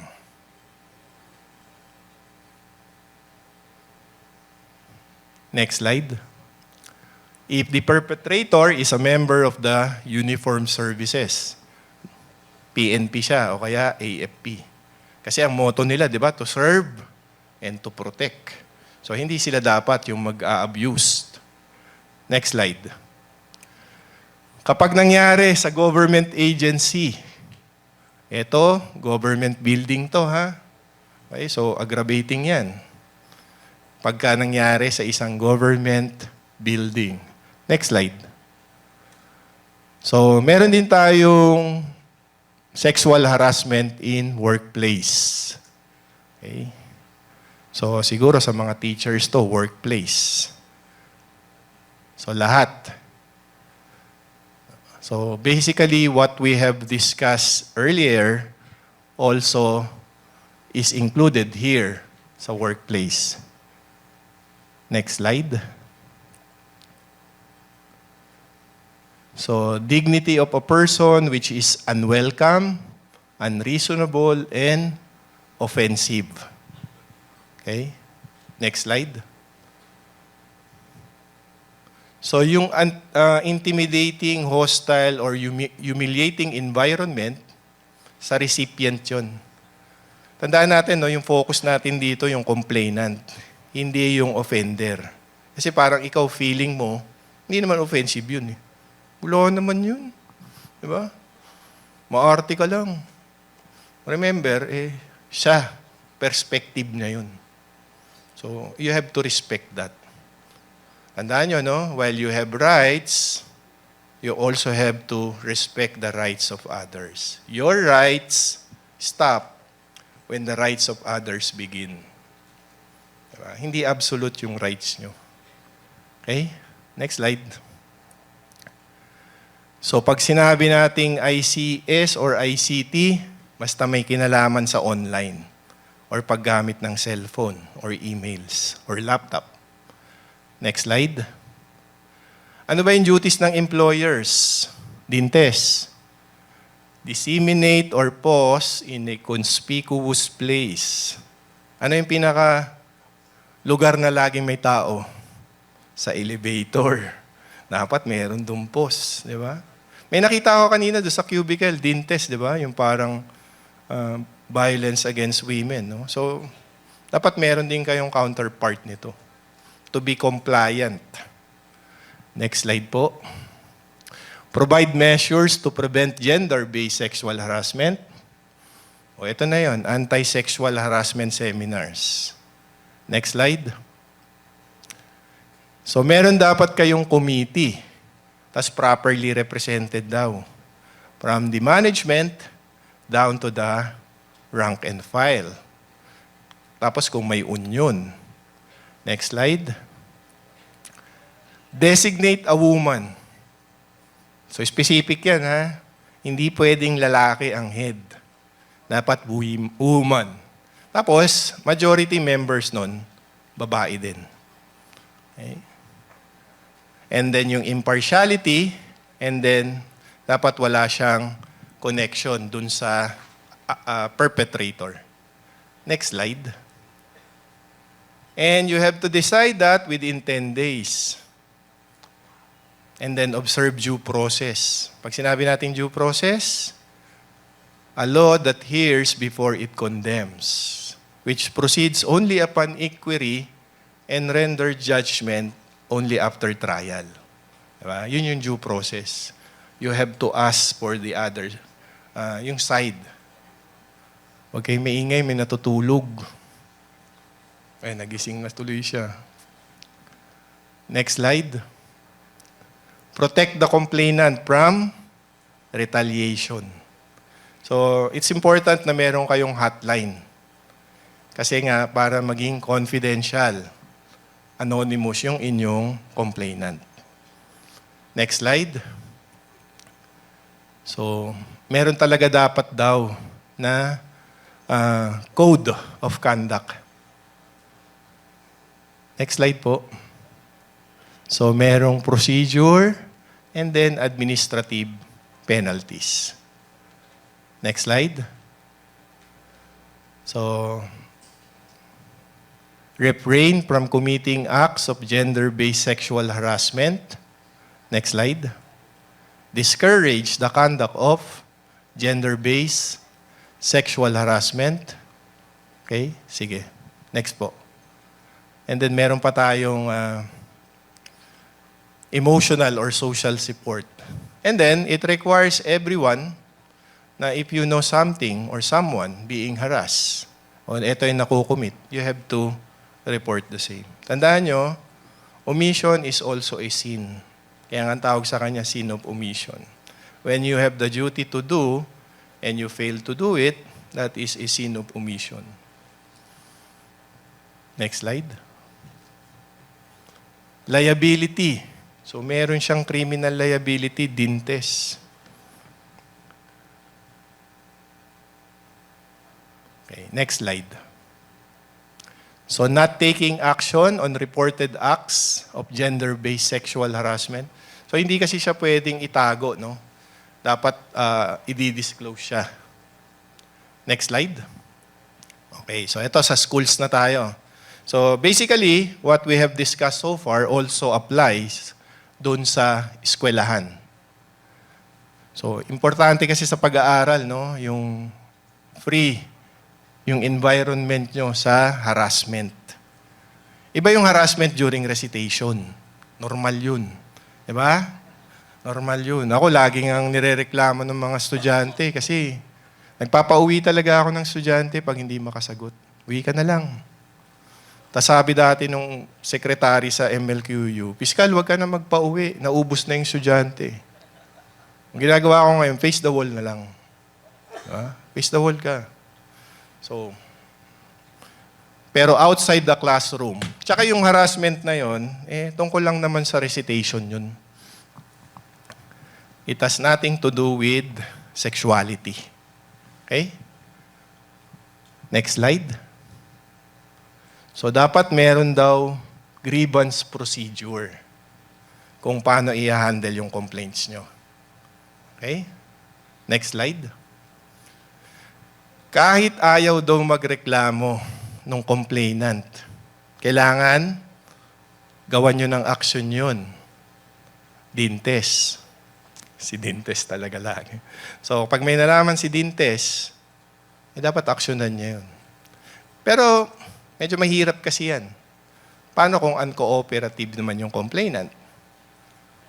Iko-confront mo ba yung isang teacher kasi sabi niya, hinaharas niya yung isang estudyante. But the student does not want to keep record. Hindi naman siya willing mag-report. Mahirap, di ba? So, without actually determining yung guilt ng inyong teacher, you can take preventive measure. Ihiwalay mo na yung estudyante doon sa teacher na yun. Ganun lang naman. Diba? Ilipat mo siya ng section sa susunod na semester. Yun yung proactive nun. You're not saying that the teacher is guilty. You're not saying na talagang may nangyari. But preventive yun eh. Next slide, please. So the school has to take immediate action to eliminate yung sexual violence or gender-based sexual harassment. Next slide. So kapag estudyante, yung ating offender dito, class, pwede kayong mawalan ng diploma. Diba? Once a perpetrator is found guilty, the school reserves the right to strip you of your diploma. So kahit graduating student ka na. Diba? Kung estudyante ka pa lang, expulsion. No? Next slide. So there should be a manual. There should be Committee on Decorum and Investigation. I'm sure that is part of your student handbook. Next slide po. So meron ding duties yung school heads. Dissemination ng ating batas. Okay? And then yung campaign to prevent gender-based sexual harassment. Next po. So merong independent internal mechanism. Okay. So again, parehas lang po ng composition. It should be headed by a woman. Majority of the members also should be women. Next slide. So, ang importante dito yung 10 days. Kasi doon makikita yung resolve, no? Yung resolution na inaksyonan siya. But of course, pwede naman mag-extend yan in the spirit of fair play. Kung sabi ni perpetrator or ni offender, I need to consult a lawyer. So, you just make it on record that he requested to extend the investigation. Next slide, please. So, protect the complainant from retaliation and guarantee confidentiality. Last slide na yan, di ba, Kyla? Last slide na, no? Meron pa pala. So, basically, pare-parehas na yan. Siguro mas maganda mag-open forum tayo. No? Okay, so, yung succeeding slides naman pertain to the same provisions. Now, feel free to ask. Josh, may tanong ka ba?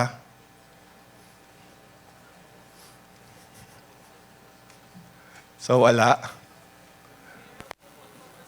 Ay, sorry. Okay. Sorry.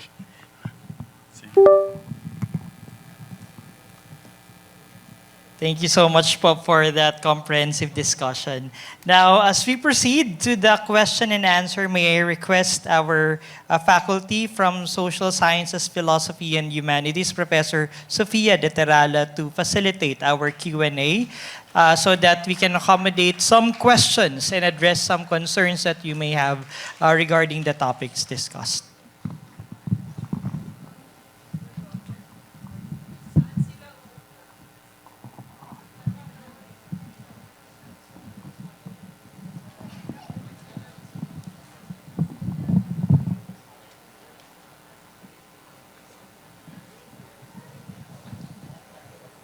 Right, so we are opening the table for any questions that anyone might have.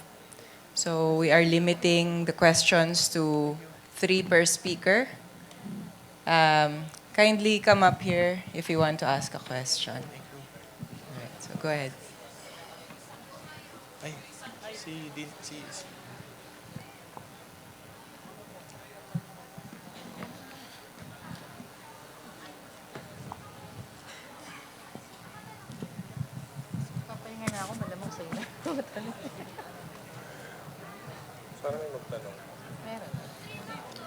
So, good afternoon, and thank you for our speakers. There's a lot of things that we've learned from your speech, and also thank you to the CLAS for giving this kind of opportunity and talk. So, I'm John Denver Napay from the Social Studies, and also I'm serving as the director of the Zonta Club here in UMak. So, my question, it may or may not reflect my organization, but I have questions for the speakers. Magkaiba po sila. For the first speaker, we are often quantifying the inclusion of women like targeting 50% as a form of equality. But is gender equality really about eradicating the major culture, or we must think about it as providing mutual respect despite differences? For the second speaker, my question is, in the field of law, is it justifiable or ethical for an attorney to make an unacceptable statements just to trap a perpetrator? In case of you stating earlier that, quote-unquote, ang pangit ng babae, just to get the statement of the student na makinis yan, sir. Is it acceptable if it is being done in a court trials? And kanina, repeatedly po sinasabi na if ayaw mo, sabihin mo directly. It is a statement that urged the probable victim to adjust instead of the probable suspect. Why are we promoting this ideology rather than the latter? Should the probable victim always the one who should adjust? So those are my questions po for the speaker. Thank you. So for the record, and I don't know if you hear me say kanina na we are not victim blaming. What we are trying to prevent is you make your safe space known. Diba? Kasi nga, sabihin mo na ayaw mo yon. Sabihin mo na offensive yon. It's not actually promoting, but it's actually making known that this is the limitation. Dear, sorry. Okay ka na ba doon sa question, sa answer niya? Can you repeat your question? I missed a word and I think it's essential to your question. Sorry. We are often quantifying the inclusion of women like targeting 50% as a form of equality based on the statistics that we have earlier. 50% as? I mean, when we are talking about the equality, we are always thinking na there is not a majority na kailangan mag 50% to have equality. It seems like that's the idea. So in that sense, is gender equality really about eradicating the majority? So if lumagpas ba sa 50%, is it a form of equality na ba for the women and men? Or is it about something, right, like mutual respect despite of the differences? Yeah, it's actually beyond numbers. Because if you take a look at the numbers, like for example, you say, okay, like in education, for example, yung example ko kanina, you find more women being able to finish college higher or greater than men, than male students, and yet they don't land in the jobs that they're supposed to land on. So wala siya dun sa bilang. Nandun siya sa quality. Nakukuha nyo? Kasi useless. Bakit pa tayo, like tayo, we are an academic institution, we're funded by the LGU. Why are we funding for everyone to get educated when the jobs don't go to the women themselves? Kahit gaano kataas yung abuti nila, kung hindi naman din nila ma-achieve yung dapat ma-achieve nila. Now, this is not just the LGU and the education system. No, it's actually systemic. Kaya nga yung presentation ko, pansin nyo kanina, nakatahi lahat yon. The home, the school, the church, the governance system, even the community. Kasi gender ties it up. Hindi lang nag-exist yung gender gap, yung bias sa bahay. Hindi lang. It is what we experience every day through the different institutions that we interact with. So it's not just the numbers.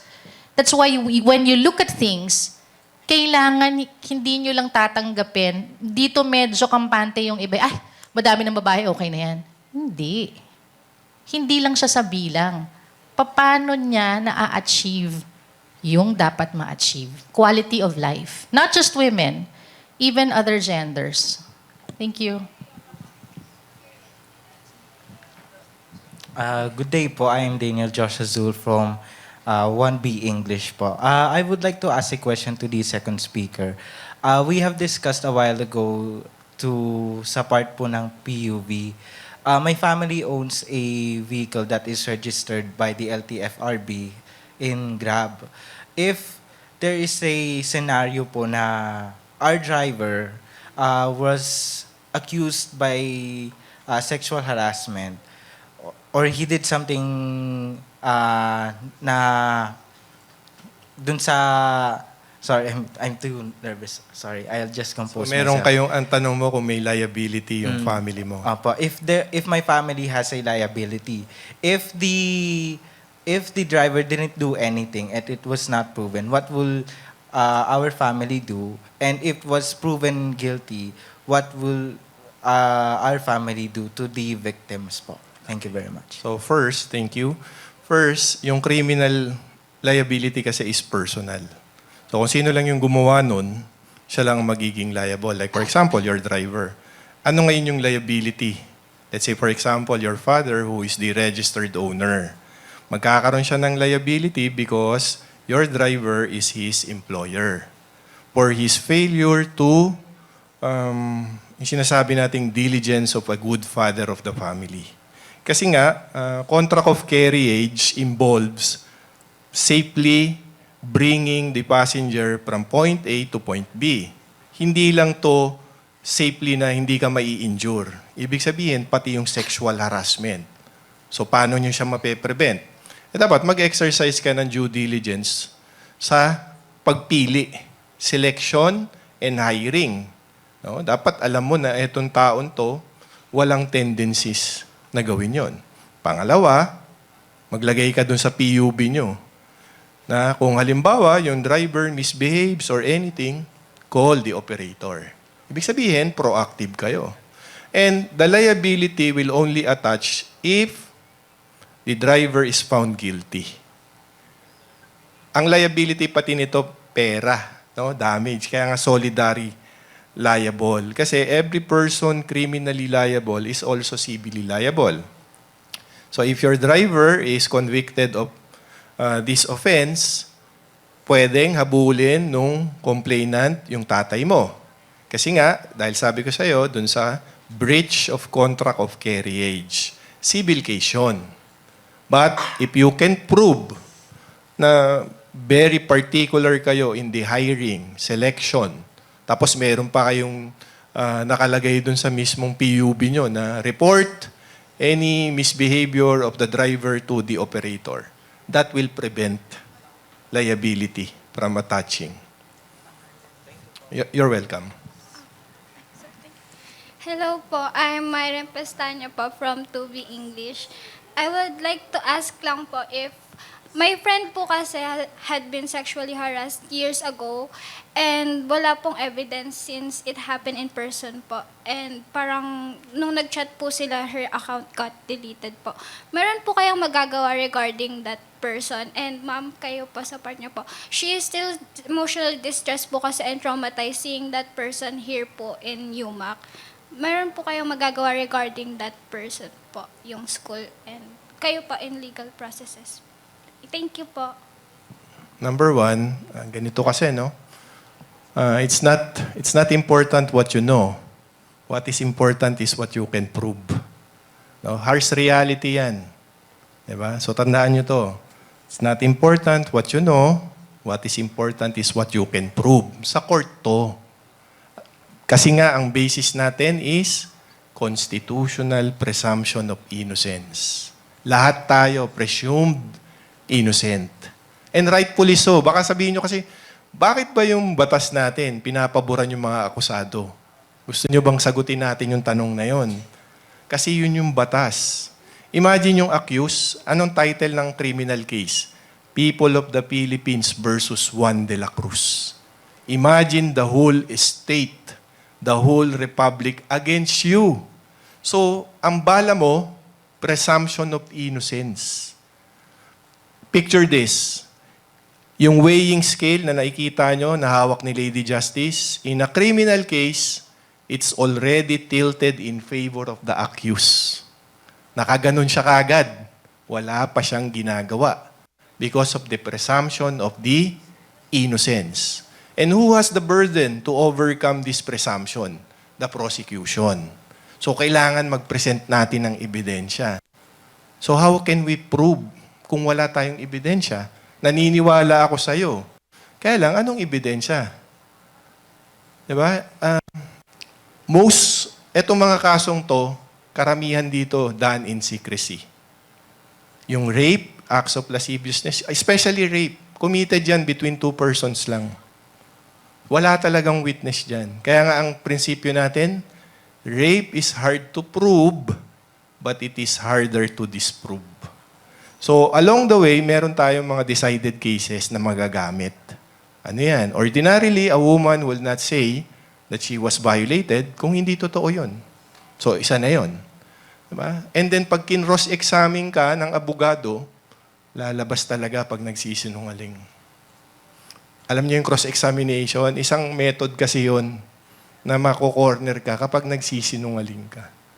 So, kailangan natin ng ebidensya. So, kung hindi man natin mapatunayan criminally, baka pwedeng administrative. Magkaiba kasi yung criminal tsaka yung administrative. Okay? Yung criminal, yung preponderance of evidence nun, proof beyond reasonable doubt. Ano sa Tagalog yun? Walang bahid, alinlangan. Pag nagduda lang si judge, i-acquit niya talaga yan. Pero yung admin, hindi kailangan ng matinding ebidensya dito. Yung inyong mga investigator, makikita niya rin naman eh.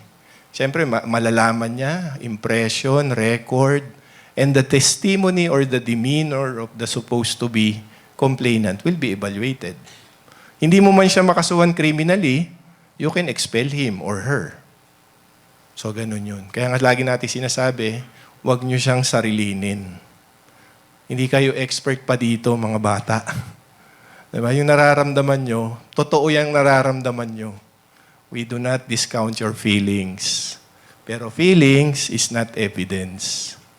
Okay? Kung gusto nyo siyang managot. Okay, pero hindi ibig sabihin na hindi siya pwedeng humingin tulong. Yung perspective ni attorney is on the legal side. But of course, she can ask for help if she wants to. Yun kasi yung importante sa inyo lahat para alam nyo. Hindi kasi natin, if you are a survivor of harassment or violence, and you have a friend who cares deeply, may mga ganun eh, di ba? Sobrang, minsan mas excited pa yung friend eh. Parang kaso na natin. Yeah. Pero kasi you have to respect the choice and the will of the survivor. Does she want to reach out? Does she want help? Because it varies per victim. Hindi naman lahat gusto na pag-usapan pa. Yung iba sa kanila okay na yun eh. Pero yung iba talaga hindi, laban ako. So you have to respect the choice of the survivor. Mas proper yung term na na survivor. So if she wants help, she not you as a friend, there are people she can approach. Ako, I suggest she can approach Miss Hannah of Guidance.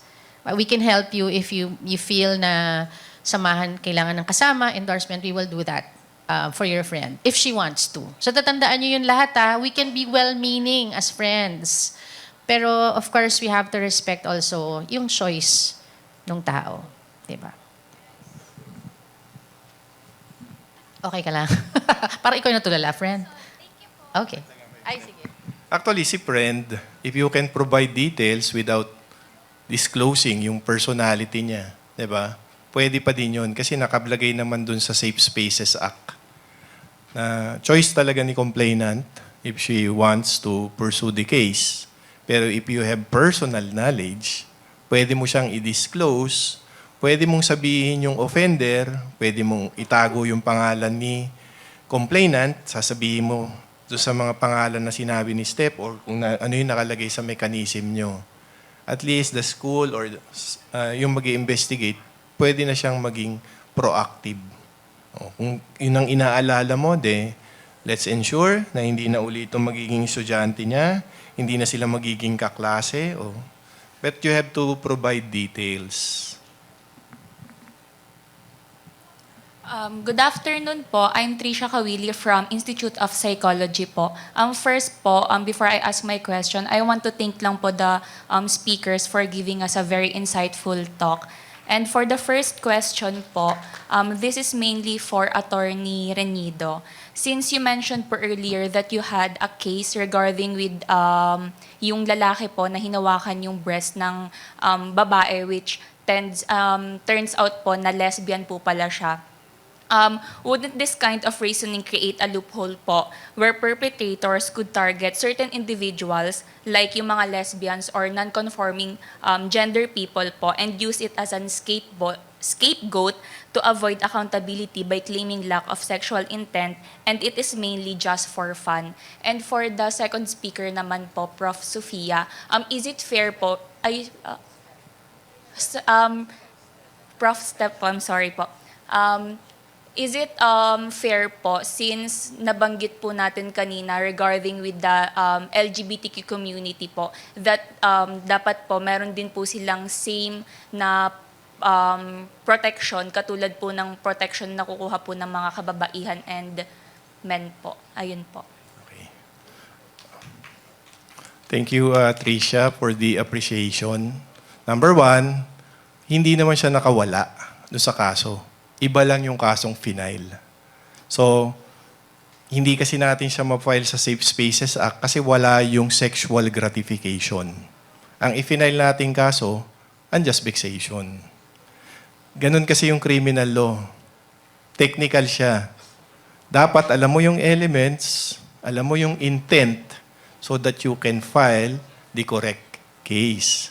Otherwise, pag ang final mo maling kaso, madidismiss. So, just for the record, hindi siya nakawala. But instead, we opted to file the more appropriate case. Because in that way, we can ensure na magkakaroon ng successful prosecution and eventually, conviction. Okay, so lahat yan ang ginagawa natin, titignan mo siya. Pag nag-aaralan kasi namin mga piskal, ano ba yung ipa-file nating kaso? Tandaan nyo, we are not bound by your denomination. Sabi mo, ang kaso ko kasi, murder. Nung tinignan ko naman yung ebidensya, homicide lang. Ang ipinail na kaso, theft. Yung pala, may robbery. So, we are not bound by what you would like to file or the police. We will file the case according to the evidence that we appreciate based on the circumstances. So, ganun siya, Trish. So you're asking about the same case, di ba? Okay. For the LGBTQAI community, not just for them, for everybody, the first thing is that we have to know our rights. Yun ang pinaka-importante. Kasi pag hindi natin alam yun, paano na? Doon naka-anchor lahat ng pwede natin gawin eh. That's why we have sessions like this. You have to know what you are entitled to by virtue of being a person, regardless of your gender, orientation, your identity, and expression. Tama yung sabi ni attorney, no? Papaalala ko lang sa lahat, we don't come from the same field. His specialization is on the law. I am an advocate. So therefore, technical talaga yung sinasabi ni attorney na kahit by definition, parang tingin na natin, oops, sexual harassment na kagad yun doon sa lesbian na nakikipag-inuman. Diba? Sa advocate, ganun automatic, ting, ting, ting, ting, ting. Pero kasi sa batas, may elements kasi yun. At tama yung sabi niya, I agree and I understand fully. Nasa kung ano yung kayang patunayan. At minsan din nasa galing ng abogado. Diba, no?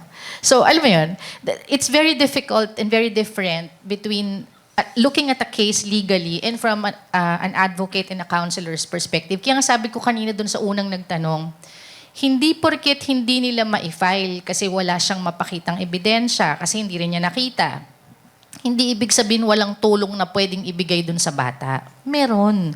Grabe naman kung hindi mo na ma-file, wala ka pang tulong. Ano ba naman yun? Talagang, di ba, we're losing young people now. So may paraan. Yun yung ibig ko sabihin. There's a way. It just so happens that because we have different angles, there's the legal way. Of course, you can ask for help. Siyempre, they will tell you also, ano ba yung tamang kasong i-file? Kasi nga, pag mali yung na-i-file mo, wala, talo kayo lalo. So, dapat based sa elements ng case, ano yung i-file? Para ma-convict yung dapat ma-convict. Diba?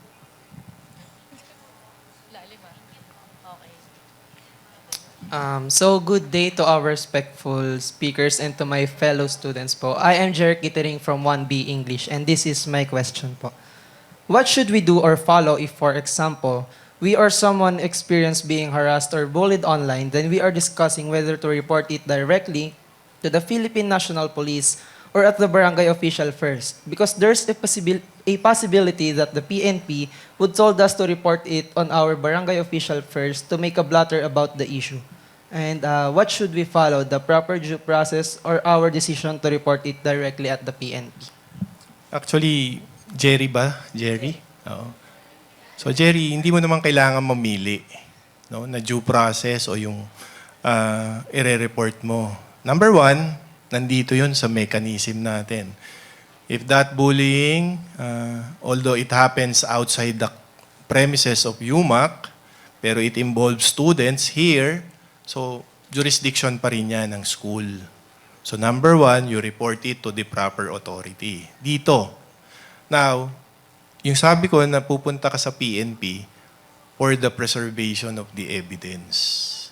Diba? Like for example, nasa group chat kayo, doon nangyayari. Madalas yung mga account nyo, hindi nyo naman totoong pangalan yan. Diba? Yung picture nyo, hindi naman yan yung picture. So the problem lies legally, how do we identify the person that we are going to charge? So you go to PNP, you go to the NBI, so that the NBI with its technical expertise will know who is the actual owner of the account. Once you know that, you give the name. Then we file the case.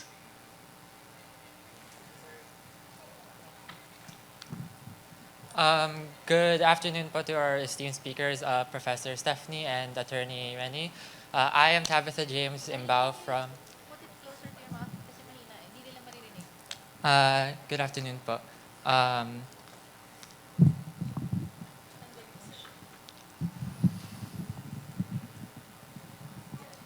Is this better po? Okay. Good afternoon again.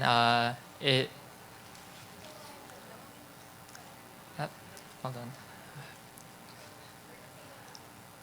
It was mentioned earlier that anyone can claim gender-based sexual harassment regardless of gender, men, women, and everyone else. They all have the right to claim such harassment and report it if they're facing it, if they're facing it. However, as we know, even with gender studies and progressive ideals and these sorts of acts and legislations being put in place, we live in a world under the patriarchy where statistically men, especially cisgender heterosexual men, are more often believed and taken at their word than any other gender. What prevents those men from using these tools of protection for women and queer individuals to instead target those minorities using the tools meant to protect them? Such as, for example, a straight man filing a case against a gay man simply because the existence of a gay man near him or in his space, in his circles, makes him uncomfortable. Like false accusations, basically. What's her name? Tabitha po. Cabin? Tabby. Tabby. What's the question? Are there sort of any preventive measures or safety nets from preventing this from happening, or sort of protections in place in case something like this does happen?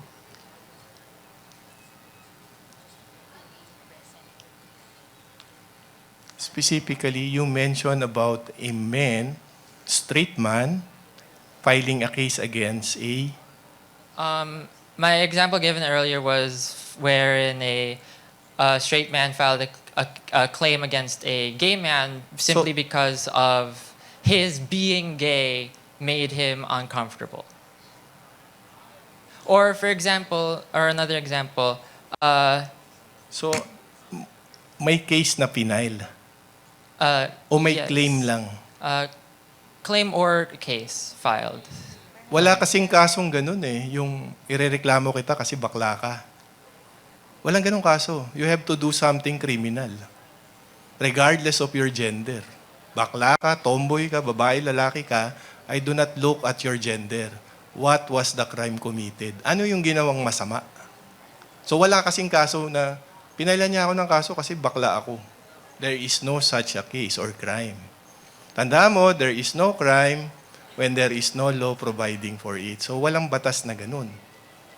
Baka ang sinasabi mo, that man makes him, the gay, uncomfortable yung presence niya. Tama ba? O baligtad? Baliktad. The straight man is made uncomfortable by the presence of the gay man. Then this is your mechanism, the Safe Spaces Act. You can actually look dun sa provision na yun. Yung threatening, yung privacy, yung threatening ng making it unsafe or uncomfortable. We can find the provision in the Safe Spaces Act. Tabi? I think, sir, yung question niya, how can you prevent a man from filing this against Tabi? Can you clarify if I'm correct? Your question is, how can you prevent a cis man from using this law against someone like you by virtue of that man being uncomfortable by your orientation? Correct? Or, yeah, not me specifically. Yeah, but yeah, just in yeah. general. Yeah, someone like you, for example. You cannot use that. Wala yun. You cannot use So that. the claim would be thrown out immediately, basically? Yes. Okay, that's good to know. Thank you. Theoretically. Magandang hapon po. Ako po si Jeremiah Juan from 1B Bachelor of Arts in Communication. Maraming salamat po sa mensahe na pinakita niya po sa amin. Pati na rin po sa awareness tsaka sa measures po na kailangan naming makita upang sakali magsampa kami ng kaso regarding sa public spaces po. So ang tanong ko po sa inyo, ano po siguro yung mga posibleng paraan o mga movement na ginagawa po ngayon na posible dito sa paaralan, sa gobyerno lokal o mismo sa bansa po natin, na ngayon na hindi lamang po pag-iimporma ang ginagawa natin na lahat na tayo ay may karapatan po o karapatan magsampa ng kaso patungkol sa kaligtasan ng aming kapaligiran, kundi rin turuan ng mga tao ng mabubuting asal na nakabatay sa batas. Mga programa po mga programa po na kung saan binibigyang diin po yung kahalagahan ng respeto sa bawat isa. So parang napapakita po kasi rito, hindi ko naman po sa sinasabi o hindi ko rin po binabatay sa datos, pero sa realidad po talaga, marami pong tao ang hindi nakapagtapos. Marami pong tao hindi pa nakapag-aaral. Marami rin pong hindi nakakaalam kung ano po yung kahalagahan ng mga values po na ini-instill po natin bilang Pilipino.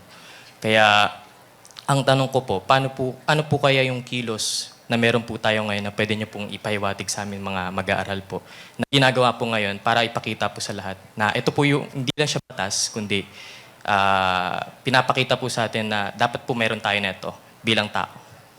Unahin ko na. Sir, okay ka lang? Okay. Kaya nga tayo nagganto for gender and society eh. Diba?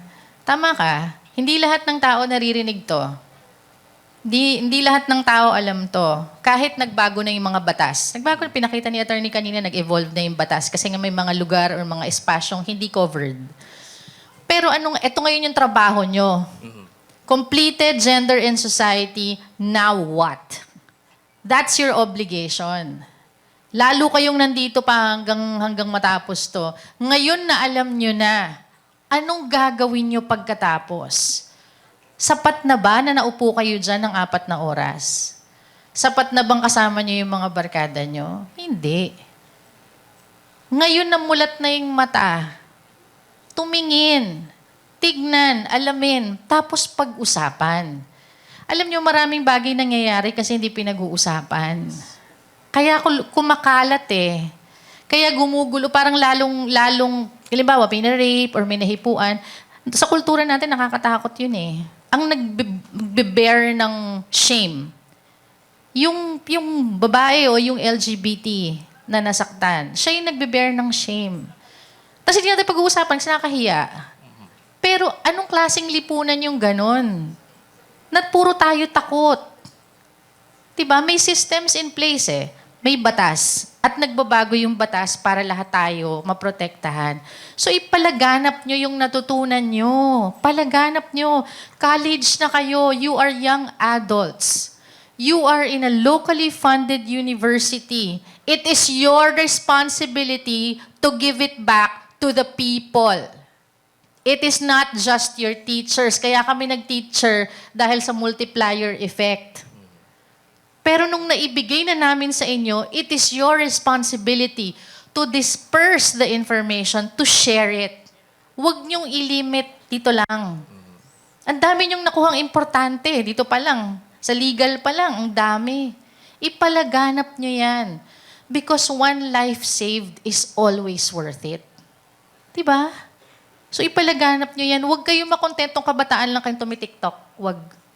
Palaganap niyo yan. Serve the people. Guys, you can do it even if you're low income, taga-tagig and everything. Hindi. Kaya niyo yan. Kaya niyo yan. Lahat kayo, di ba, may Facebook? O di i-post nyo. Meron palang RA 11313, Safe Spaces Act. Without actually discussing the details, no? Kasi siyempre, baka mamaya nagbibigay ka ng opinion mo na hindi naman pala tama. Pero yung sinasabi nga ni Ma'am Steph, paano nyo siya ipapalaganap? I-post nyo sa Facebook nyo. Natutunan ko ngayong araw na to, meron palang RA 11313, yung Safe Spaces Act, yung bawal bastos law. And if you search or i-google nyo yan, may kita nyo may salient pictures yan. Bawal to, bawal. Isa-isahin mo lang siyang ganun. Ngayon, lagay mo doon, kung kayo ay nakakaranas ng pambubuli, sexual harassment, maaari kayong mag-report sa eskwelahan, sa barangay, sa PNP. Tapos, isend mo doon o attach mo doon yung link. Diba ngayon kasi pag hinanap mo yan, RA 11313, dadaling ka niyan sa isang website. I-attach mo doon yung link. So, naipalaganap mo. Anong sabi? Do not ask what the government... Oh, alam nyo na yung susunod. Yes. Diba? Kaya kayo nasa eskwelahan, sabi ko nga kanina, diba? Ako natutuwa ako kahit nagpapauwi ako ng estudyante. Pero kahit late yan, sinasabi ko, masaya ako na nandito ka at hindi ka out of school youth. Diba? So, one less ignorant. So, yun yung gawin nyo, i-disseminate nyo siya. Okay? So, sabi nga, di ba? Dissemination, information. O, yun. Sharing is caring daw. Yes. Maraming salamat po. Okay. Thank you, Jeremiah. Thank you. Let's all give a round of applause to our speakers. Thank you so much, students, for asking your questions.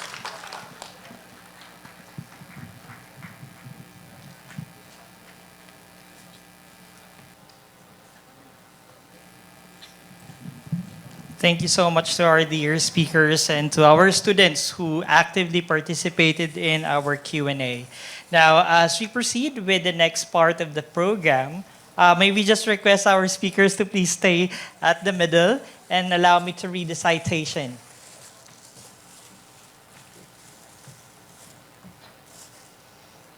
With all these discussions na pinag-usapan natin, the question really is, what can we do as a student? No? So it will not stop here, I hope, after this seminar, but it will continue. No?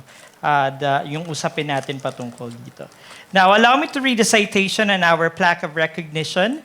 University of Makati, J.P. Rizal Extension, West Rembo, Taguig City, College of Liberal Arts and Sciences awards this plaque of recognition to Professor Stephanie Jane T.D. Tiapco in recognition of her invaluable insights as a speaker for the College of Liberal Arts and Sciences course culminating activity given this 27th of April 2026 at the University of Makati Performing Arts Theater. Signed, Associate Professor Tessie Tapiador Sagadraca, Dean of the College of Liberal Arts and Sciences. Signed, Vice President for Academic Affairs, Professor Ederson D.T. Tapia, DPA. Signed, President, Professor Alexur C. Ramos, PhD, SESE. May I also request the College Secretary and College Secretary and the OIC of the Department of Social Sciences and Philosophy to award the plaque of recognition. Also, the same plaque of recognition is awarded to Prosecutor Renny S. Renido for his invaluable recognition of his insights as speaker for the College of Liberal Arts and Sciences course culminating activity.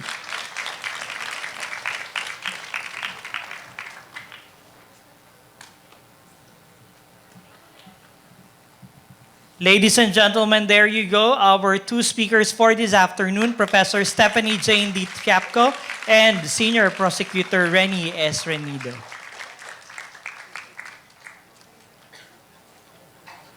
Now, while having picture taking, let us share with you the QR code for our post-test. Can we share the QR code for our post-test? And may we request our students to answer the questions for our post-test. Thank you. Now, as we move closer to the end of the program, may I request our College Secretary of the College of Liberal Arts and Sciences, Professor Eden Refalio, to give her word of thanks. A round of applause, please, to Professor Eden Refalio.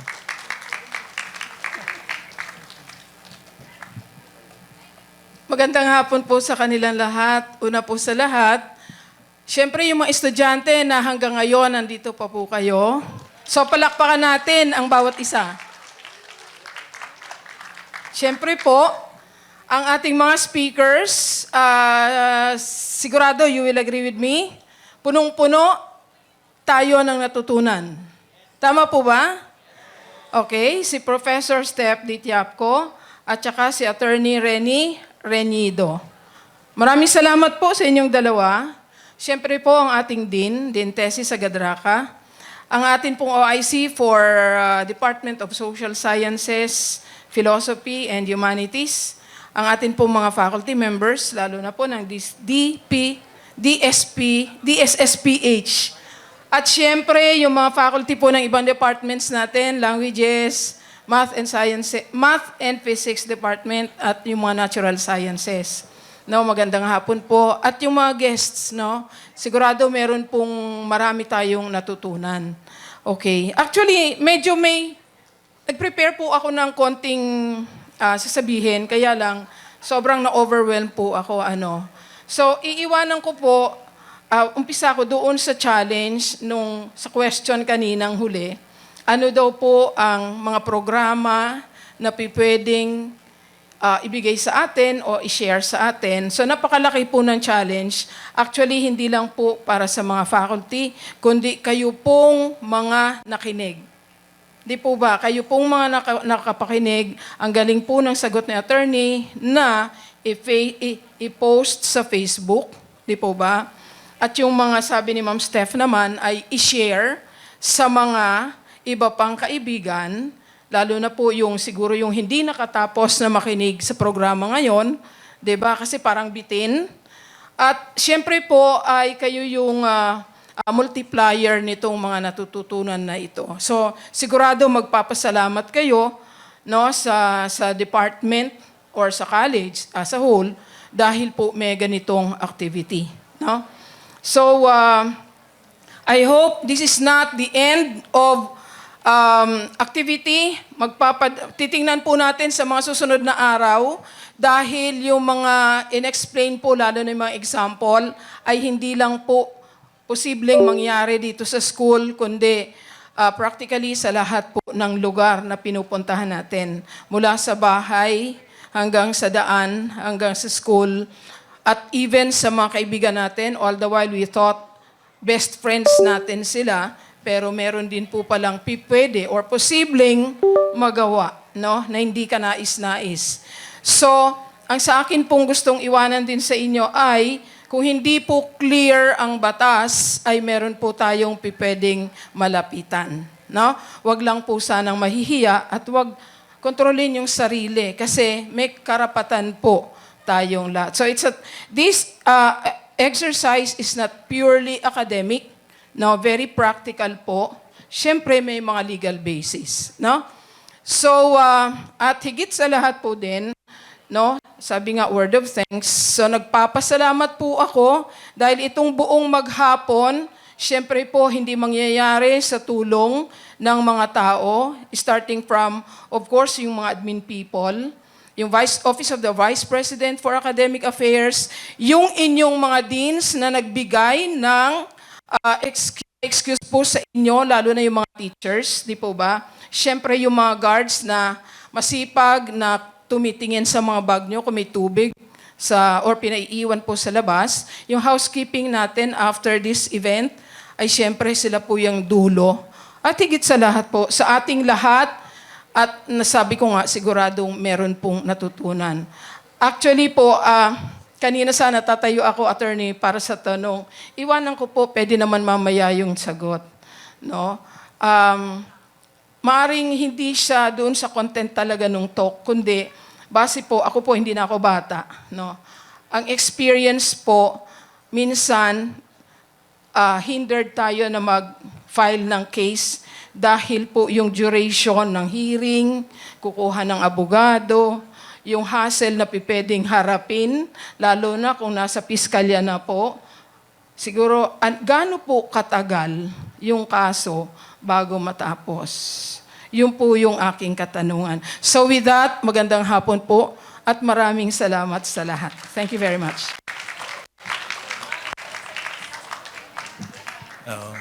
Opo, kailangan wala tayong hanging answer. Number one ho, ganun ho talaga ang ating sistema. Pero sa ngayon, mas mabilis na ho ang proseso ng kaso. Mas nakaka-encourage na ho mag-file ng kaso ngayon kasi meron ho kaming Department Circular number 15. So it was passed in 2024. Ano yung circular na to? Pwede na ho kayong dumiretso ng hingi tulong sa piskal. Dati kasi, pag nag-file kayo ng kaso, ang sasabihin lang ng piskal, dapat ginawa ng abogado to.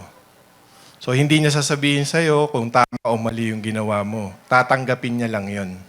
Kasi ang aming posisyon, we are not your lawyers. We are lawyers for the government. But now, with the advent of DC-15, you can actually ask police officers and prosecutors if your case is meritorious. Ang nangyayari po ngayon, pag file nyo ng kaso sa piskal, ini-evaluate namin yan, ma'am. Pagka po nakita namin na meron ng conviction, certainty, tatanggapin namin. Pagka kulang ang ebidensya, tutulungan namin kayo hanapin yung ebidensya. Pero sasabihin ko din po sa inyo, wala na po itong kaso nyo kasi paso na. Dito sa Safe Spaces Act, basically, you only have 1 year. From the time na nangyari yung sexual-based harassment na yan, basically, you have 1 year to file a case. Pag hindi nyo na-file yan sa piskal, paso na yon, prescribe. So, sa piskalya, it takes about 2 months para matapos. And then, ipa-file sa court. Pero mabilis na po ngayon yan. Pero tandaan nyo, if it is worth fighting for, you have to go through the process. There is no shortcut. Katulad doon ng pag-aaral, yung success, walang shortcut dito. If you think na madaling maging abogado, mahirap po. Pero kakayanin nyo yan. Diba? Ganun lang naman siya. Walang shortcut. Dapat talagang pinaghihirapan natin. Yun yung reality.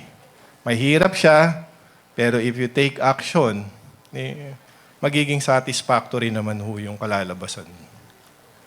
Thank you po.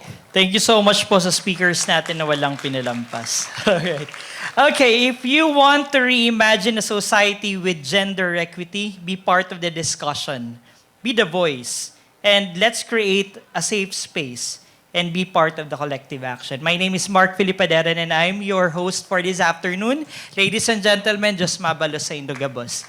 May I request our students to scan our QR code for the evaluation and that's where you will get your certificate.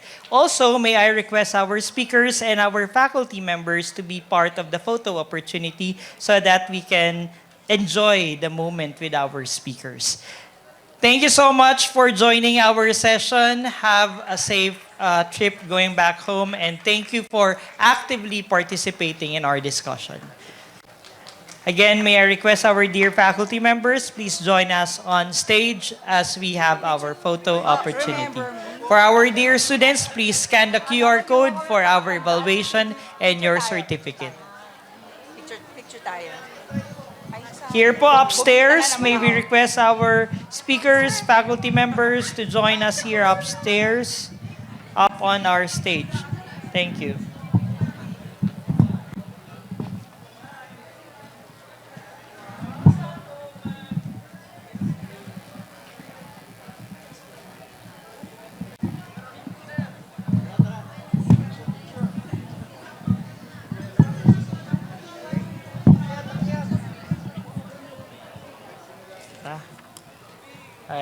Again, our dear faculty members, please join us here on stage for our photo opportunity.